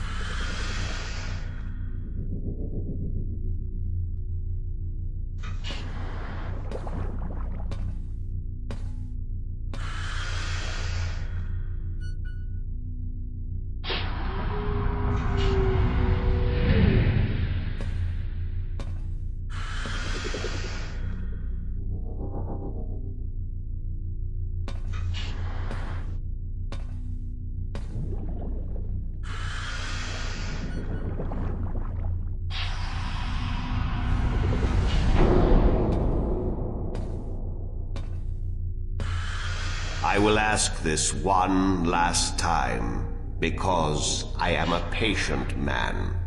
Where is the gateway to the Guardian's realm?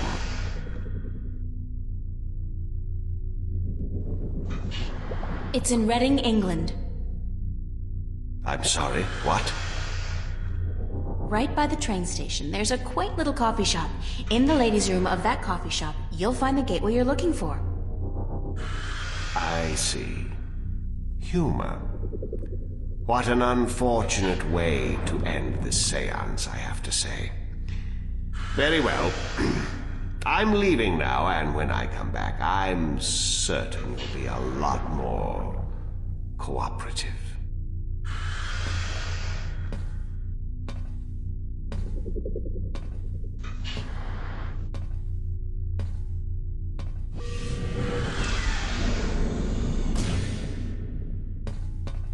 Elevator locked. Hoverpad exit closed.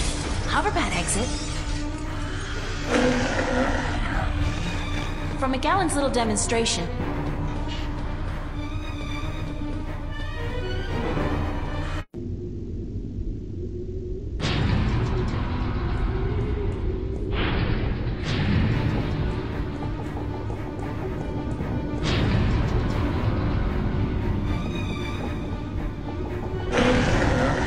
it's still coming after me. Oh, this wasn't such a good idea.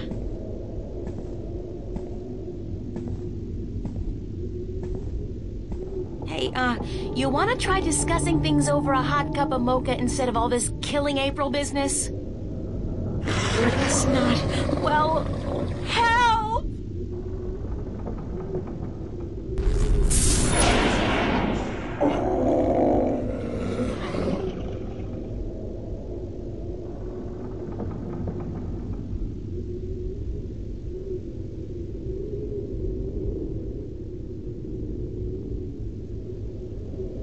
Cortez!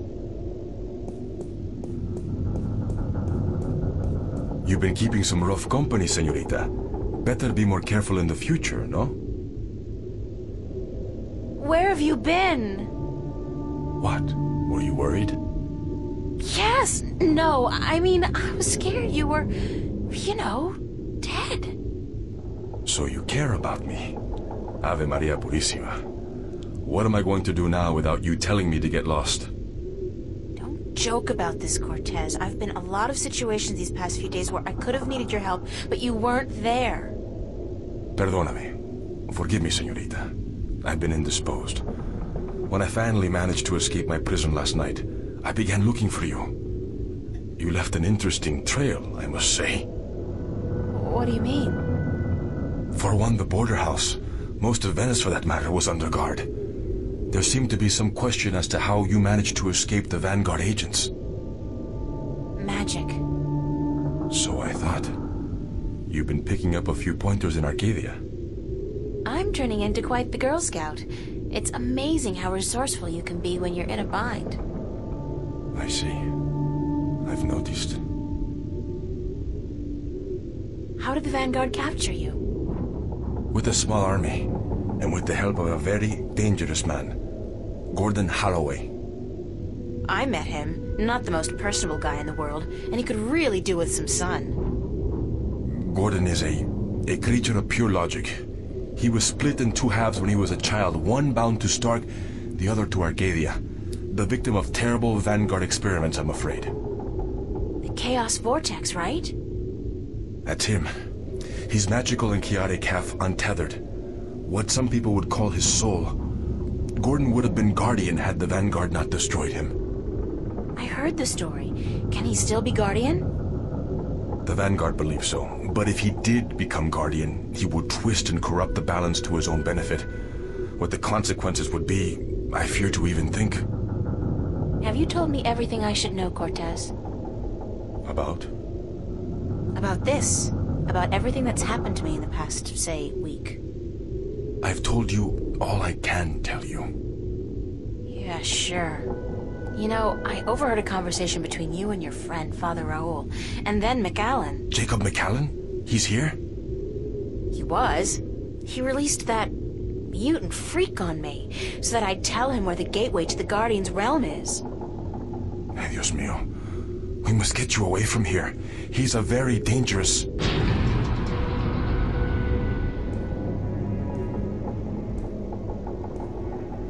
Why, if it isn't a family reunion. I could smell your hand in this, brother. The Vanguard. Was this the extent of your originality? If you had to meddle in the affairs of mortals, would it not have been prudent to show a little subtlety? He seized the dragon and bound him for 1,000 years. Free at last, brother?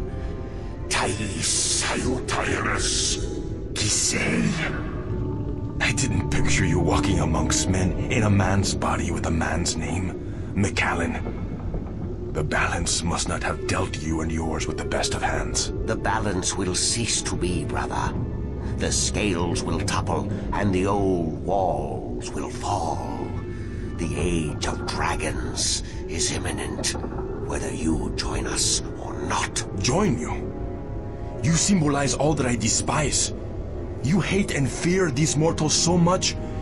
You bring on chaos to destroy them, but you will only succeed in destroying yourself.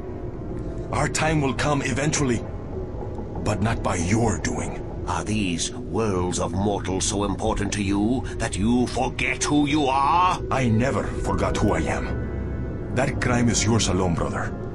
What's this?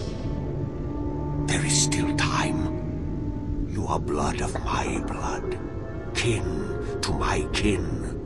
You are immortal dragon, and our destinies weigh the scales of the universe. Where do you get all those cliches, kin to my kin? Doesn't it ever bother you that you sound like a badly written play? Oh, well.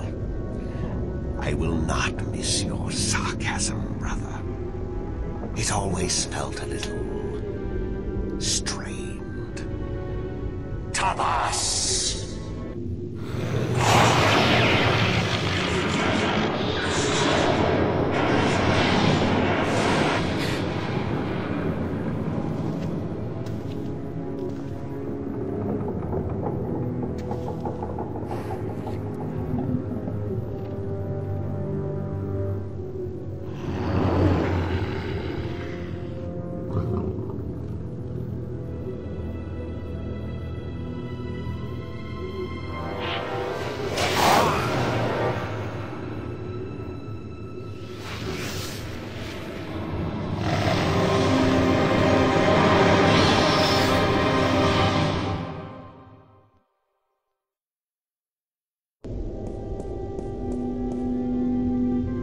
Cortez!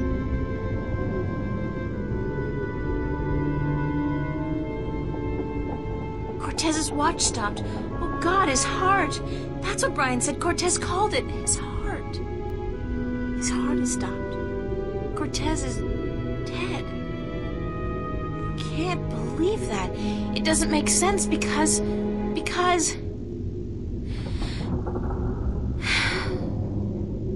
He's gone. They all die. God damn! I can't. Everybody I love dies. Everybody I love.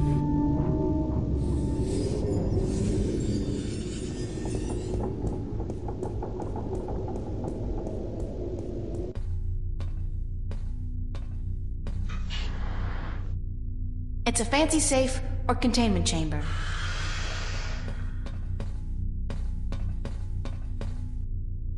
Unlock containment chamber?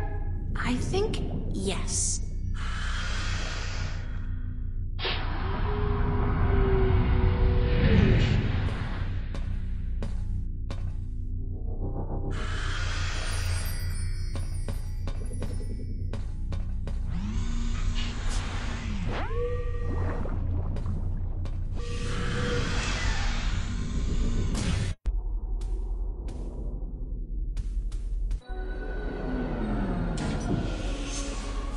And what, pray tell, took you so long?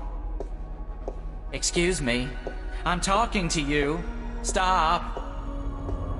Screw you, Jerry.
Hello? Flipper?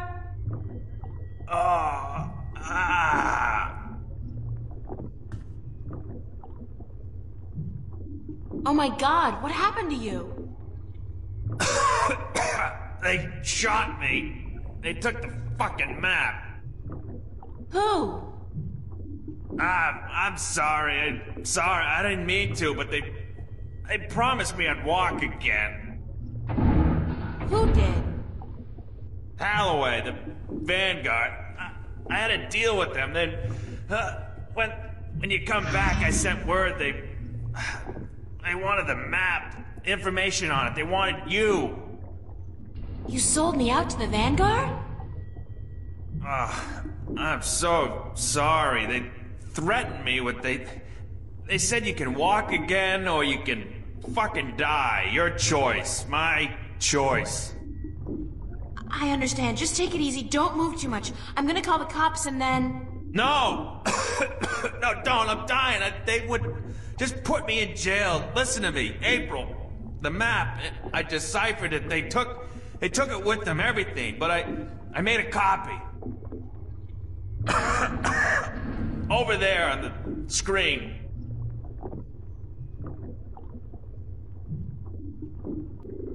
What am I looking at? I played with the map you gave me, and though there was information missing, Why don't you just take it easy for a while? Don't say anything. They took it. See the flashing cross? That's the destination on the map. Some kind of anomaly, I guess. Nothing about it in any databank, but right next to it, there's a spaceport, the Morning Star. Transfer terminal to the colonies, luxury hotels, casinos. If you need to get to the position on the map, that's the way to do it. Go to the Morning Star. Holloway was bringing something with him up there to the station. I heard them talking about it. Sounded important. The Guardian? It's gotta be the Guardian. These guys are bad, the worst. You gotta be careful. I'm fucking telling you. I'm the only chance we got. I know. Get him. Get up there to the Morning Star. Go to the Morning Star. Do what you have to do now. I will. I'm sorry. You okay, Flipper? Flipper! Damn. Thanks, Flipper.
I can literally feel the price of this outfit. Nice.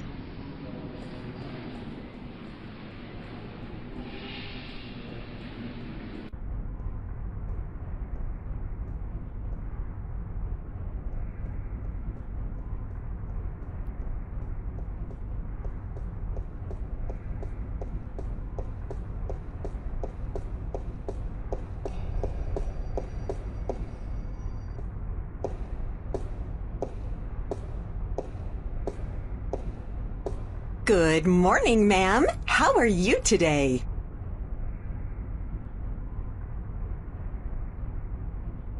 Aside from the fact that the fate of 2 worlds rests on my shoulders? Yes? Just peachy, thanks. That's good. How may I help you today, ma'am? How does it feel working for the dark side? Pardon me, ma'am? I mean, it's slavery, isn't it? Certainly not. That's a popular misconception. In fact, our colonists are given the best of care, a job suited to their talents, and a full salary. You tell yourself that if that makes it easier to sleep at night. I'd like to register as a colonist. Very good, ma'am. You won't regret this decision, I can assure you of that. I'm sure I will. In fact, I already do. Yes, well, we'll do our best to find the perfect colony for your tenure after you fill out a simple multiple-choice form and... Why not just call it slavery? I mean, that's what it is, isn't it? Oh, no, ma'am, certainly not. Our colonists are given the best of care and a full salary to go with their assigned tenure. Whatever, I just need to get on a ship that'll take me through to the Morningstar transfer station. We do have a ship leaving this evening with colonists bound for Bokamba 8, and that does stop at the Morningstar. But I'd suggest you go through our pamphlets. Sign me up for, what was it, Bokamba 8? That's where I want to go. All right, ma'am. If you would just hand me your Newport ID card and place your right thumb on that black square, we can get you registered.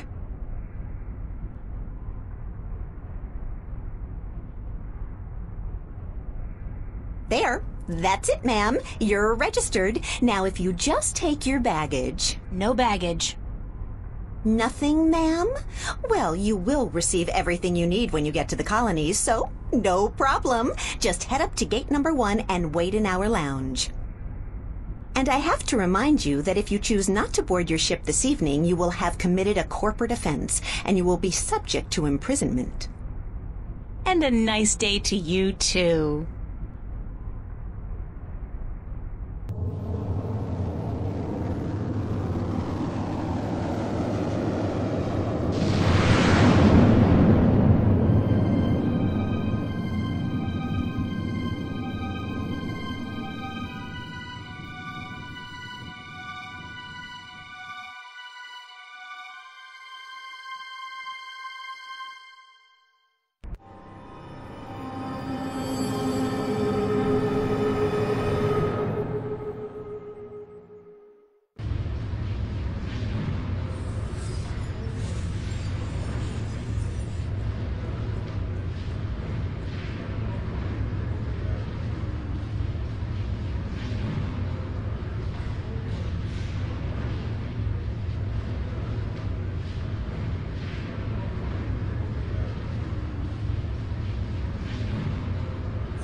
It's locked.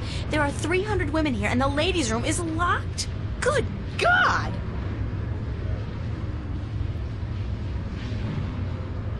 This is one journey I prefer not to embark on.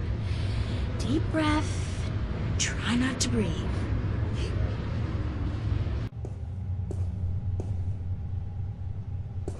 Instant heat. For that special moment when manly vigor is required. Fast. Ha! Their secret revealed! To purchase Instant Heat, the #1 source of manly vigor, please insert a cash or credit chip now.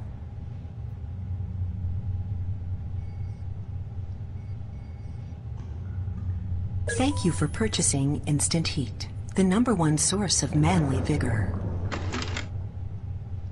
Please be advised that excessive use of Instant Heat, the #1 source of manly vigor, can cause involuntary spasms and discharge. I feel like I'm spending my entire life pushing trash from one place to another. Weirdest thing, that. Hey, looky, it's a hole in the wall, cleverly concealed. You gotta hand it to them. They know security.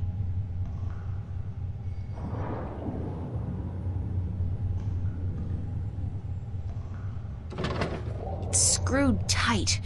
Curse the day I traded away my screwdriver.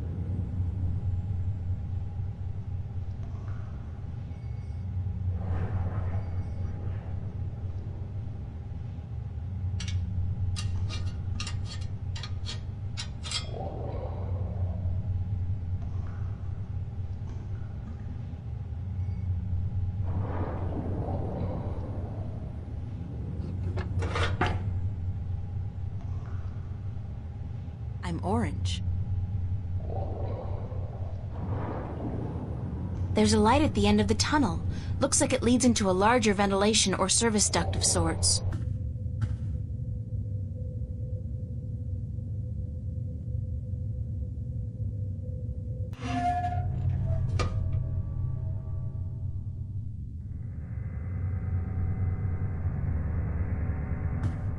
It's a surveillance camera. It's connected to the station feed via an optical cable.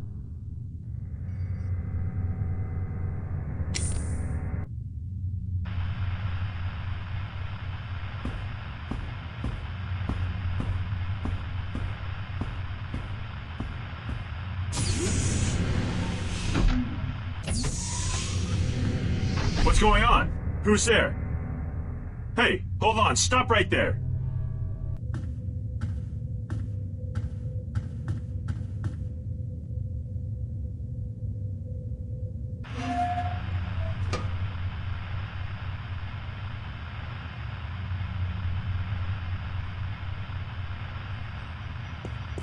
Is one enough?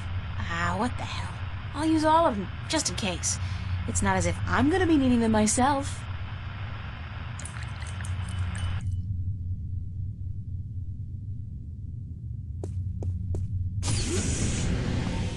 What the heck are you doing in here?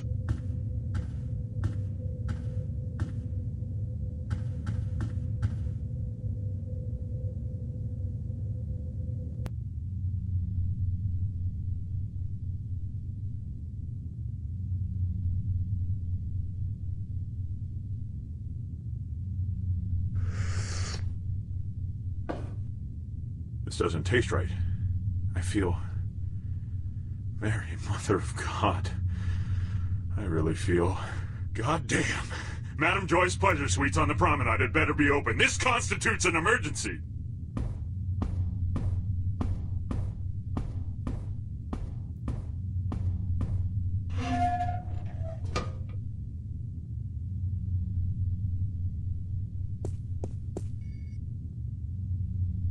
There's something in one of the pockets. It's a short and thin cylinder. A magnetic key, I believe. That might come in handy. I think this is a registry of all the prisoners on the station. Let's see. Yeah. Cell block registry. Cell number 1, Agusty Bryan. Cell 2, Ruth Pawani. Cell 3, Morgan Enger. Cell 4, Hammer Hansen. Cell 5, reference G. Holloway. G. Holloway? Gordon? That's gotta be it. The Guardian's in cell number 5.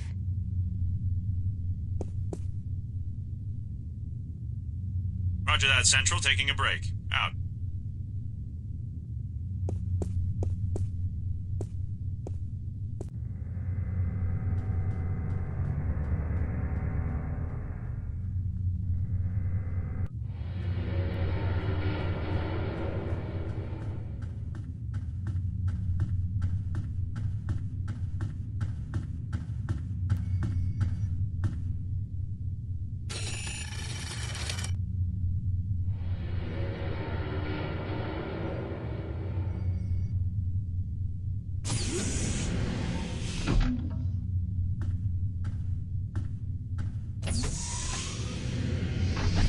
Hello. You were a hard man to find. You speak Navin. Are you from Arcadia? No, but I have had a lot of practice. I'm a shifter, like yourself. And as it turns out, the next Guardian, although I'm currently in denial. April Ryan. Adrian. Have you come to free me? Or to question me more? I'm with the good guys. Well, I'm all that's left of the good guys. The balance, it is collapsing. I did not want to leave the Guardian's realm, but I had to. Nobody's blaming you, but if we don't get moving soon, we won't have time to save the worlds. Can you believe I'm still not getting my head around that concept? What do we do? You just keep close to me, and let me worry about that, okay? I've had some practice in subterfuge lately. I will do as you say.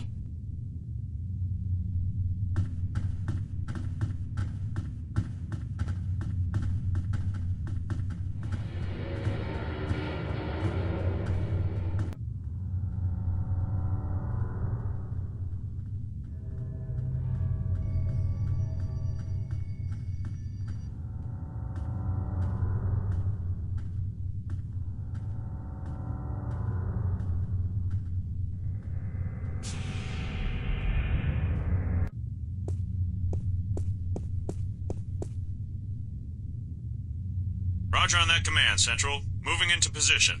Out. Roger that, Central. Taking a break. Out.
From what I understand, this gateway to the Guardian's realm, a wormhole, something like that. It's somewhere outside the station? Not far from this metal box. No, not far.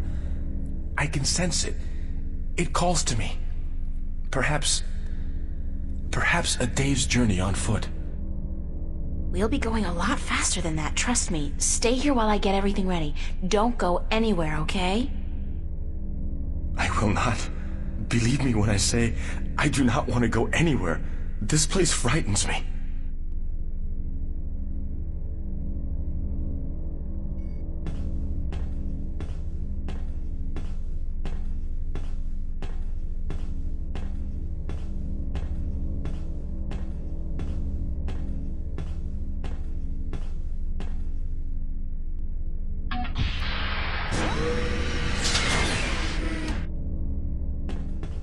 It's a single-person pod, used to maneuver outside the station to do general maintenance and, clean windows, I guess. We used to run simulations of similar pods back in school, just for fun. Oxygen filter? Damn, the filter's missing.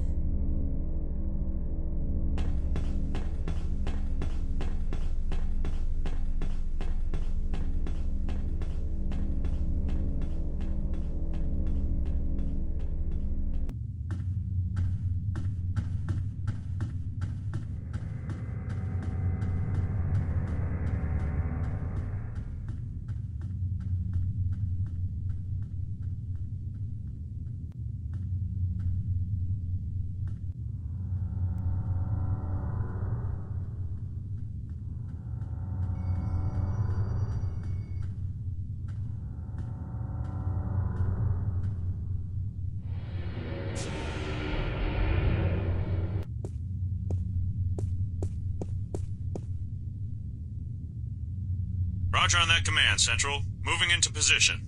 Out. Roger that, Central. Taking a break. Out.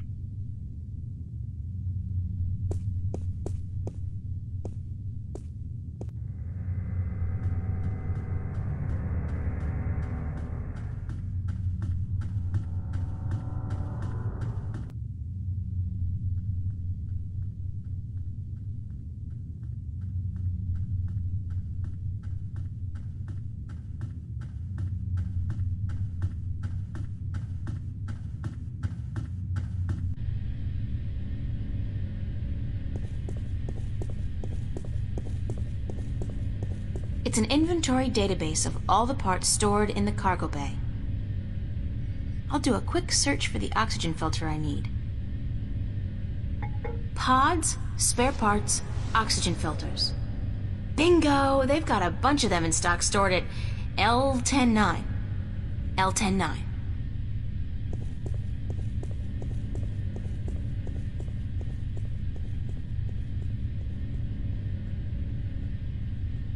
E1489-102 and L109. L109, that's the one.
Roger on that command, Central. Moving into position. Out. Roger that, Central. Taking a break. Out.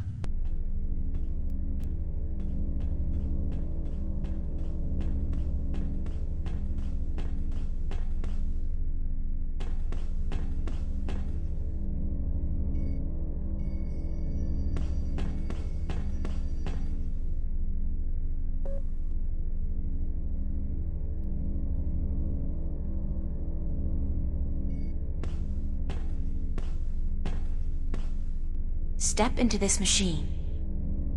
What is it? It's a pod, a sort of exoskeletal spacesuit. Oh, hell, like you have any idea what I'm talking about. It will protect you when we travel to the gateway. That's all you need to know. How do I use it? Well, you don't. Or at least you don't. I will launch myself right behind you, and then I'll come to get you. We'll go through the gateway together. I understand. One thing, April. When we get to the Guardian's realm, we may be separated, and I must give you a warning. Of what? Of the 3 trials before you get to the Well of Making. There are more trials still? I thought that since I had the disc... The disc is but the key, and a replacement for the disc that was broken when I deserted the tower. You will still need to prove your worth to the balance, that you can take the responsibility of being Guardian for 1,000 years. Okay, so tell me, what are these, 3 trials? The first trial is a trial of might. Defeat a powerful enemy using your talents in war and in magic. Great, I have absolutely no magical or warrior talents whatsoever. And the second one? The second trial is the trial of spirit. Face that which you fear the most, the darkness in your heart to go on. Spiders? You may not even be aware of your deepest fear, April. It is locked in your heart. The third trial is the trial of matter. To get to the well of making, you must cross an apparently insurmountable barrier using whatever means at your disposal. That sounds like the easiest one. So that's it? Pass through those trials and I'm home free? Yes. Like I said, there is a chance I might not be there with you. And in that case, you must make your way towards the tower. Okay, got it. Now, let's hurry up before somebody finds us here. Go into the pod and don't worry, I'll be right behind you.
Anybody here?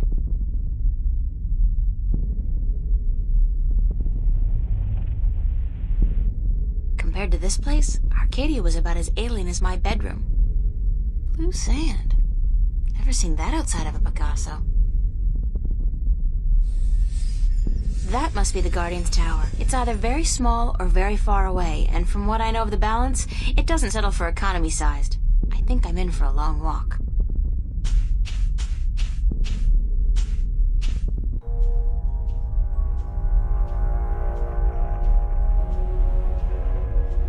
There's the second pod, but I don't see... Adrian!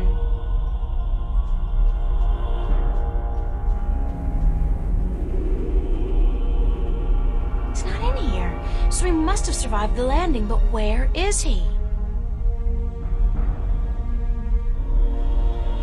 Adrian? Adrian!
If I had wings, I could fly across. Since I don't, I'll just have to head back down to the desert and try to find my way around the chasm.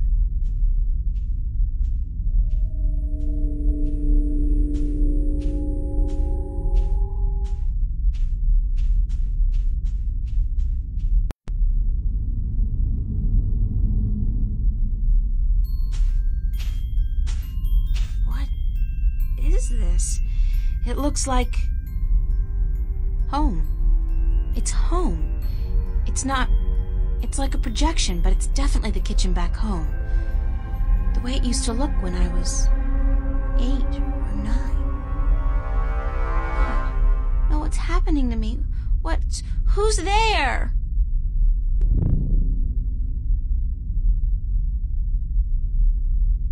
Come here, Pumpkin. I got you something special. Dad? Daddy? Is that you? Hush, Pumpkin. Come here. Daddy's got something for you. Please, Daddy, don't hurt me. Didn't I say to come here? Come here right now, bro. Daddy wants to give you something, Pumpkin. Come on.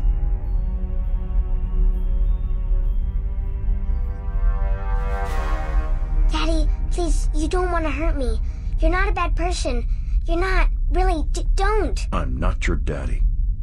I'm not your daddy. You came into our lives and you destroyed us. You took advantage of us. You're a frightful little beast. But Daddy, you gave me this.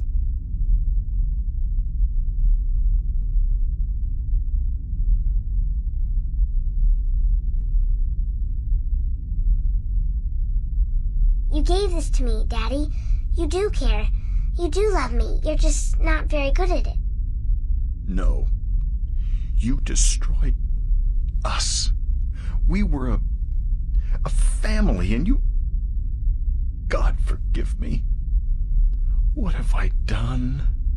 What have I done to you? You did nothing, Daddy.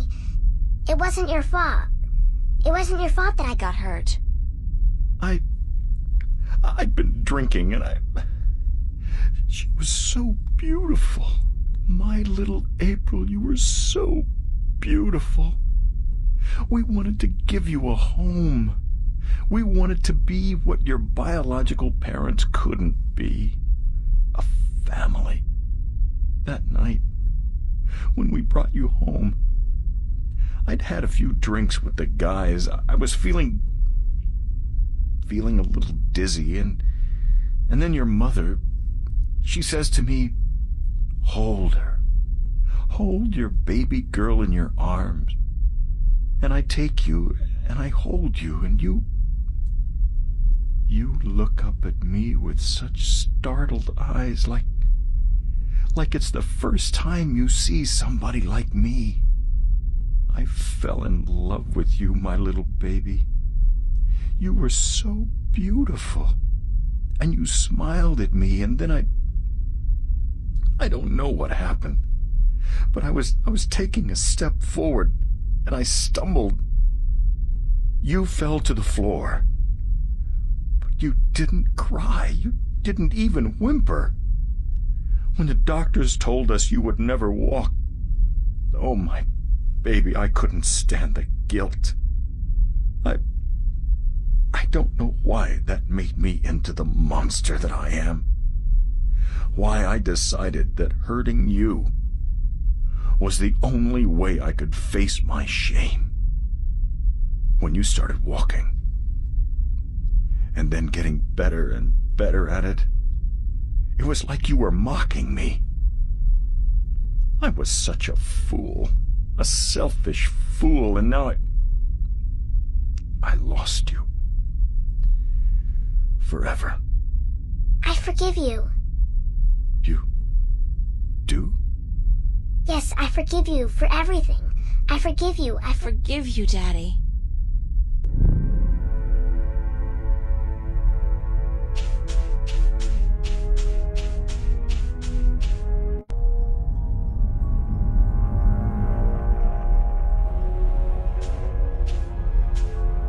Finally, I thought I'd never make it here.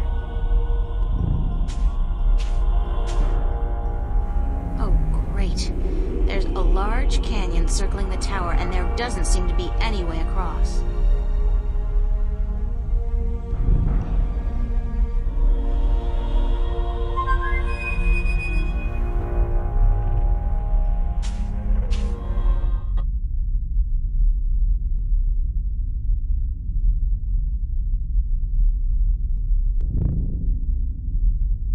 It worked! What?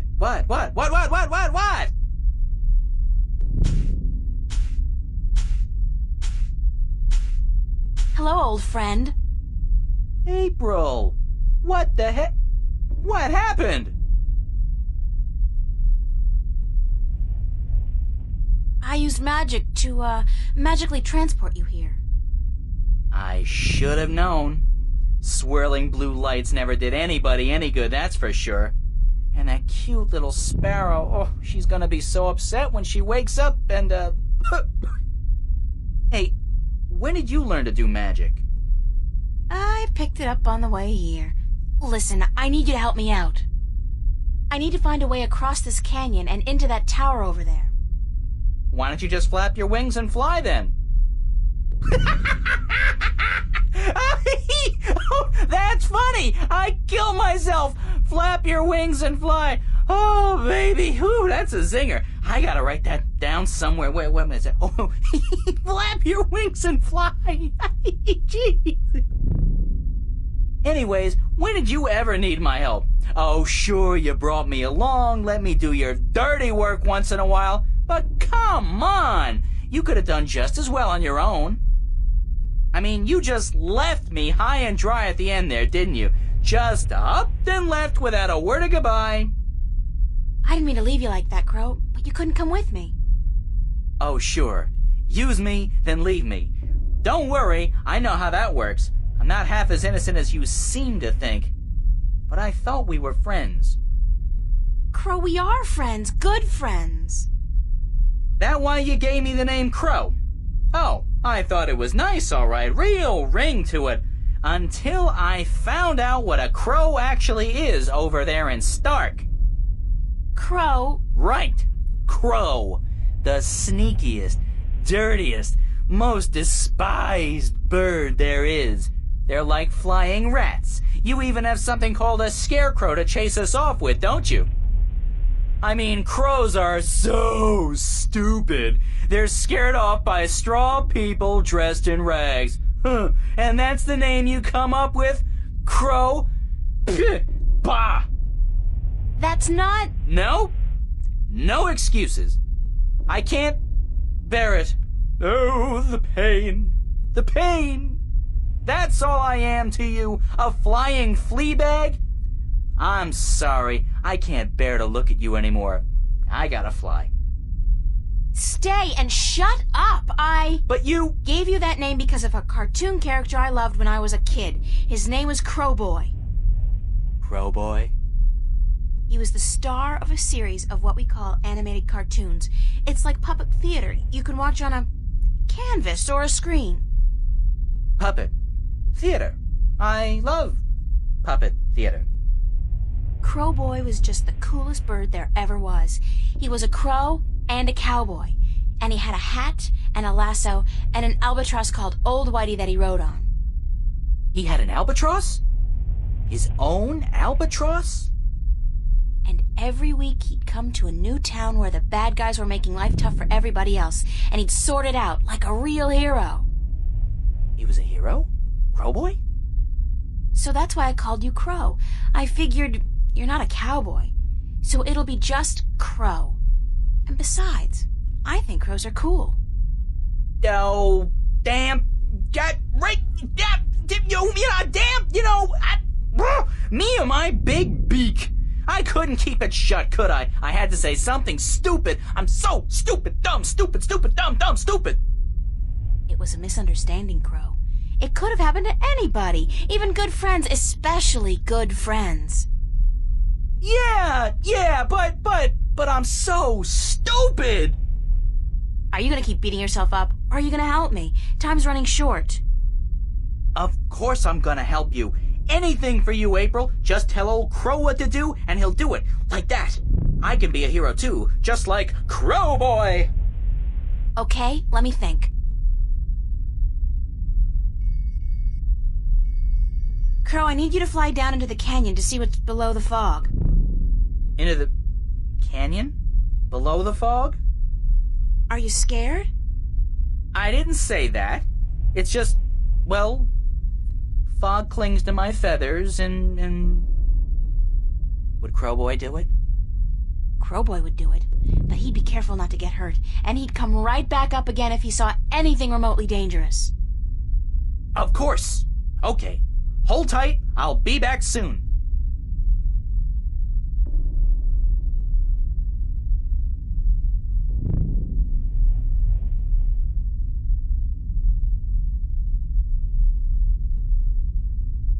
So what did you see, Crow? What was below the fog? You're not gonna believe me. What? I told you, you're not going to believe me. Just tell me what you saw. Nothing. Nothing? As in nothing out of the ordinary? No, as in nothing at all. The absence of anything. Below the fog, there was nothing. It was terrifying. Until you've seen what nothing looks like, you won't be able to fully appreciate something. Anything at all. I used to hate this blue sand. I mean, blue sand? What the heck? Now, though, I love it. It's sand, and it's blue. It's something. Not like that nothing down there. It was freaky. So there's no way I can climb down, cross over, and climb up on the other side? You'll fall into the nothing. I'm telling you, I don't even think time passes down there. You'd be falling through nothing forever. Damn. Crow, can you fly across the canyon to the base of the tower? Can a chick lay eggs? Well, I know you can't, but... yeah, I can do that. What was it you wanted me to do again? Just fly across the canyon and see if you can find any weird buttons or levers or something like that. What for? There must be a way to cross this canyon, and maybe there's a magical bridge that needs to be activated. I don't know, Crow. Just fly across and check it out, okay? Will do. Hang on. What am I saying? Of course you'll hang on. It's not like you have any other choice.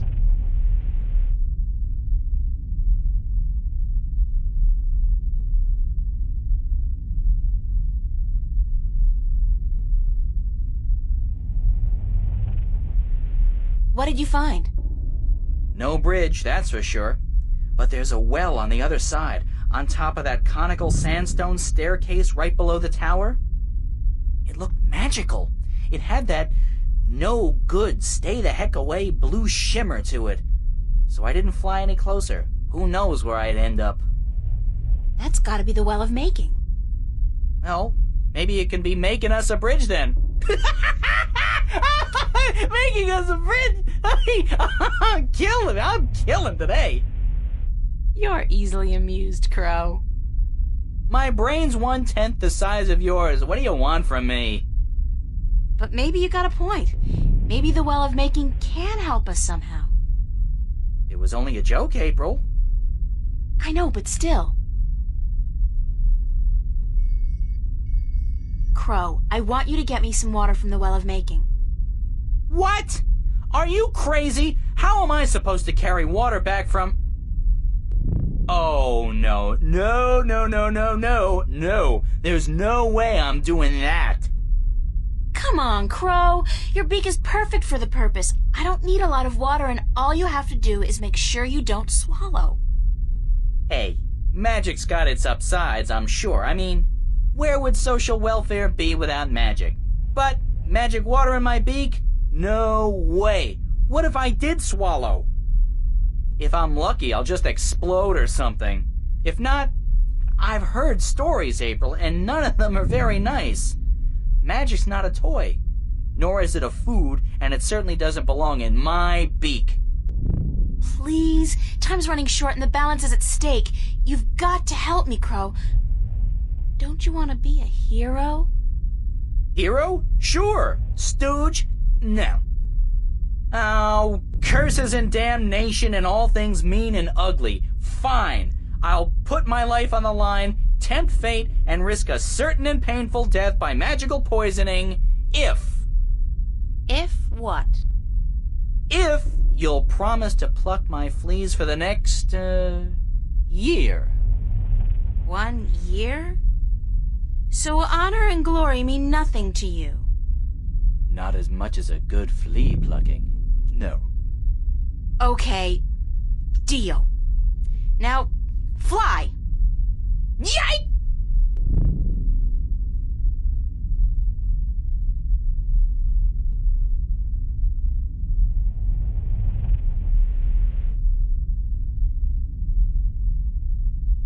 How did it go? Oh, good. Oh, what to do? What do I want you to do? I can't take the water, so you're gonna have to do whatever it is we need done with it. Alright.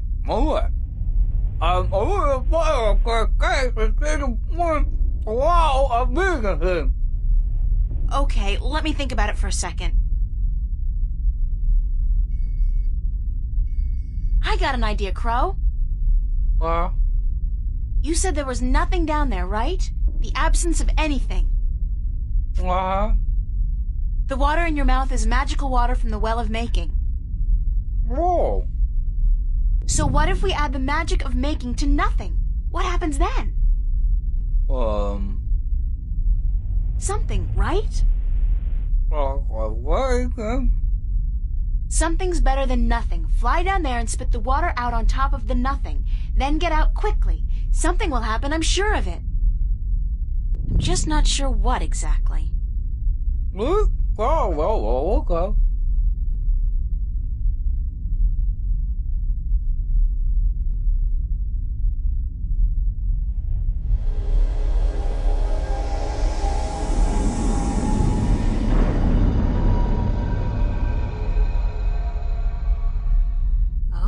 That's something, all right. But what? Where's Crow? Crow! Crow! Crow!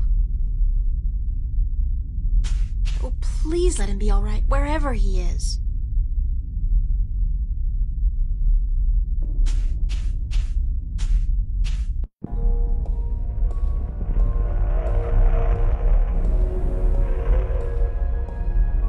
It's been a long journey getting here, but this is it. End of the road. All I have to do now is figure out how to get up into the tower.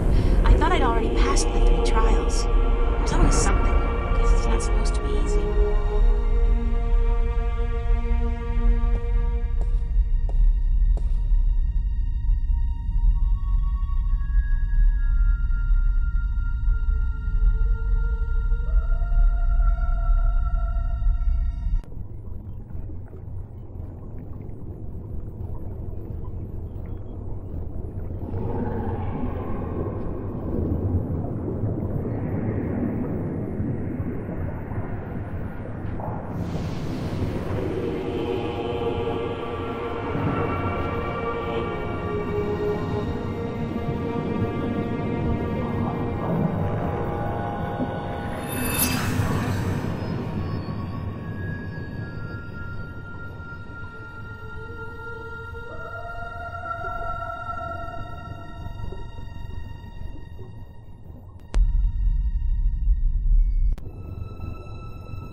God you came.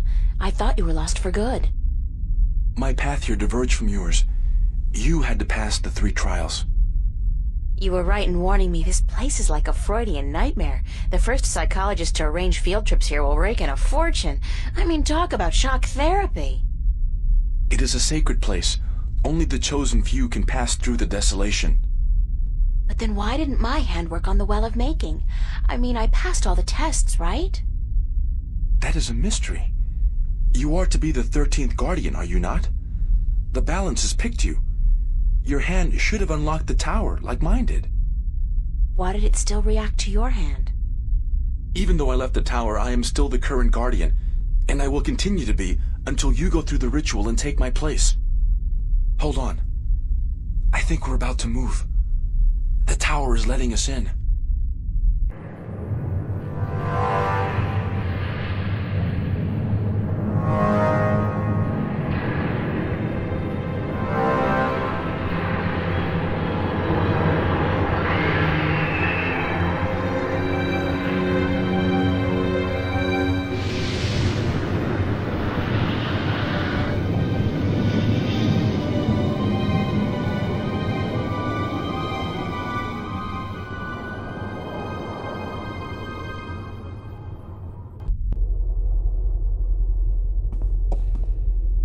I never thought I would see this place again.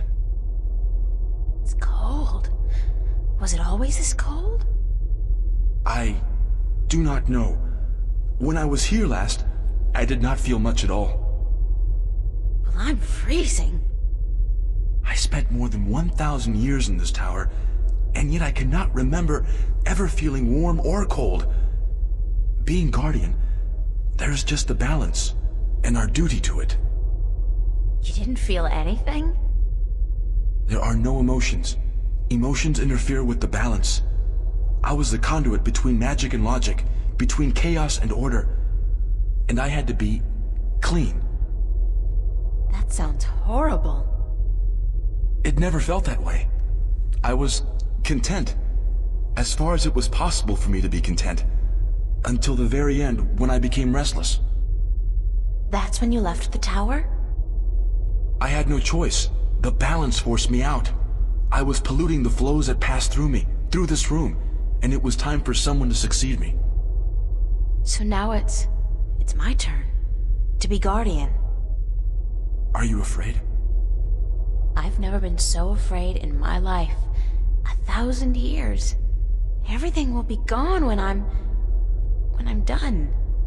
My friends, my family, dead. My world probably changed beyond recognition. I know, April. I have experienced this myself. When I returned to Stark, I could not believe that all the things I knew, the memories of a life that I recalled as clearly as if it were only yesterday, they were all gone. I was lost, alone, dying, until the Vanguard picked me up from the street and imprisoned me. It shames me to say it, but that was a relief. To be fed, to sleep comfortably, to be warm. You have every right to be afraid. But consider this. Your sacrifice will be the salvation of mankind, of 2 worlds. What greater gift is there? What greater reward than to know you are like a god? Believe me, I could do without the reward. If there was any other way, I'd embrace it in a second. But I won't shy away from this either. If it is my destiny, then so be it. Good. To wish for the loss of dreams and emotions would be wrong. But to acknowledge it in the face of your fears, this proves you are ready. Okay. So, what now? What do I do? Just walk to the edge of the disc. The tower will know what to do. If you are the new Guardian, the tower will embrace you. All right, here it goes. 1,000 years.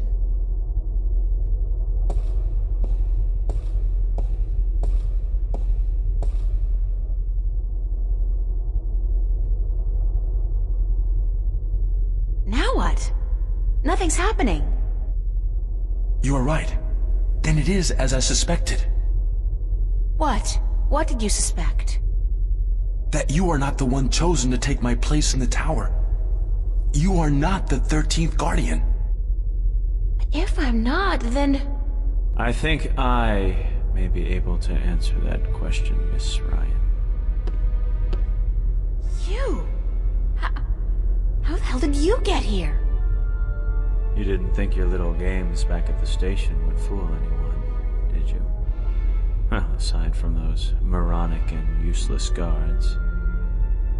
It puzzles me why Mr. McAllen could be such a visionary and yet be so lacking in his comprehension of human nature to surround himself with brainless louts. Maybe because he wasn't human.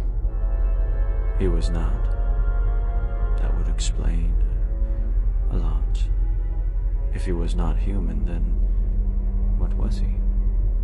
You mean you didn't know? He was your boss, and you had no idea who you were working for. How pathetic can you get? Don't toy with me, child! Don't you dare toy with me! I don't. I do not know what came over me. I'm not prone to anger. In fact, I'm usually quite incapable of it. Must be the environment that's... I don't feel quite right. Like there's something in here that's calling to me. What are you doing to me? I don't know what you're talking about, Gordon. No matter. I can ignore this. It's so hot in here. Don't you feel it? The heat? I'm freezing. Maybe you should lie down for a minute or two. Maybe you should lie down, Miss Ryan. I actually have a good reason to be here, but you do not.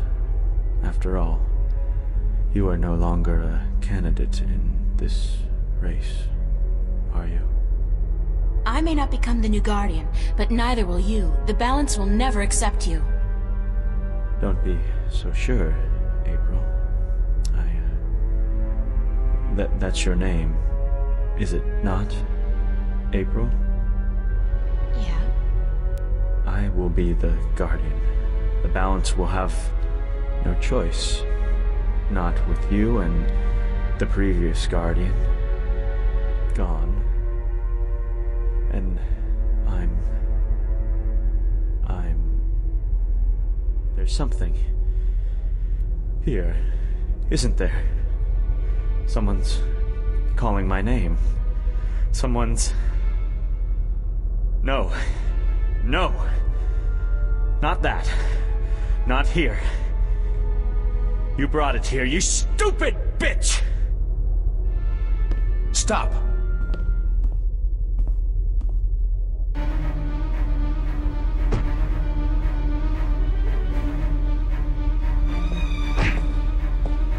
No! Stay away from me! Don't! No!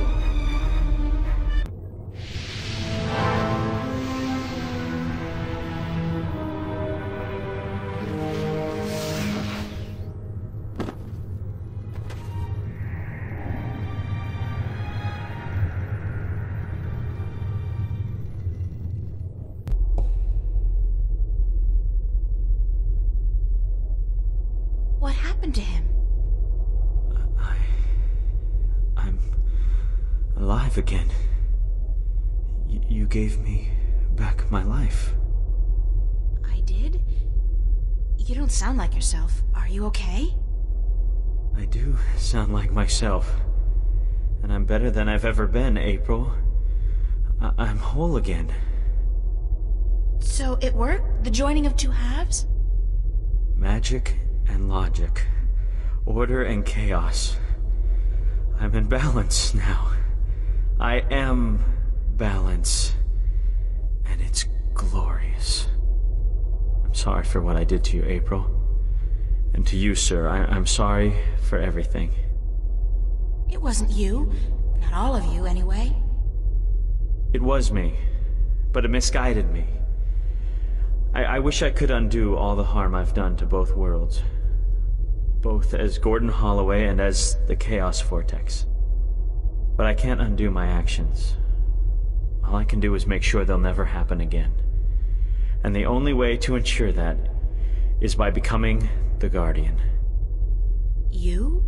The Guardian? It's my destiny, April Ryan, not yours.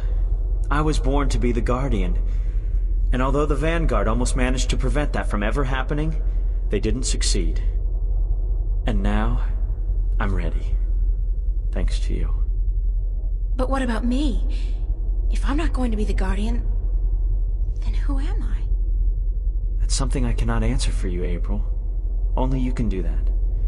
But I don't think the universe is done with you. You are important. Just not in the way you imagined. He speaks the truth, April. He is to be the Guardian now.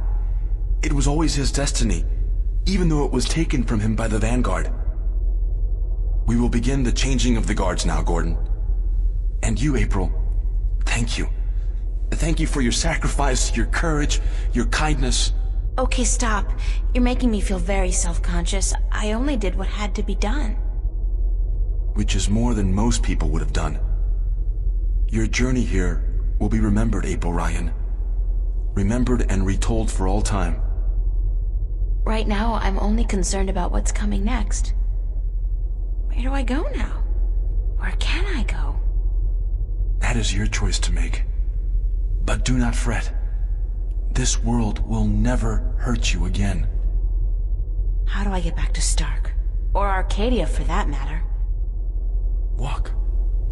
Walk until you are outside, and then go back inside. It is easy from here. You can go anywhere you wish. I guess then that this is goodbye. Perhaps we will meet again. Yeah, why not? It's not an impossible thought. Anyway, you guys have an important job to get to. Don't let me hold you back. Thank you. Goodbye. Yeah, goodbye.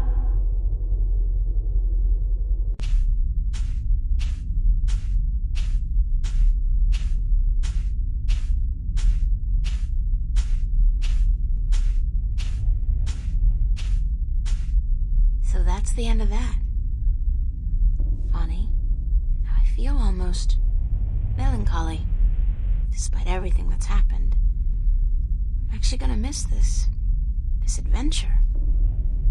After all, what am I doing now? Going back to school? Live like nothing has happened? Like I'm just a normal person? Well, it's a long way home. I'll figure it out before I get there. Wherever there is.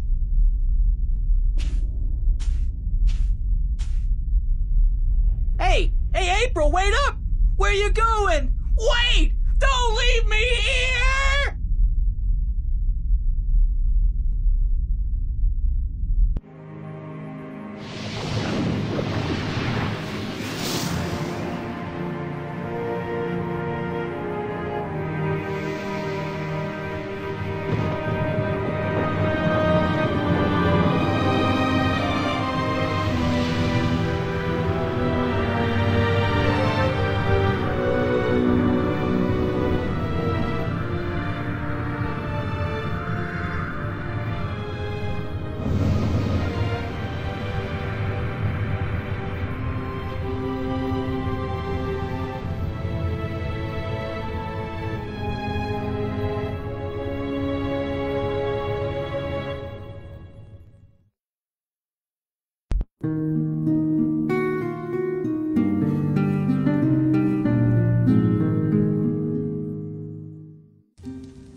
And so the story goes.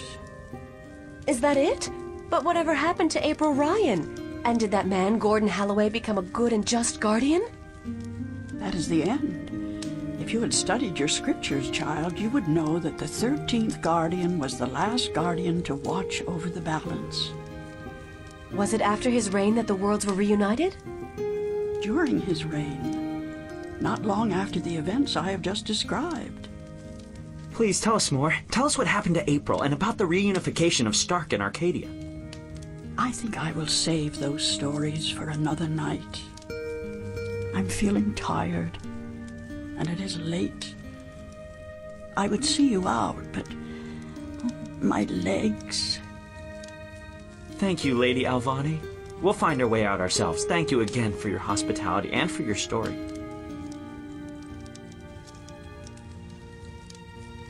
And so the story goes. How strange it was to tell it again. To remember April Ryan. That was such a long, long time ago. And now my story is almost over as well. You're as healthy as ever. You still got a lot of life left in you. Wish I was half as lucky. Don't say that. You're okay. You can still fly. Fly, yes. But those cute little birds, they don't seem to appreciate that. They're holding out for their young, handsome suitors, and they don't have time for an old crow like me. Well, you got me, Crow. Isn't that something? I guess. Yeah, sure. Of course. Unless you're not planning on going out there again, are you? On a new adventure? 'Cause, I don't know. I'm kinda happy staying here. Don't worry, Crow. I think our adventuring days are over. That doesn't mean we can't tell stories, does it? No, definitely not. Tell me one. Tell me the one about the young, beautiful warrior princess who single-handedly won the War of the Balance. I don't remember it quite like that, Crow, but let's see. This story begins a long, long time ago, when Stark and Arcadia were still to be reunited, and the Guardian was still on his throne.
It's a rubber ducky. It's a rubber... I can't say it. I'm laughing. It's a bottle containing a green S. It's a bottle containing...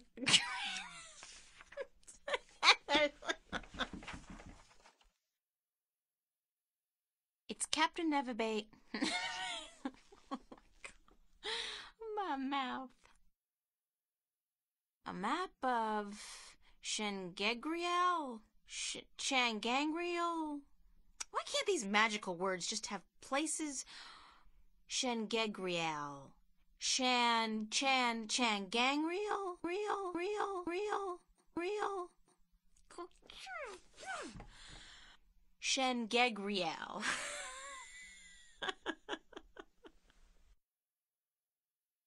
It's a drawing of a man mixing some green, mossy stuff with his old blood. Excuse me.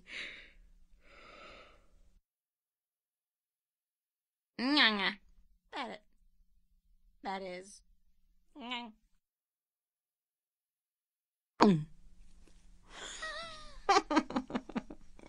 Way to go, Donald Duck.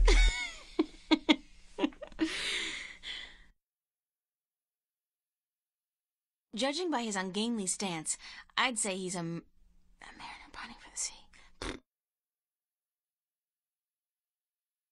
Man, you got a fine fart.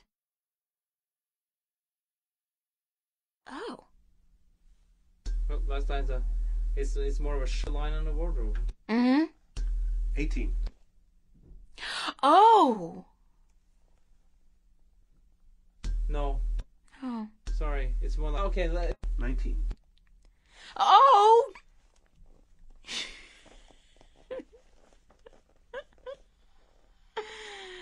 That's fine. I can give you a different one if you want. Supposed No, to. it's okay. How are you? This came out very oddly. Would you mind helping me with... Sorry. A few questions? It's a map of Gang Schubert. It's a map of the Westlands. What? Jesus, Mary and Joseph now. What do you be doing? 15. My butt on the scene. I'm getting comfy so you don't hear that. I'm sinking. Oof. Ah! I made it. I'm never doing anything like that again, ever. Ah! I'm killing a big old scary thing, aren't I? What is she gonna do? Go, I mean, she's gonna attack, isn't she? Just give us some alternative. All right, I'll give you an alternative.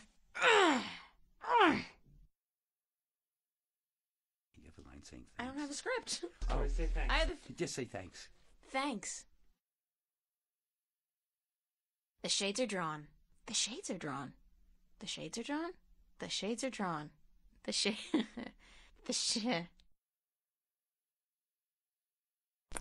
I can give you 3 more.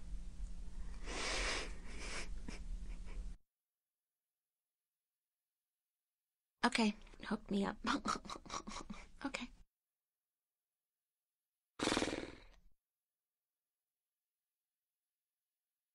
No can do, guy. This has got to be delivered now before it gets cold.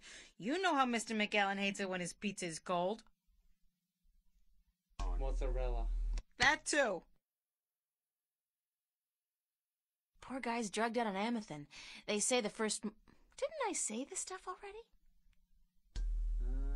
No, I don't think so. Okay. I swear I did. Like the first day. 74. Poor guy's drugged out on Amethyst. It is said that after the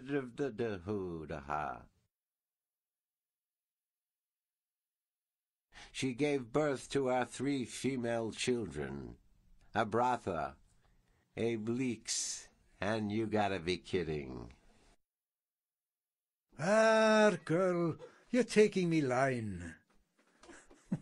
That's my line. Can we go back? She started... 35. No. Jesus Christ. Jesus, Mary and Joseph, Yeah, now, what are you let, be doing? Now, let me get that back now. Okay, now let's be doing it now. We'll be rolling now. Go ahead. Be rolling. No priceless treasure, that be for sure. Nothing at all. It be empty.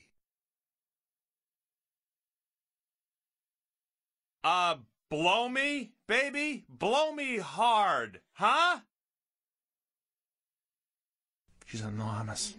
She's fucking huge. You wouldn't fucking believe how fucking huge. The fucking biggest nun you ever seen. Unfucking believable. She's fucking wicked huge. She kicked my ass.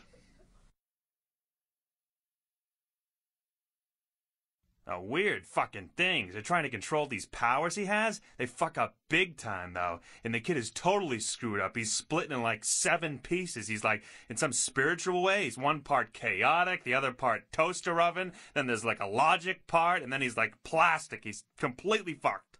And the other part is like a small appliance. And he's like a toaster oven. Did I not tell you to fuck off? Yeah, but... So? Fuck off already. Did I stutter? Jesus Christ. You want me to spell it out like with letters at an athletic game? Sorry. And a double order of Cheesum's fried taters, yeah. Tastiest damn fries you're ever likely to find. Soaking in melting goat cheese. I screwed that up, let's go back. And a double order of Cheesum fried taters, yeah. Tastiest damn fries you're ever likely to find. Soaking in melted goat cheese. South, I guess. From what I can remember the old man's stories about the sea, Tagate would be the closest civilized island. Oops, sorry about that. That's Tagate. Tagate was my second choice. I'm going to have to ask that you leave now. Can we get that last one again? Yeah, I can't fool you. Okay. It has been gathering dust forever over the...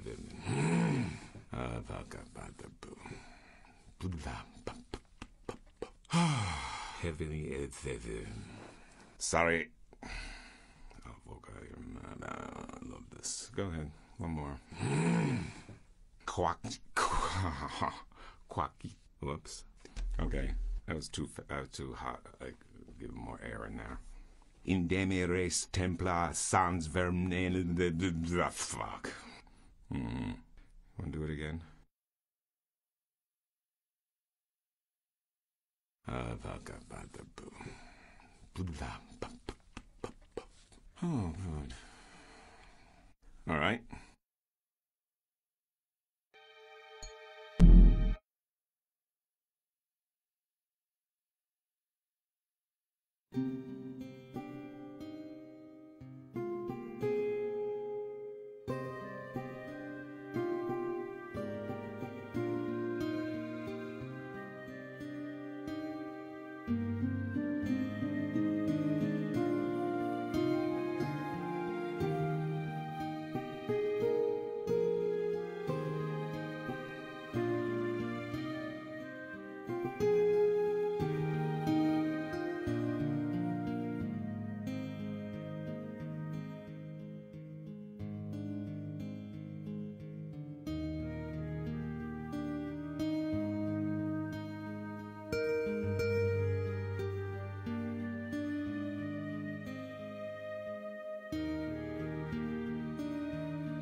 Weird things have been happening lately.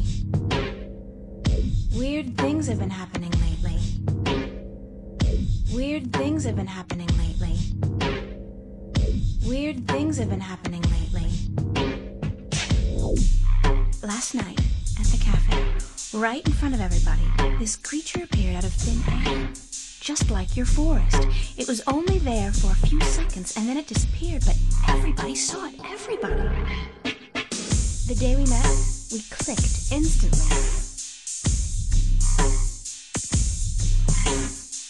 The day we met, we clicked instantly. It was strange, but cool. I like it. I like it. I like it. It's convenient, and it's got a...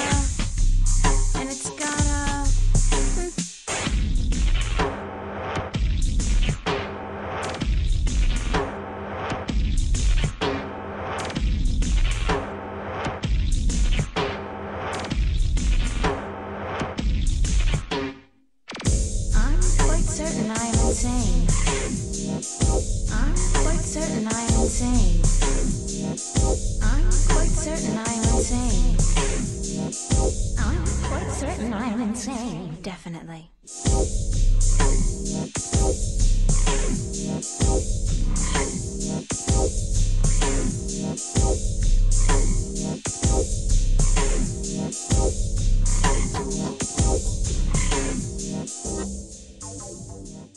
It's not that small.